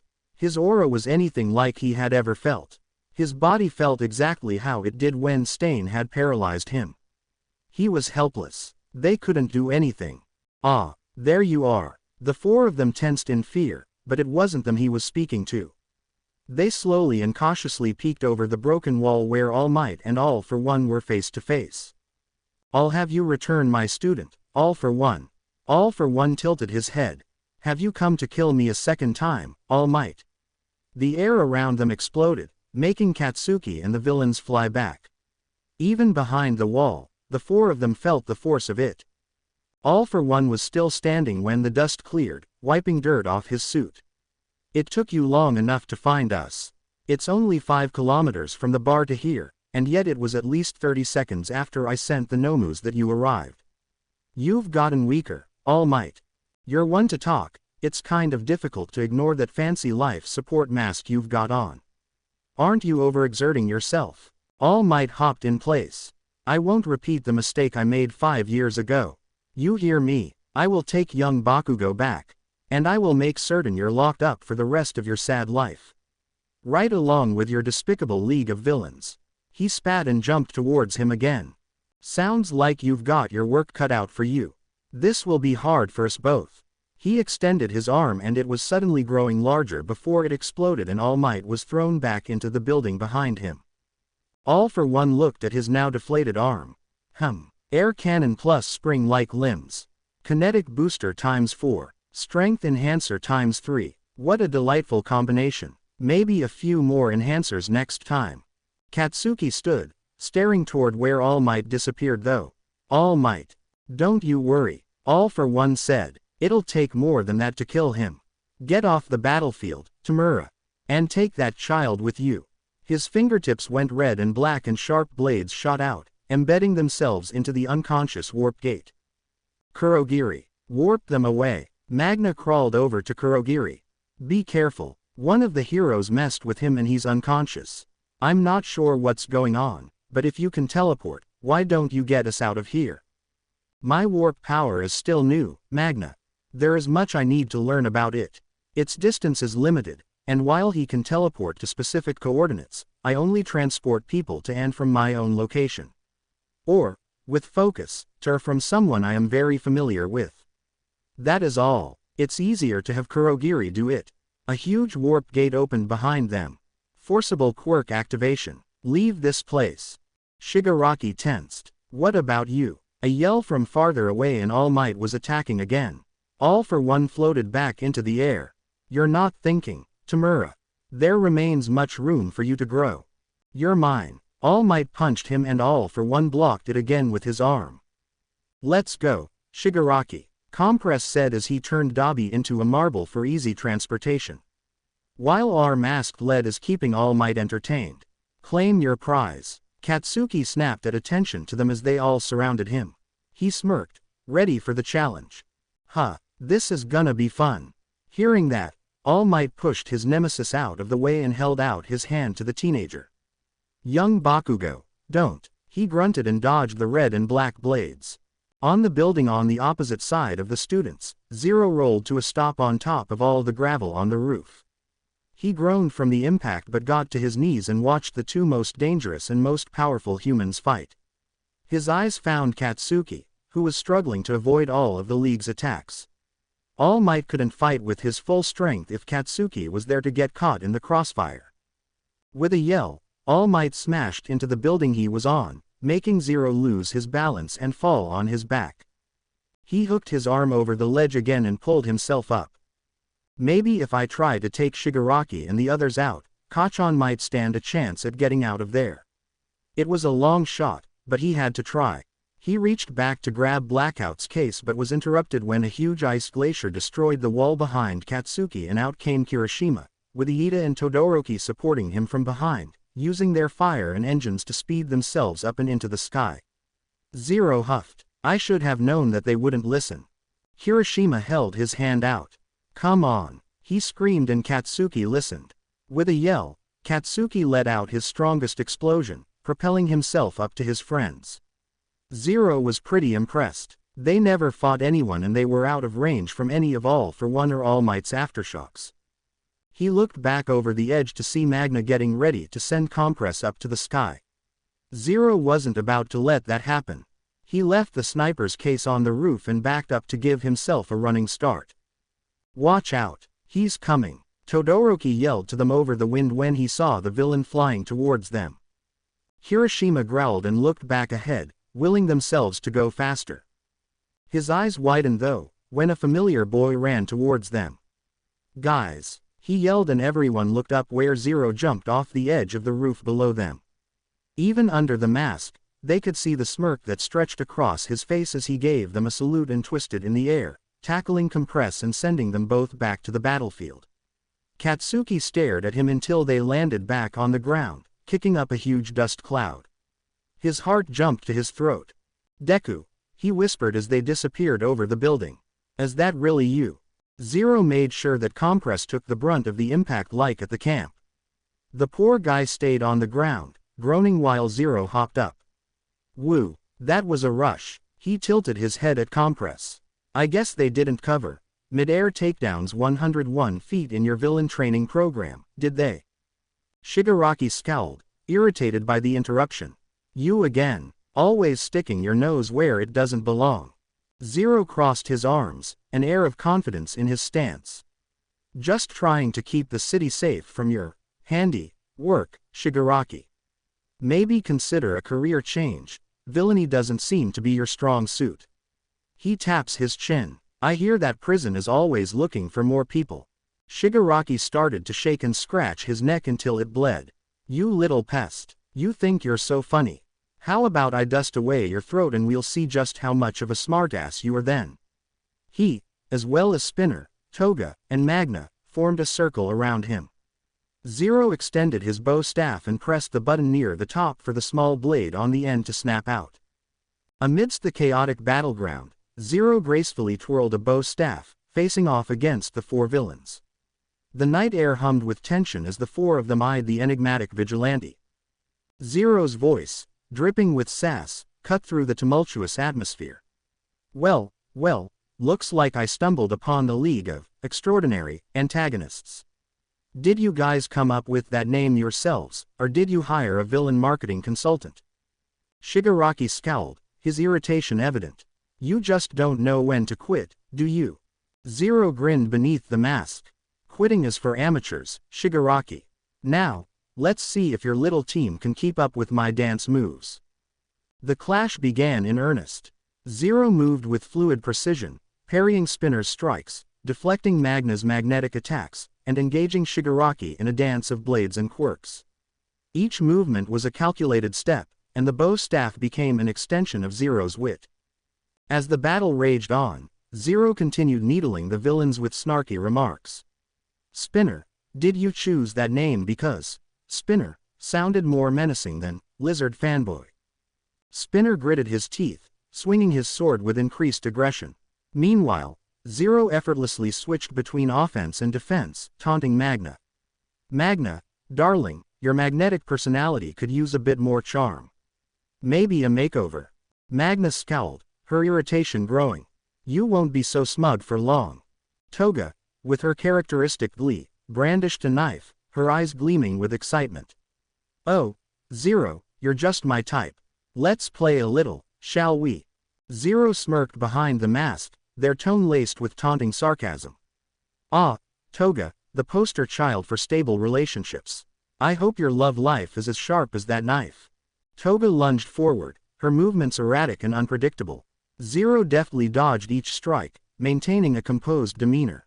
In the background, All Might clashed with All for One, their titanic battle sending shockwaves through the area. Zero, maintaining focus on the trio before them, continued to banter, using sass as both a weapon and a distraction.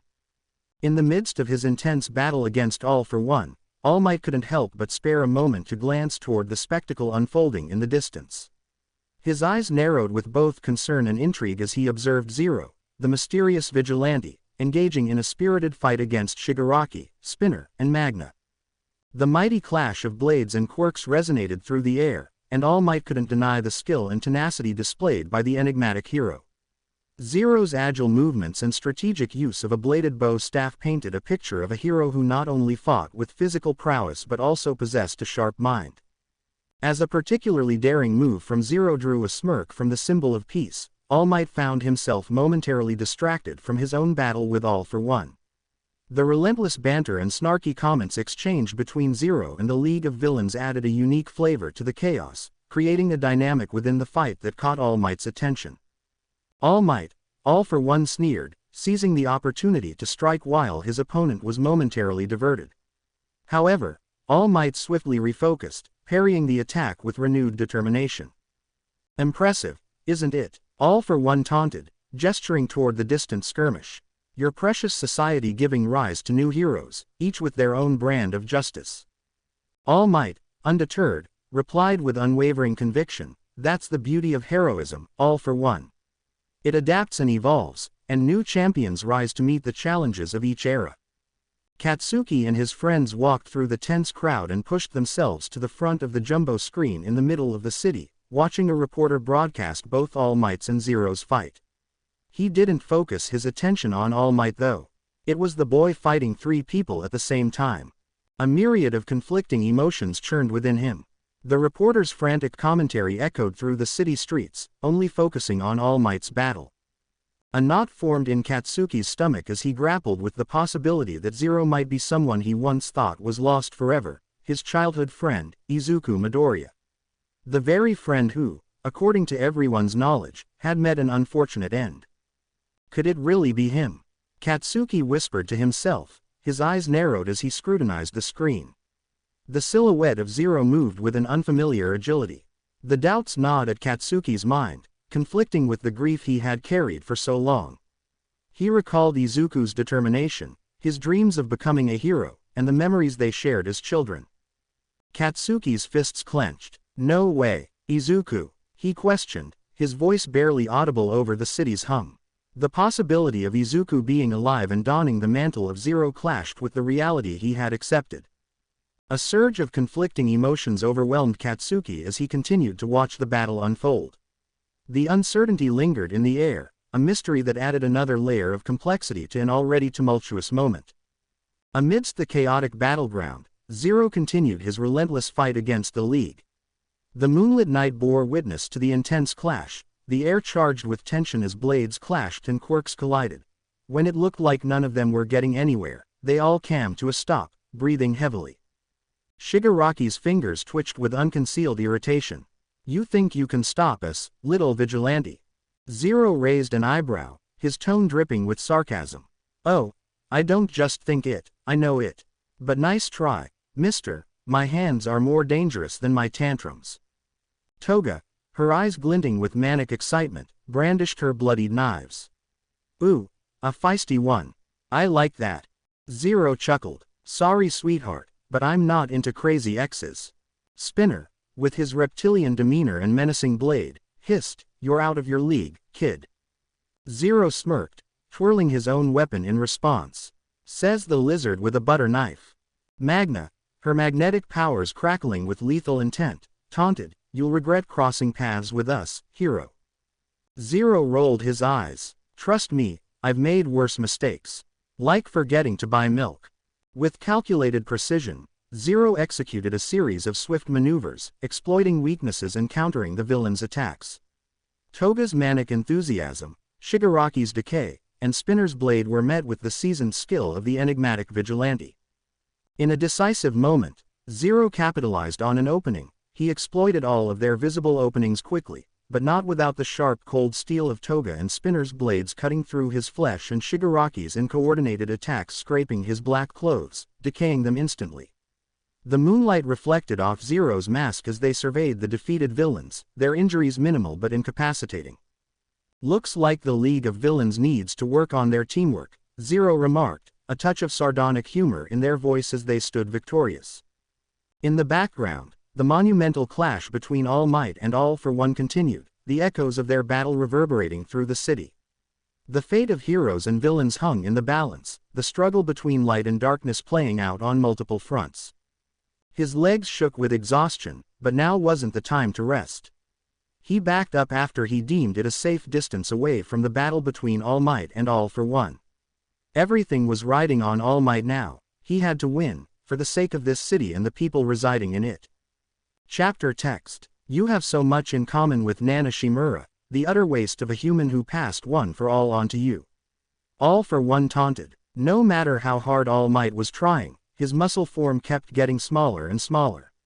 But he needed to hold it together. This fight wasn't over. Be proud, Toshinori. You went down a long, hard road to obtain this power. Of course, it's gonna take a lot of work to master it. My master was a true hero.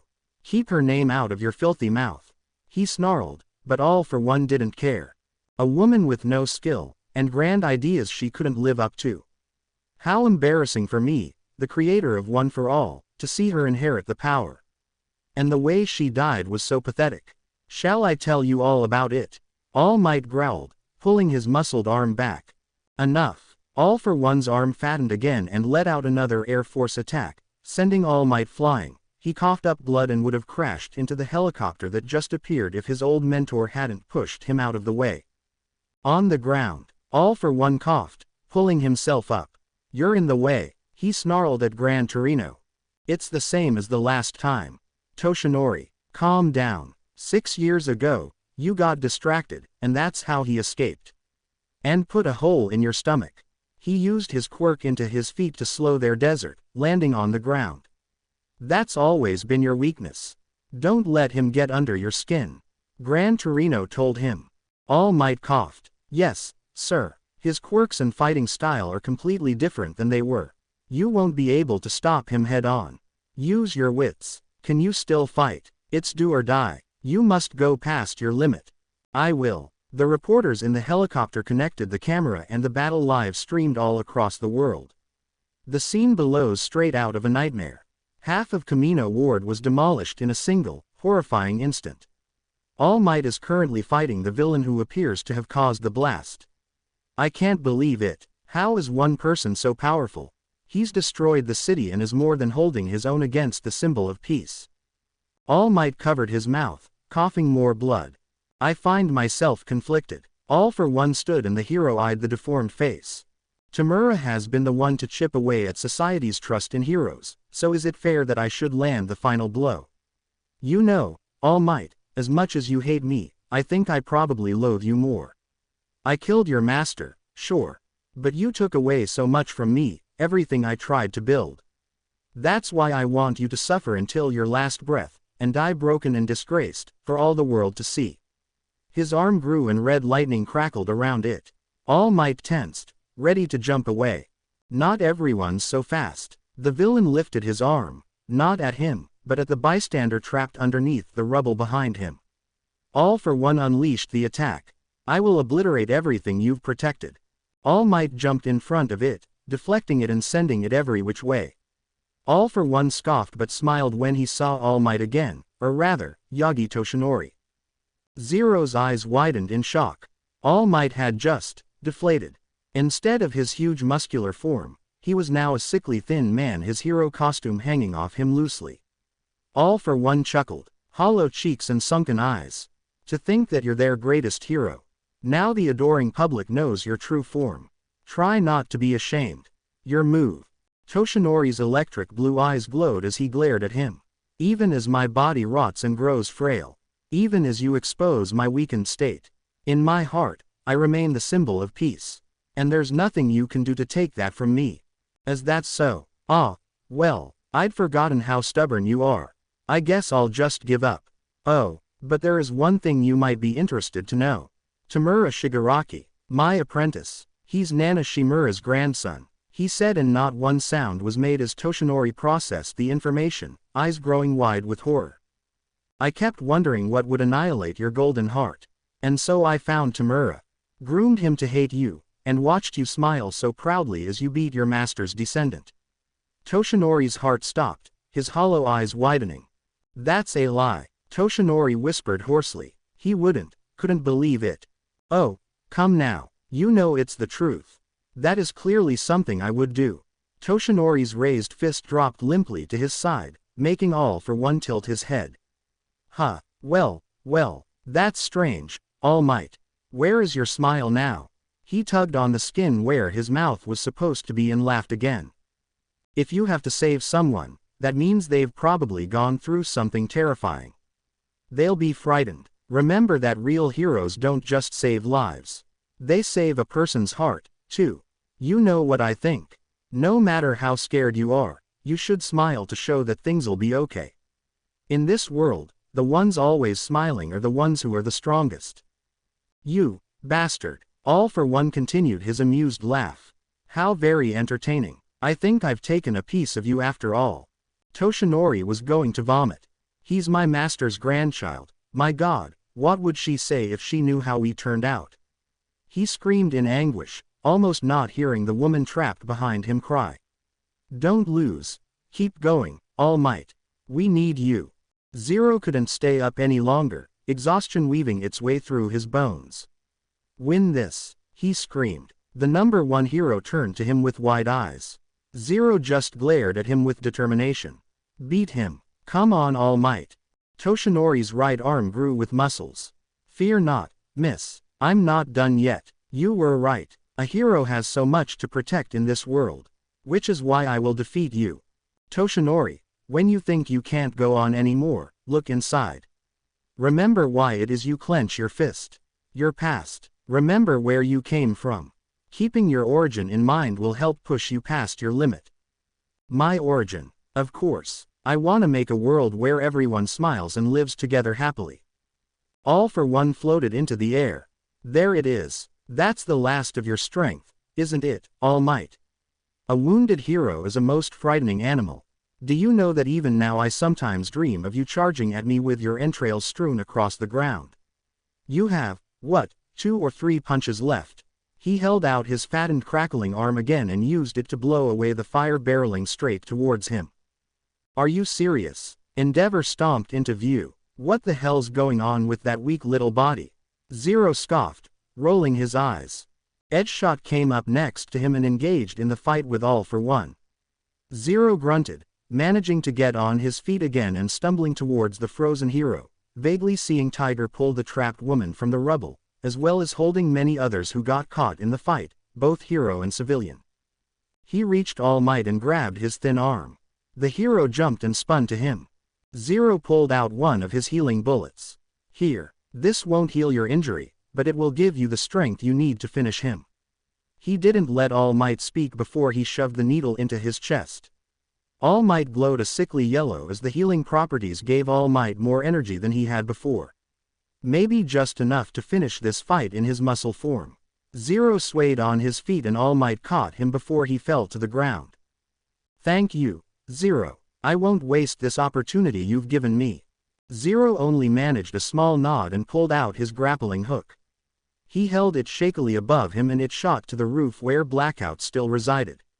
He stayed there, lying on the hard cement for just a few minutes when it became clear that All Might was attacking All for One again.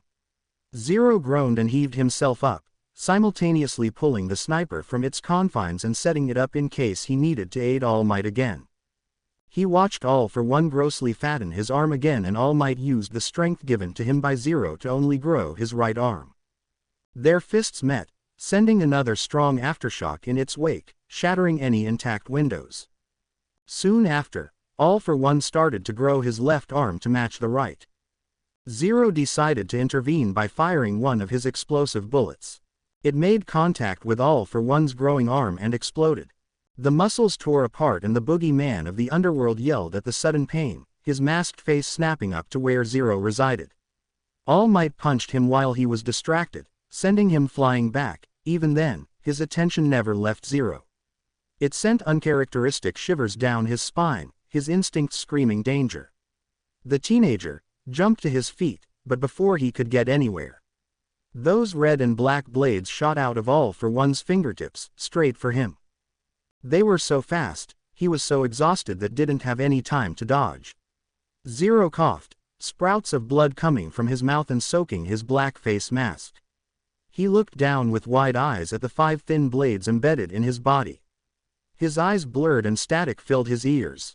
They pulled him up into the air and dangled him over the ledge. You've interrupted Shigaraki's plans for the last time, Zero. The blades slowly pulled back into All for One fingers, bringing him with it. His arms, heavy from fatigue and blood loss, smacked against the villain's chest as he wrapped his fist around Zero's coat collar.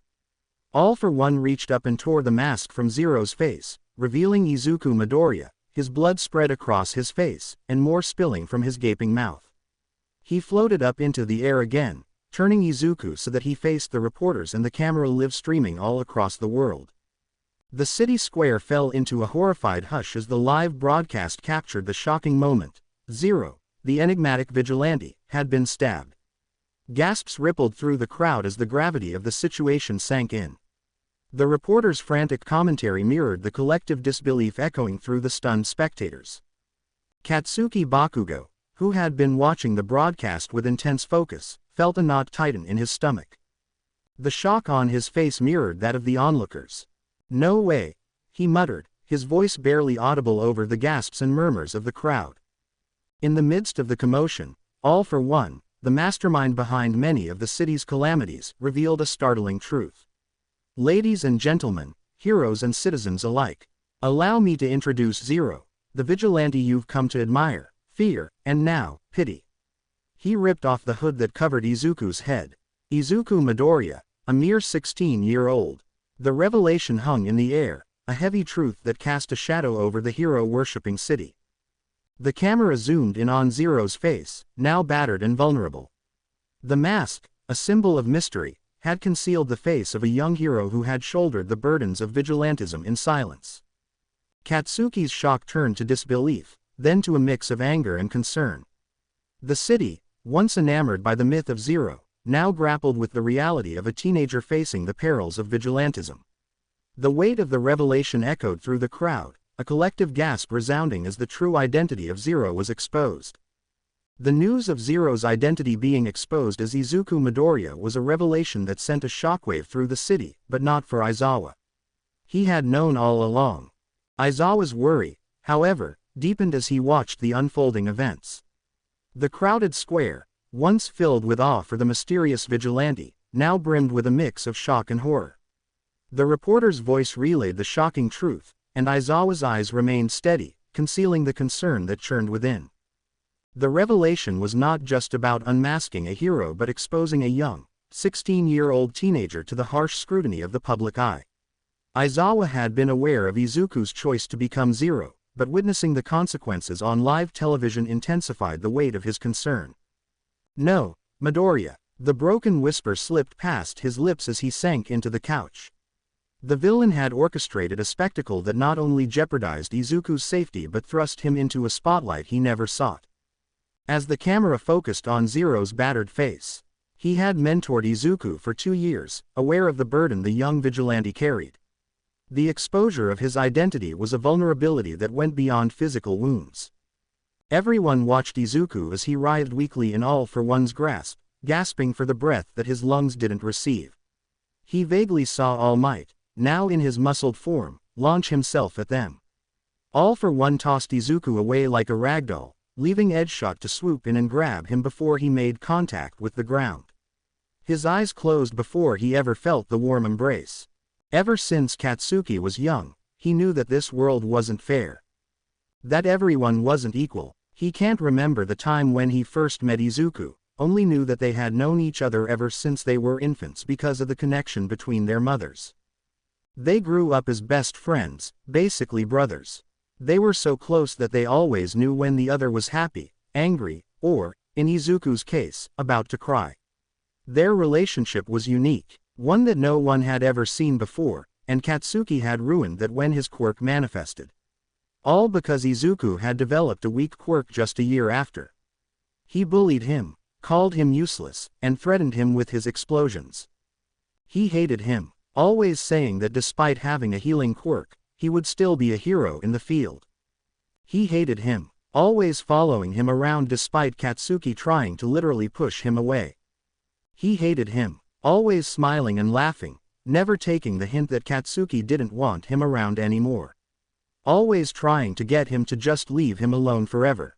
He got his wish. And you know what? He missed him.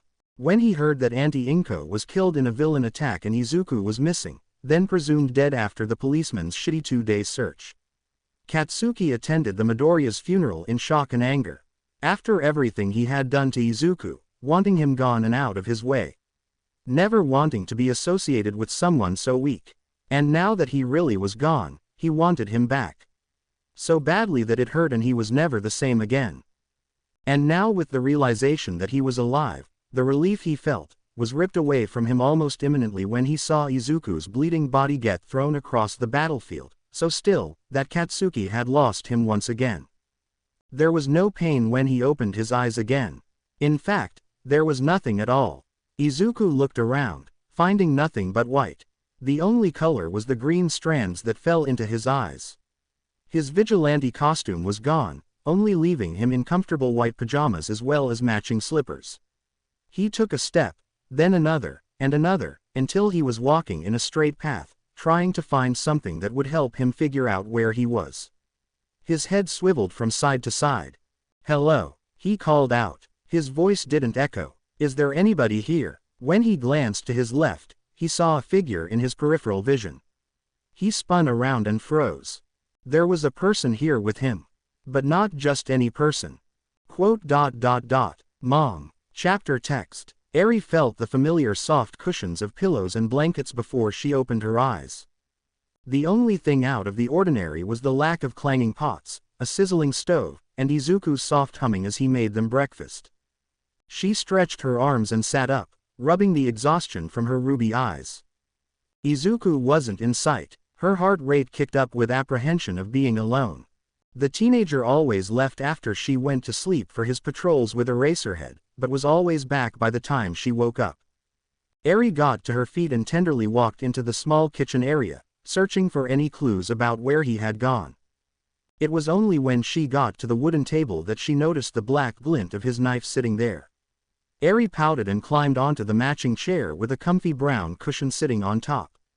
When she made it to the desired spot, she saw a white piece of parchment underneath the weapon. The 6-year-old tilted her head curiously and slid it out, opening the folded flap. Izuku's messy, but eligible words greeted her. "Eri, just wanted to let you know that I'm going out for a bit tonight. Katsuki's in trouble, and I gotta go help him. But don't worry, I'll be back before you wake up in the morning. If you get hungry, there are some snacks in the fridge. I know you're just a little girl, and the world can seem scary sometimes. Remember that you are safe here. Your lovely brother." Eri felt her lips tilt up in the smallest smile, but still felt the unease. Izuku had been gone since last night. It was morning now. Where was he? The metal door of the warehouse slid open and Eri's instincts made her dive underneath the table with the knife in her hand. Only when familiar black boots stepped into the building did she jump out from her spot and rush to give Izuku a hug, but stopped in her tracks. It wasn't Izuku who stared at her with sad, tired eyes. "Hi Eri," Aizawa greeted. In the dimly lit hospital room, a palpable tension hung in the air as Aizawa, Katsuki, and Eri awaited news about Izuku's condition. The sterile scent of antiseptic mingled with the hushed murmurs of hospital staff outside the door, creating a somber atmosphere that mirrored the worry etched on their faces.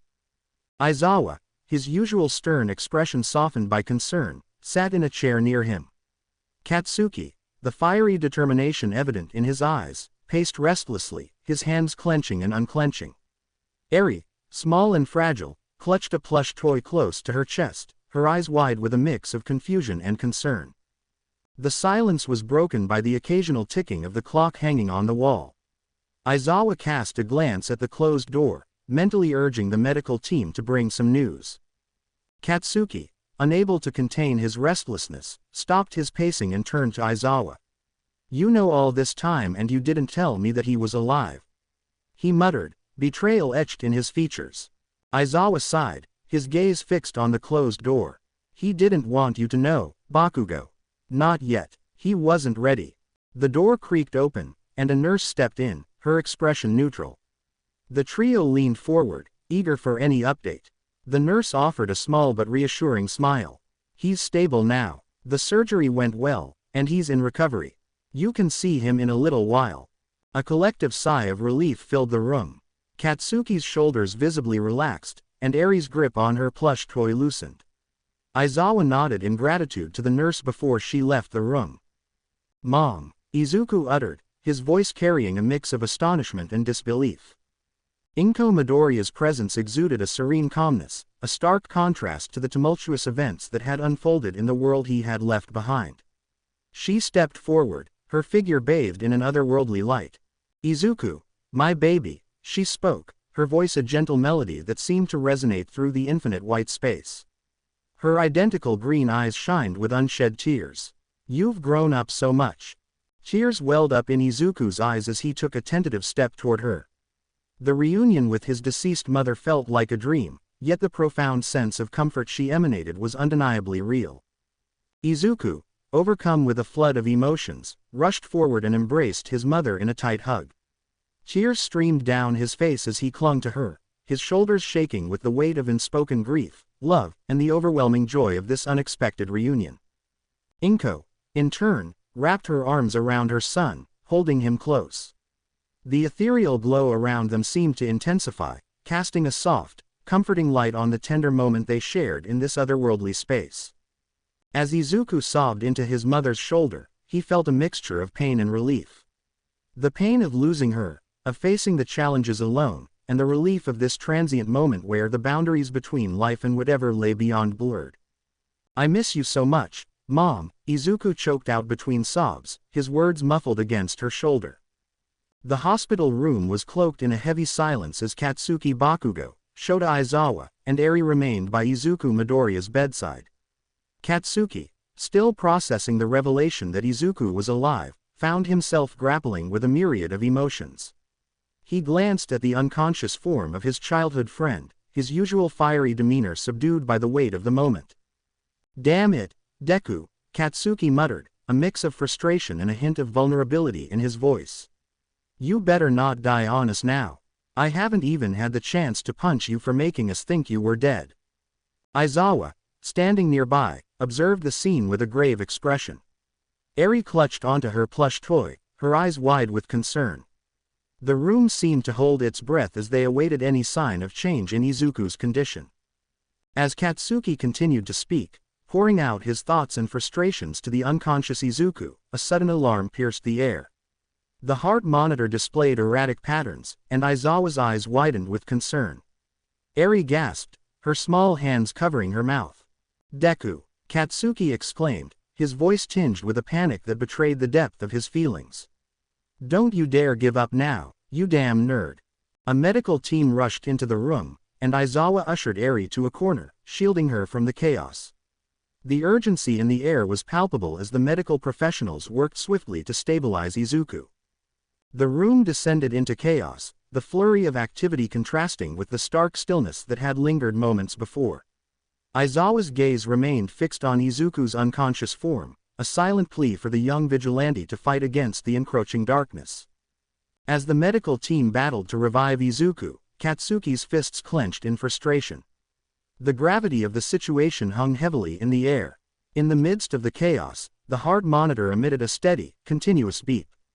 Time seemed to freeze, and Aizawa, Katsuki, and Eri held their breath, waiting for a sign that Izuku would overcome this critical moment and emerge from the brink of unconsciousness. Inko gently stroked his hair, whispering words of comfort. I missed you too, baby. But you've grown into such a remarkable young man. I couldn't be prouder. In the midst of the embrace, Inko gently stroked Izuku's hair, offering silent comfort. The passage of time became a fleeting concept in that tranquil space, allowing Izuku to pour out his heart to the woman who had guided him, even in her absence. Eventually, as the intensity of their emotions began to subside, Inko pulled back slightly, cupping Izuku's tear-streaked face in her hands. She offered a tender smile, her eyes reflecting a mother's eternal love. Izuku wiped his eyes, giving his mother a wobbly smile. Can I come with you?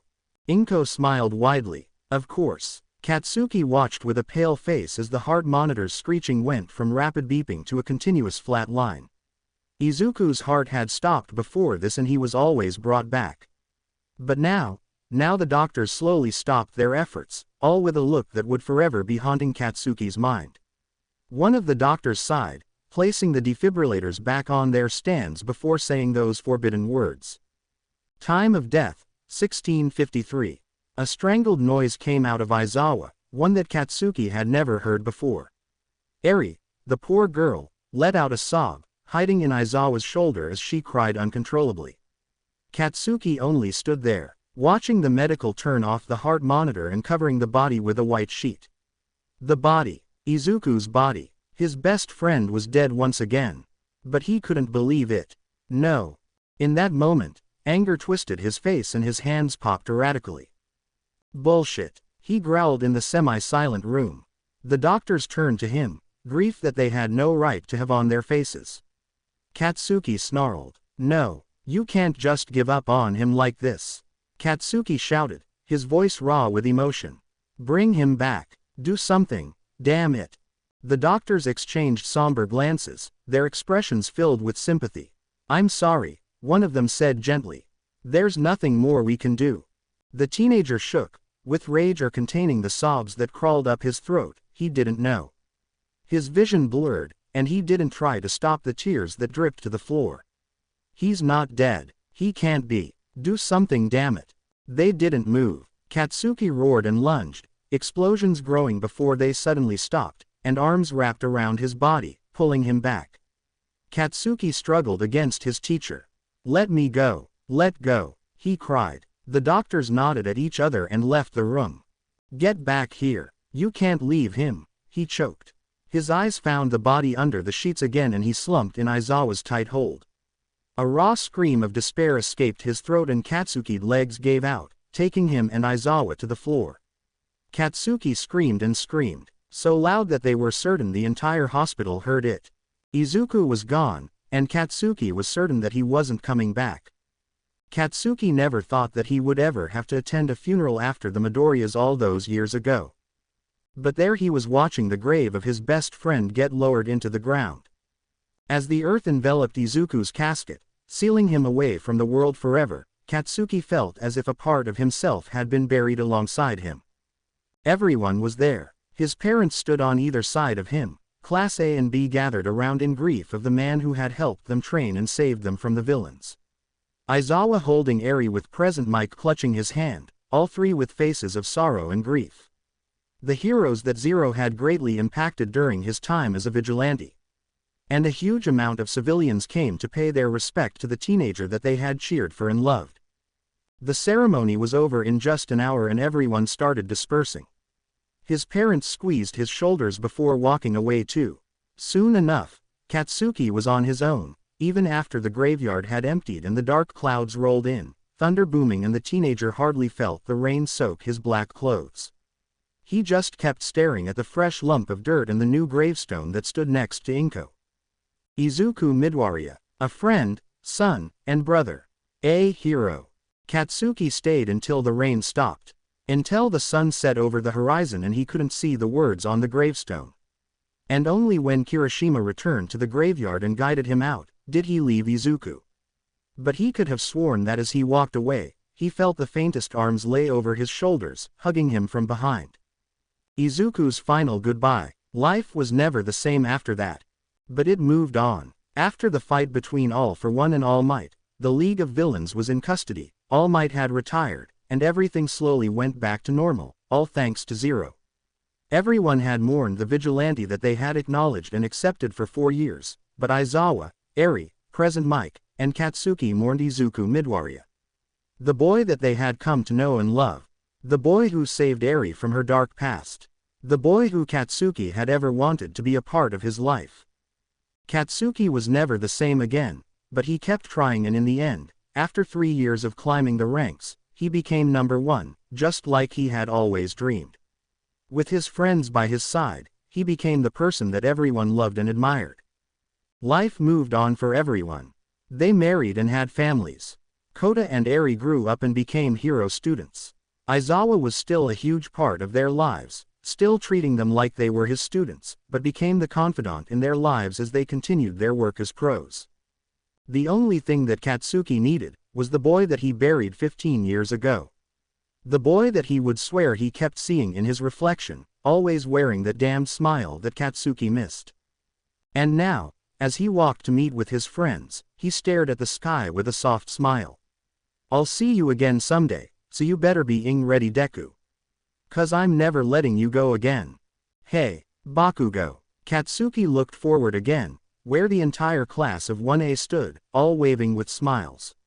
The blonde rolled his eyes, his scowl replacing the smile he had only moments before, and he stomped over to them. The people that he never wanted, but never knew he needed. Inko gently stroked his hair, whispering words of comfort. "I missed you too, baby. But you've grown into such a remarkable young man. I couldn't be prouder." In the midst of the embrace, Inko gently stroked Izuku's hair, offering silent comfort. The passage of time became a fleeting concept in that tranquil space, allowing Izuku to pour out his heart to the woman who had guided him, even in her absence. Eventually, as the intensity of their emotions began to subside, Inko pulled back slightly, cupping Izuku's tear-streaked face in her hands. She offered a tender smile, her eyes reflecting a mother's eternal love. Izuku wiped his eyes, giving his mother a wobbly smile. "Can I come with you?" Inko smiled widely. "Of course." Izuku sighed and started walking forward, only for his mother to stop him with a hand on his chest. He furrowed his brows and turned back to her. Her smile turned solemn. "But not yet." Izuku opened his mouth to protest, but she cupped his face again. "It's not your time yet. I can't allow you to pass here. There are people who are waiting for you to return. Don't you worry about me. You will see me again. Just promise me that you will live. I don't want you to come back here until you're ready." She wiped away the tears that still escaped from his eyes. "I know you blame yourself. There is nothing to forgive because none of it was your fault. Remember that when you go back." His lips trembled and he nodded. "I promise." A tear slipped past Inko's eye. "I love you so much, Izuku. So do the people that are waiting for you." She stood on her toes, pressing a kiss to his forehead before she suddenly pushed him, and he fell. Soft beeping was the first thing that Izuku heard as consciousness slowly returned. Then the soft weight of a small body tucked against his side and the feeling of a calloused hand cupping his own. Everything was fuzzy, slowly coming back to him in pieces. Kachan being kidnapped, fighting the League, getting stabbed and his identity being revealed. His mother. He tensed. And the beeping became slightly more frantic. The weight on his side and hand jolted and the sound of chairs scraping back. A whine escaped Izuku's mouth before a sob made his chest heave. "Mom," he whimpered and a hand carded through his hair. It wasn't her. This hand was bigger, rougher, and inexperienced. "Midoriya." Another sob shook his frame and the same small body draped over his chest in a hug. He reached up and squeezed what felt like an oxygen mask. That hand left his hair and over the one on the mask. "Leave it on, Midoriya. Let it help you." The man spoke. Aizawa. Aizawa was here. He cracked his eyes open as much as he could and looked down when something lightly squeezed him, only to see a head of white on his chest. "Eri." His shaky hands reached up again and held her closer. "Ignore the pain it caused him." He blinked, looking up and finding Aizawa standing over him. "She forgave me," he whispered. At Aizawa's questioning look, Izuku said, "My mom, she forgave me." The teacher's eyes softened. He listened attentively, recognizing the significance of Izuku's words. The weight of guilt that had burdened the young hero seemed to lift, if only for a moment. Aizawa placed a hand on Izuku's shoulder, offering silent support. "Of course she did, kid. You did nothing wrong. I never got to say goodbye properly," Izuku continued, his voice trembling. "But she told me she's proud of who I've become." The man nodded. "As she should be. You're going to be okay. I promise." He went back to petting his hair. Izuku dragged his hand sluggishly down Eri's shaking body before it stopped completely and his eyes closed again, falling asleep by the hand stroking his hair, just like she used to. Izuku Midoriya's eyes fluttered open for the second time in the hospital room, the sterile surroundings momentarily disorienting. The soft beeping of the medical equipment and the subdued lighting brought a sense of familiarity. As his vision cleared, Izuku noticed a figure sitting in a chair by his bedside. Katsuki Bakugo, the one who had thought Izuku was gone for 4 long years, looked up from his silent vigil. His red eyes widened in disbelief, a mix of shock and overwhelming emotion crossing his face. "Deku," he whispered as if testing the reality of the moment. Izuku managed a weak smile behind the oxygen mask, feeling a surge of gratitude for the friend who had believed him lost. "Yeah, Kachan, I'm here. Deku, you were dead. For 4 years," Katsuki finally uttered, his voice carrying a mix of frustration and relief. And then you flatlined. Your heart stopped. You were." Izuku's eyes widened at the revelation, a profound realization of the impact his disappearance had on those he left behind. "Kachan, he began, but the words caught in his throat. Katsuki's expression softened, a rare vulnerability breaking through his usual tough exterior. "You better have a damn good explanation for this, Deku," he said, a hint of a teasing smirk attempting to mask the genuine concern. Izuku chuckled weakly, the weight of the years of separation and the recent events settling in. "I promise, Kachan, I'll tell you everything." Without a word, Katsuki leapt from the chair and engulfed Izuku in a tight, uncharacteristically emotional hug. The weight of 4 years of grief, anger, and the perceived loss of a dear friend found release in that embrace.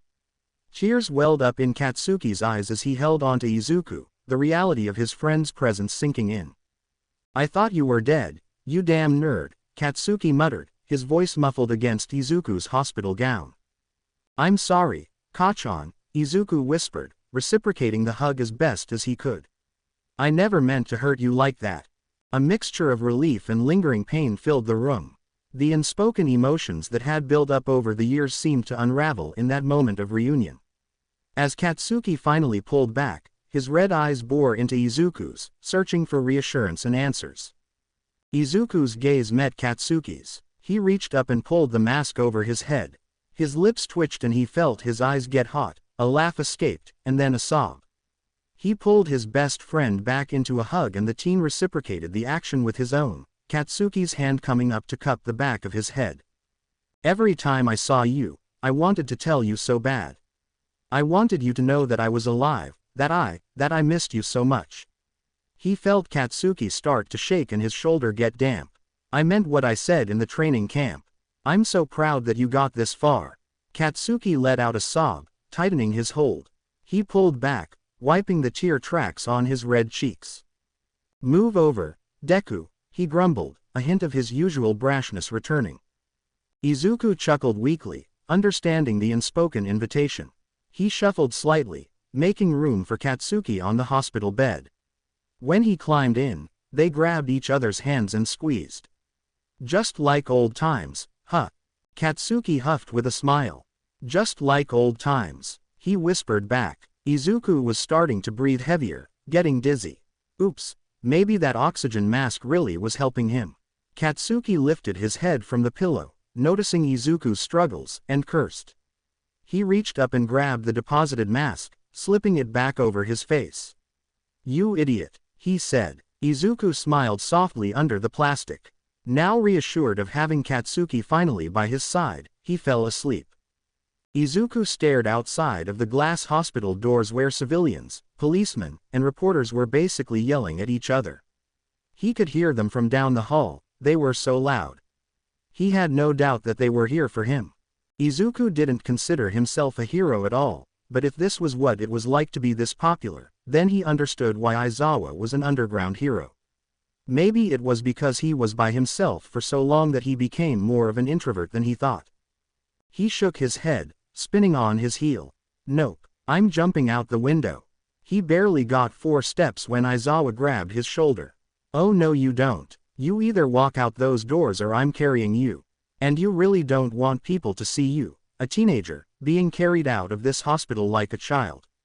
He raised an eyebrow and Izuku knew the man well enough that he would do it.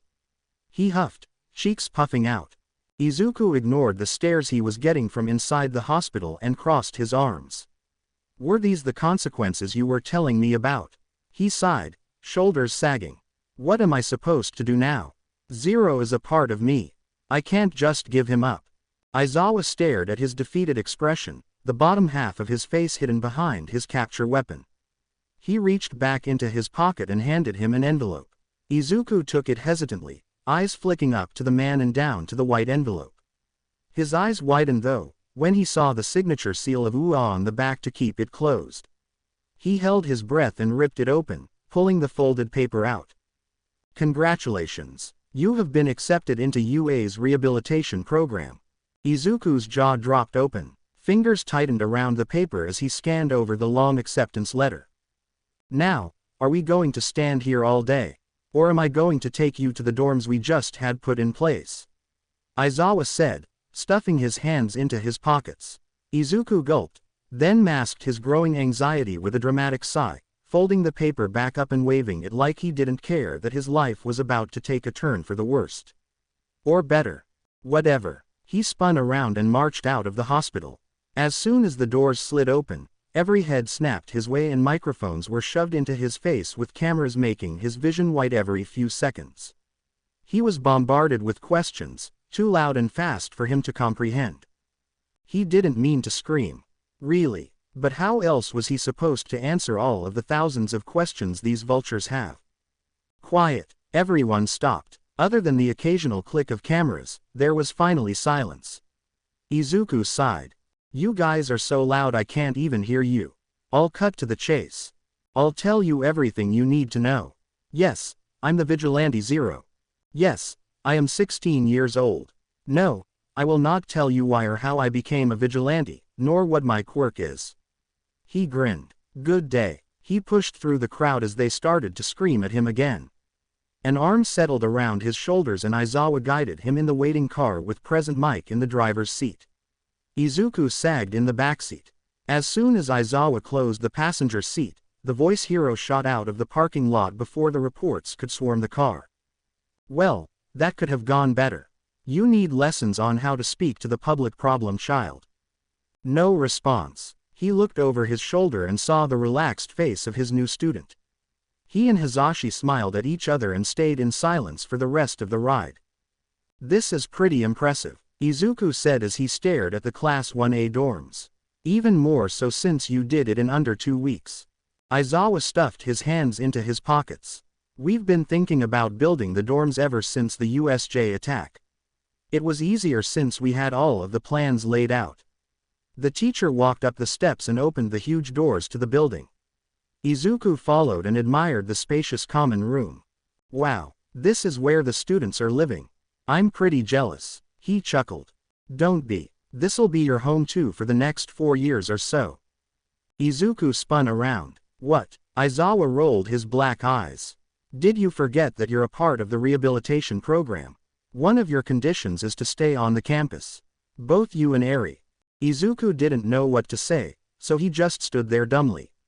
Aizawa didn't look fazed. In fact, he just walked past him. Come on, follow me. I'll show you to your room. The boy only nodded and followed him to the elevator. Good call. Even though Izuku was healed, his body was still suffering from the side effects of his quirk. He didn't think he could handle the stairs. When the elevator opened, the hallway split from left to right. Aizawa turned left. The boys' dorms are this way, he said over his shoulder, making Izuku hurry to follow him. Aizawa led him all the way to the end of the hall and stopped in front of the door in the middle of the hall. A key card was handed to him and Izuku swiped it through the key slot and twisted the handle, opening the door to his new home. 2 twin beds sat in the 2 back corners of the room, with a window and balcony in between. He figured that his bedroom was bigger than the others since 2 people would be staying in there, given that there were 2 sets of everything. Izuku walked in further. It was definitely going to take some getting used to after living in the warehouse for 4 years. Izuku's eyes softened however at Eri's apparent side of the room. Unlike Izuku's plain undecorated space, Eri's was decorated like the princess she was. Her bed was made with pink covers and blankets with many stuffed animals piled on top. Children's books underneath her nightstand. Izuku walked to her dresser and opened the first drawer. Clothes were piled inside, more than she has now. His eyes closed, a smile tilting his lips. Eri is going to love it here. This is perfect, Izuku said, turning to his new teacher.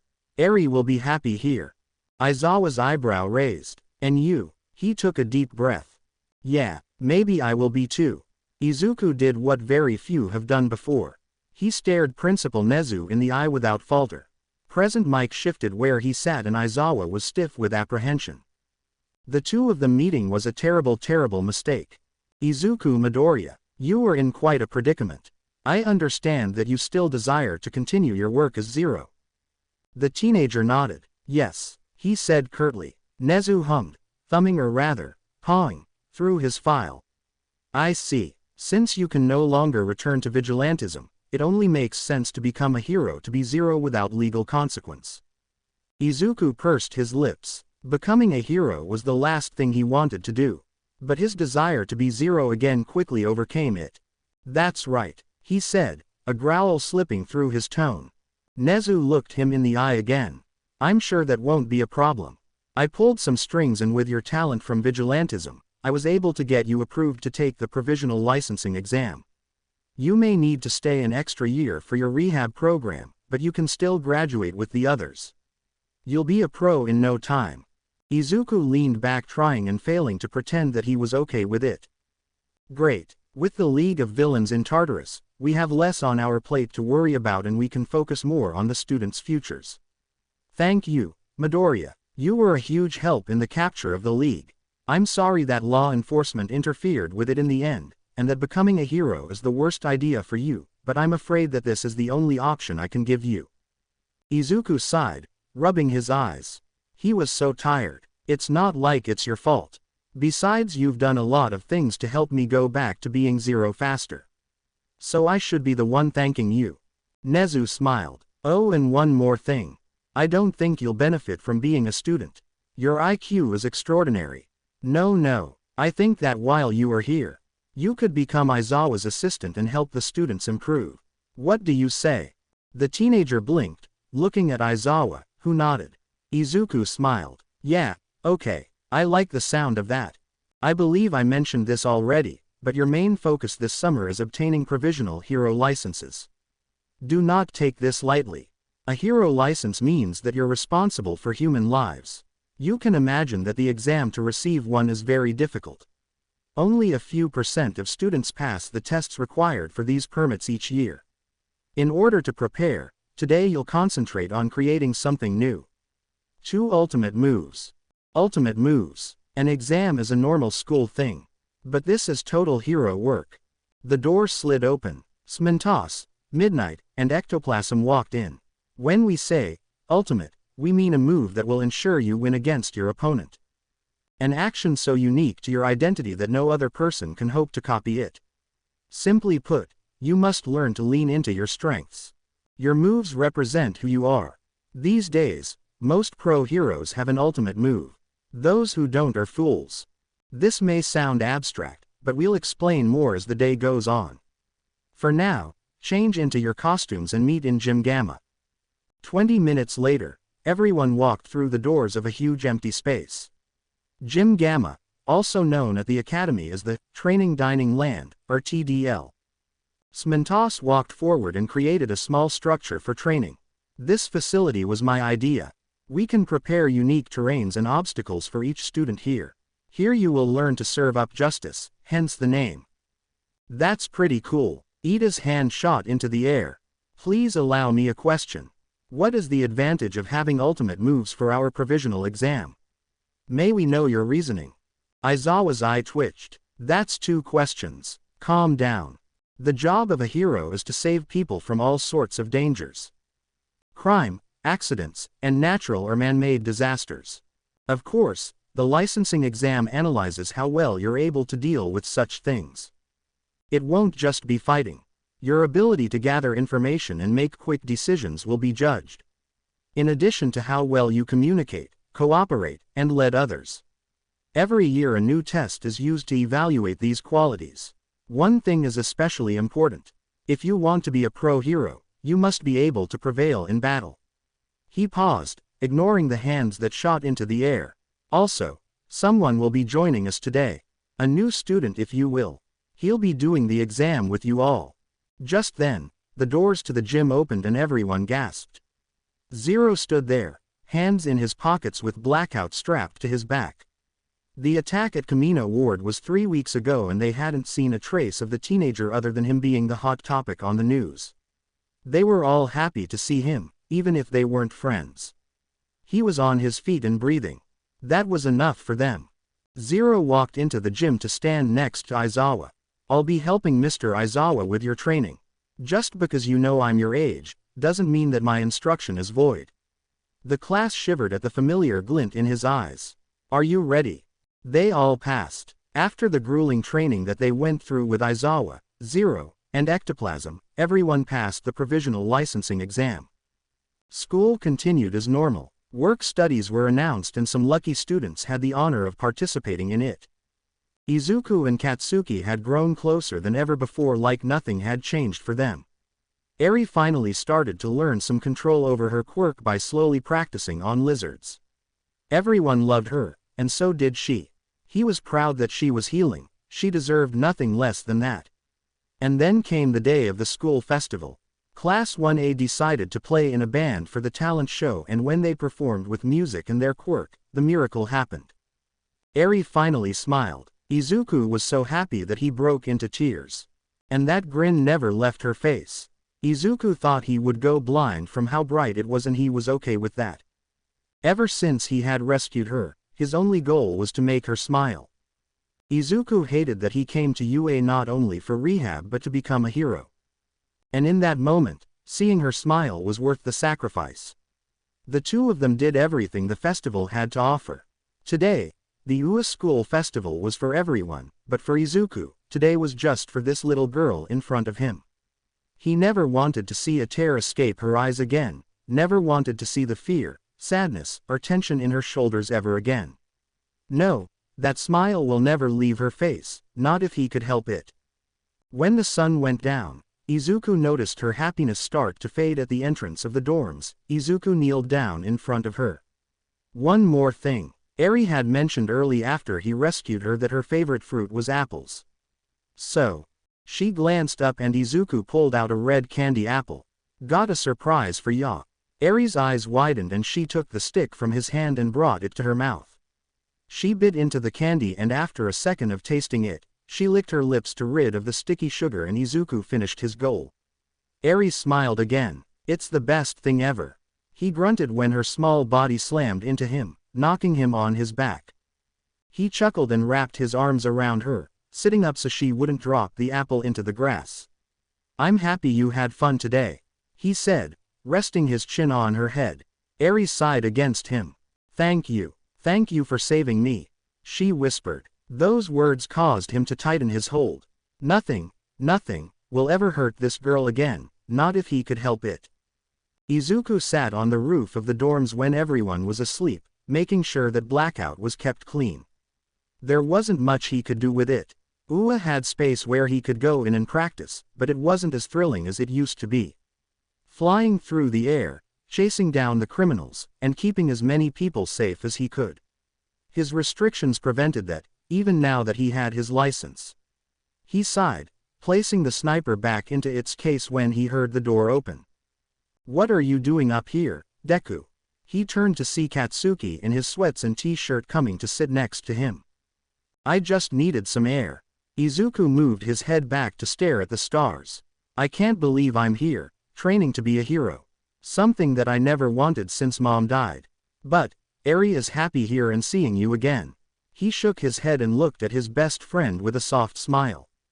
Growing up, I don't think becoming a hero was really my end goal, not my real dream. Katsuki furrowed his brow but didn't interrupt. I think my dream was to always be by your side. Becoming a hero was more of an extra passion. You're going to be a great hero one day, Kachan. And I can't wait to see it. They stared at each other before Katsuki tsked and turned away, but not before Izuku saw the faint blush on his cheeks. Whatever, you stupid nerd, he grumbled, making Izuku laugh. They sat in silence for a few minutes before Izuku suddenly leaned into him. Katsuki stiffened. Katsuki never thought he would ever get to experience this feeling again. When they were little, Izuku was very clingy. He would stay as close to his side as possible. And surprisingly, he never minded. It always felt like Izuku relied on Katsuki to protect him. It made him stronger, made him more passionate about wanting to become a hero. Katsuki closed his eyes and laid his cheek on his green fluffy hair. You have no idea how much I've missed you. As Izuku knelt before his mother's grave, a sense of calm washed over him, replacing the lingering ache with acceptance. He arranged the peonies with care, their vibrant petals a testament to the beauty of life, even amidst loss. Mom, I did it. You told me to keep living and I have. I'm graduating UA today. I wish you could be here to see it, to see me become the hero you always knew I would become. He smiled, running a cloth over her gravestone to wipe off the dirt that clung to it after not visiting her for so long. I've made friends. I have people who believe in me. He spoke of the challenges faced, the friendships forged, and the lessons learned, each memory a cherished treasure. There were moments when I longed for your guidance, your reassurance, he admitted, a small smile tugging at his lips. But in those moments, I found strength within myself. Your spirit, your unwavering belief in me, it was always there, guiding me forward. As he shared his experiences, he felt a sense of peace settle within him. I've come to realize that life is a journey filled with twists and turns, victories and setbacks. And through it all, I've learned to embrace every moment, every emotion, he said, his gaze fixed on her name carved into the stone. Mom, I may not have all the answers, but I know one thing for certain. I'm going to be okay, he declared, his voice echoing with conviction. You no longer have to worry about me. He leaned forward until his forehead was on the stone. I'll see you again, and when I do, I'll tell you everything. He walked away with a light heart. Years of grief, gone. He walked out of the cemetery with a smile. A warm breeze washed over him and he knew that his mother was watching. Today was the day. His rehabilitation was finished. Exactly 1 year ago today, Class 1A graduated and became pro-heroes. Izuku, unfortunately, had to stay at UA, but he became a ward and Aizawa's assistant with all of his new classes. Well, when he didn't expel them anyway. But today was the day he was finally being released and officially becoming a pro. But now, he sat in the small dorm that belonged to him and his 10-year-old sister who had been clingy all week, and no matter how many times he told her that he wasn't going anywhere, she still didn't seem to believe him. With all of the training she had gotten on her quirk over the 4 years they were there, Eri was certainly going to have great control over it when she enrolled at UA. I promise Eri, I'm not going anywhere. I'm still going to be living here, just going to be gone for most of the day. I heard that Kota was going to come stay here for the week, aren't you excited? Kota and Eri had become the best of friends over the years. Probably as close as Izuku and Katsuki were. He had no doubt that they were going to be together one day, and Izuku couldn't think of anyone else more perfect for her. Eri sighed, sitting up and clasping her hands in her lap. Yeah, I guess, but you won't be with us. You're going to be gone all day. Izuku laughed. I don't see how it's any different than before. I'm still gone all day helping the faculty train the students. He said with amusement. Eri huffed, swinging her legs. At least you were on campus and not leaving. I was allowed to be with you too. Her brother softened and he placed his hand on her head. Once you become a hero student and get to have internships and work studies, you'll be able to work with me. I'm not leaving you, Eri. Not ever. If you ever need me, I'm always one call away. Besides, if you worry about me then just remember that I'm going to be working with Kachan and the others. We'll have each other's back. And really, I'm more of a distance fighter than close combat. He reassured and noticed Eri start to relax. Yeah. The front door opened and they looked over their shoulders to see Aizawa and Principal Nezu walk in, the former carrying the case with Zero's costume. You ready, Midoriya? Nezu asked and Izuku nodded, standing and taking the case from Aizawa before going to his room in the back to change. The more equipment he slipped on, the more he felt at ease. It had been so long since he put this costume on for something other than training. When he finished, he grabbed Blackout's case and looked at his reflection. Zero stared back. The villain, Supersonic, clad in a sleek black suit adorned with pulsating soundwave emblems, grinned wickedly as he taunted the trio. You heroes think you can stop me? He sneered, his voice amplified by the waves of sound rippling around him. Without hesitation, Dynamite charged forward, explosions erupting from his palms as he aimed to close the distance. But before he could unleash his full firepower, Supersonic let loose a deafening blast of sound, sending shockwaves reverberating through the air. Dynamite gritted his teeth, his ears ringing from the assault, but he refused to falter. With a roar of determination, he pushed through the disorienting noise, his explosions lighting up the sky as he closed in on the villain. "Think again, you bastard." He brought his thumb and index finger together against his right gloved hand that started to glow. AP shot. A flurry of explosions shot from his hands and managed to hit the villain, who didn't have time to dodge. Red Riot and Todoroki rushed in to apprehend him, but Supersonic managed to stand back up and release another shockwave, sending the three of them back and destroying the buildings around them. Dynamite growled and reached up. When he pulled his hand away from his ear, he noticed the blood soaking his gloves. "Bastard burst my eardrums." He glanced to the side to see his partners struggling to stand, blood running from their ears as well. He growled, "Damn, we need backup." The faintest of laughs managed to slip past the agonizing ringing in his ears. He looked back to the villain who was walking towards them. Is. The three heroes shakily got to their feet, breathing hard. Supersonic grinned at them and kept moving his mouth. Dynamite choked and coughed up bits of blood. He stared at his lips to gather what he was saying. "Fun, but this is the end," he said in a breath, and the three of them prepared to counter it. How? They didn't know, but they won't give up. Not until they die. The villain hardly released his quirk when another explosion sounded. It didn't belong to Dynamite though. Boom! Something whizzed past his head and struck the villain, cutting off his attack and making him convulse. The three heroes' eyes widened and they spun around where another hero walked out of the dust cloud, reloading his sniper. "Looks like your plans hit a sour note," he quipped, his voice laced with confidence as he stood tall. "But don't worry, I'm here to remix them into something a little more heroic." He smirked underneath his mask, looking at Red Riot and Todoroki's relieved faces, before turning to his best friend. "I'm back," Zero sang. To be continued. I hope you enjoyed this story. Also remember to subscribe and like this video. See you in the next video.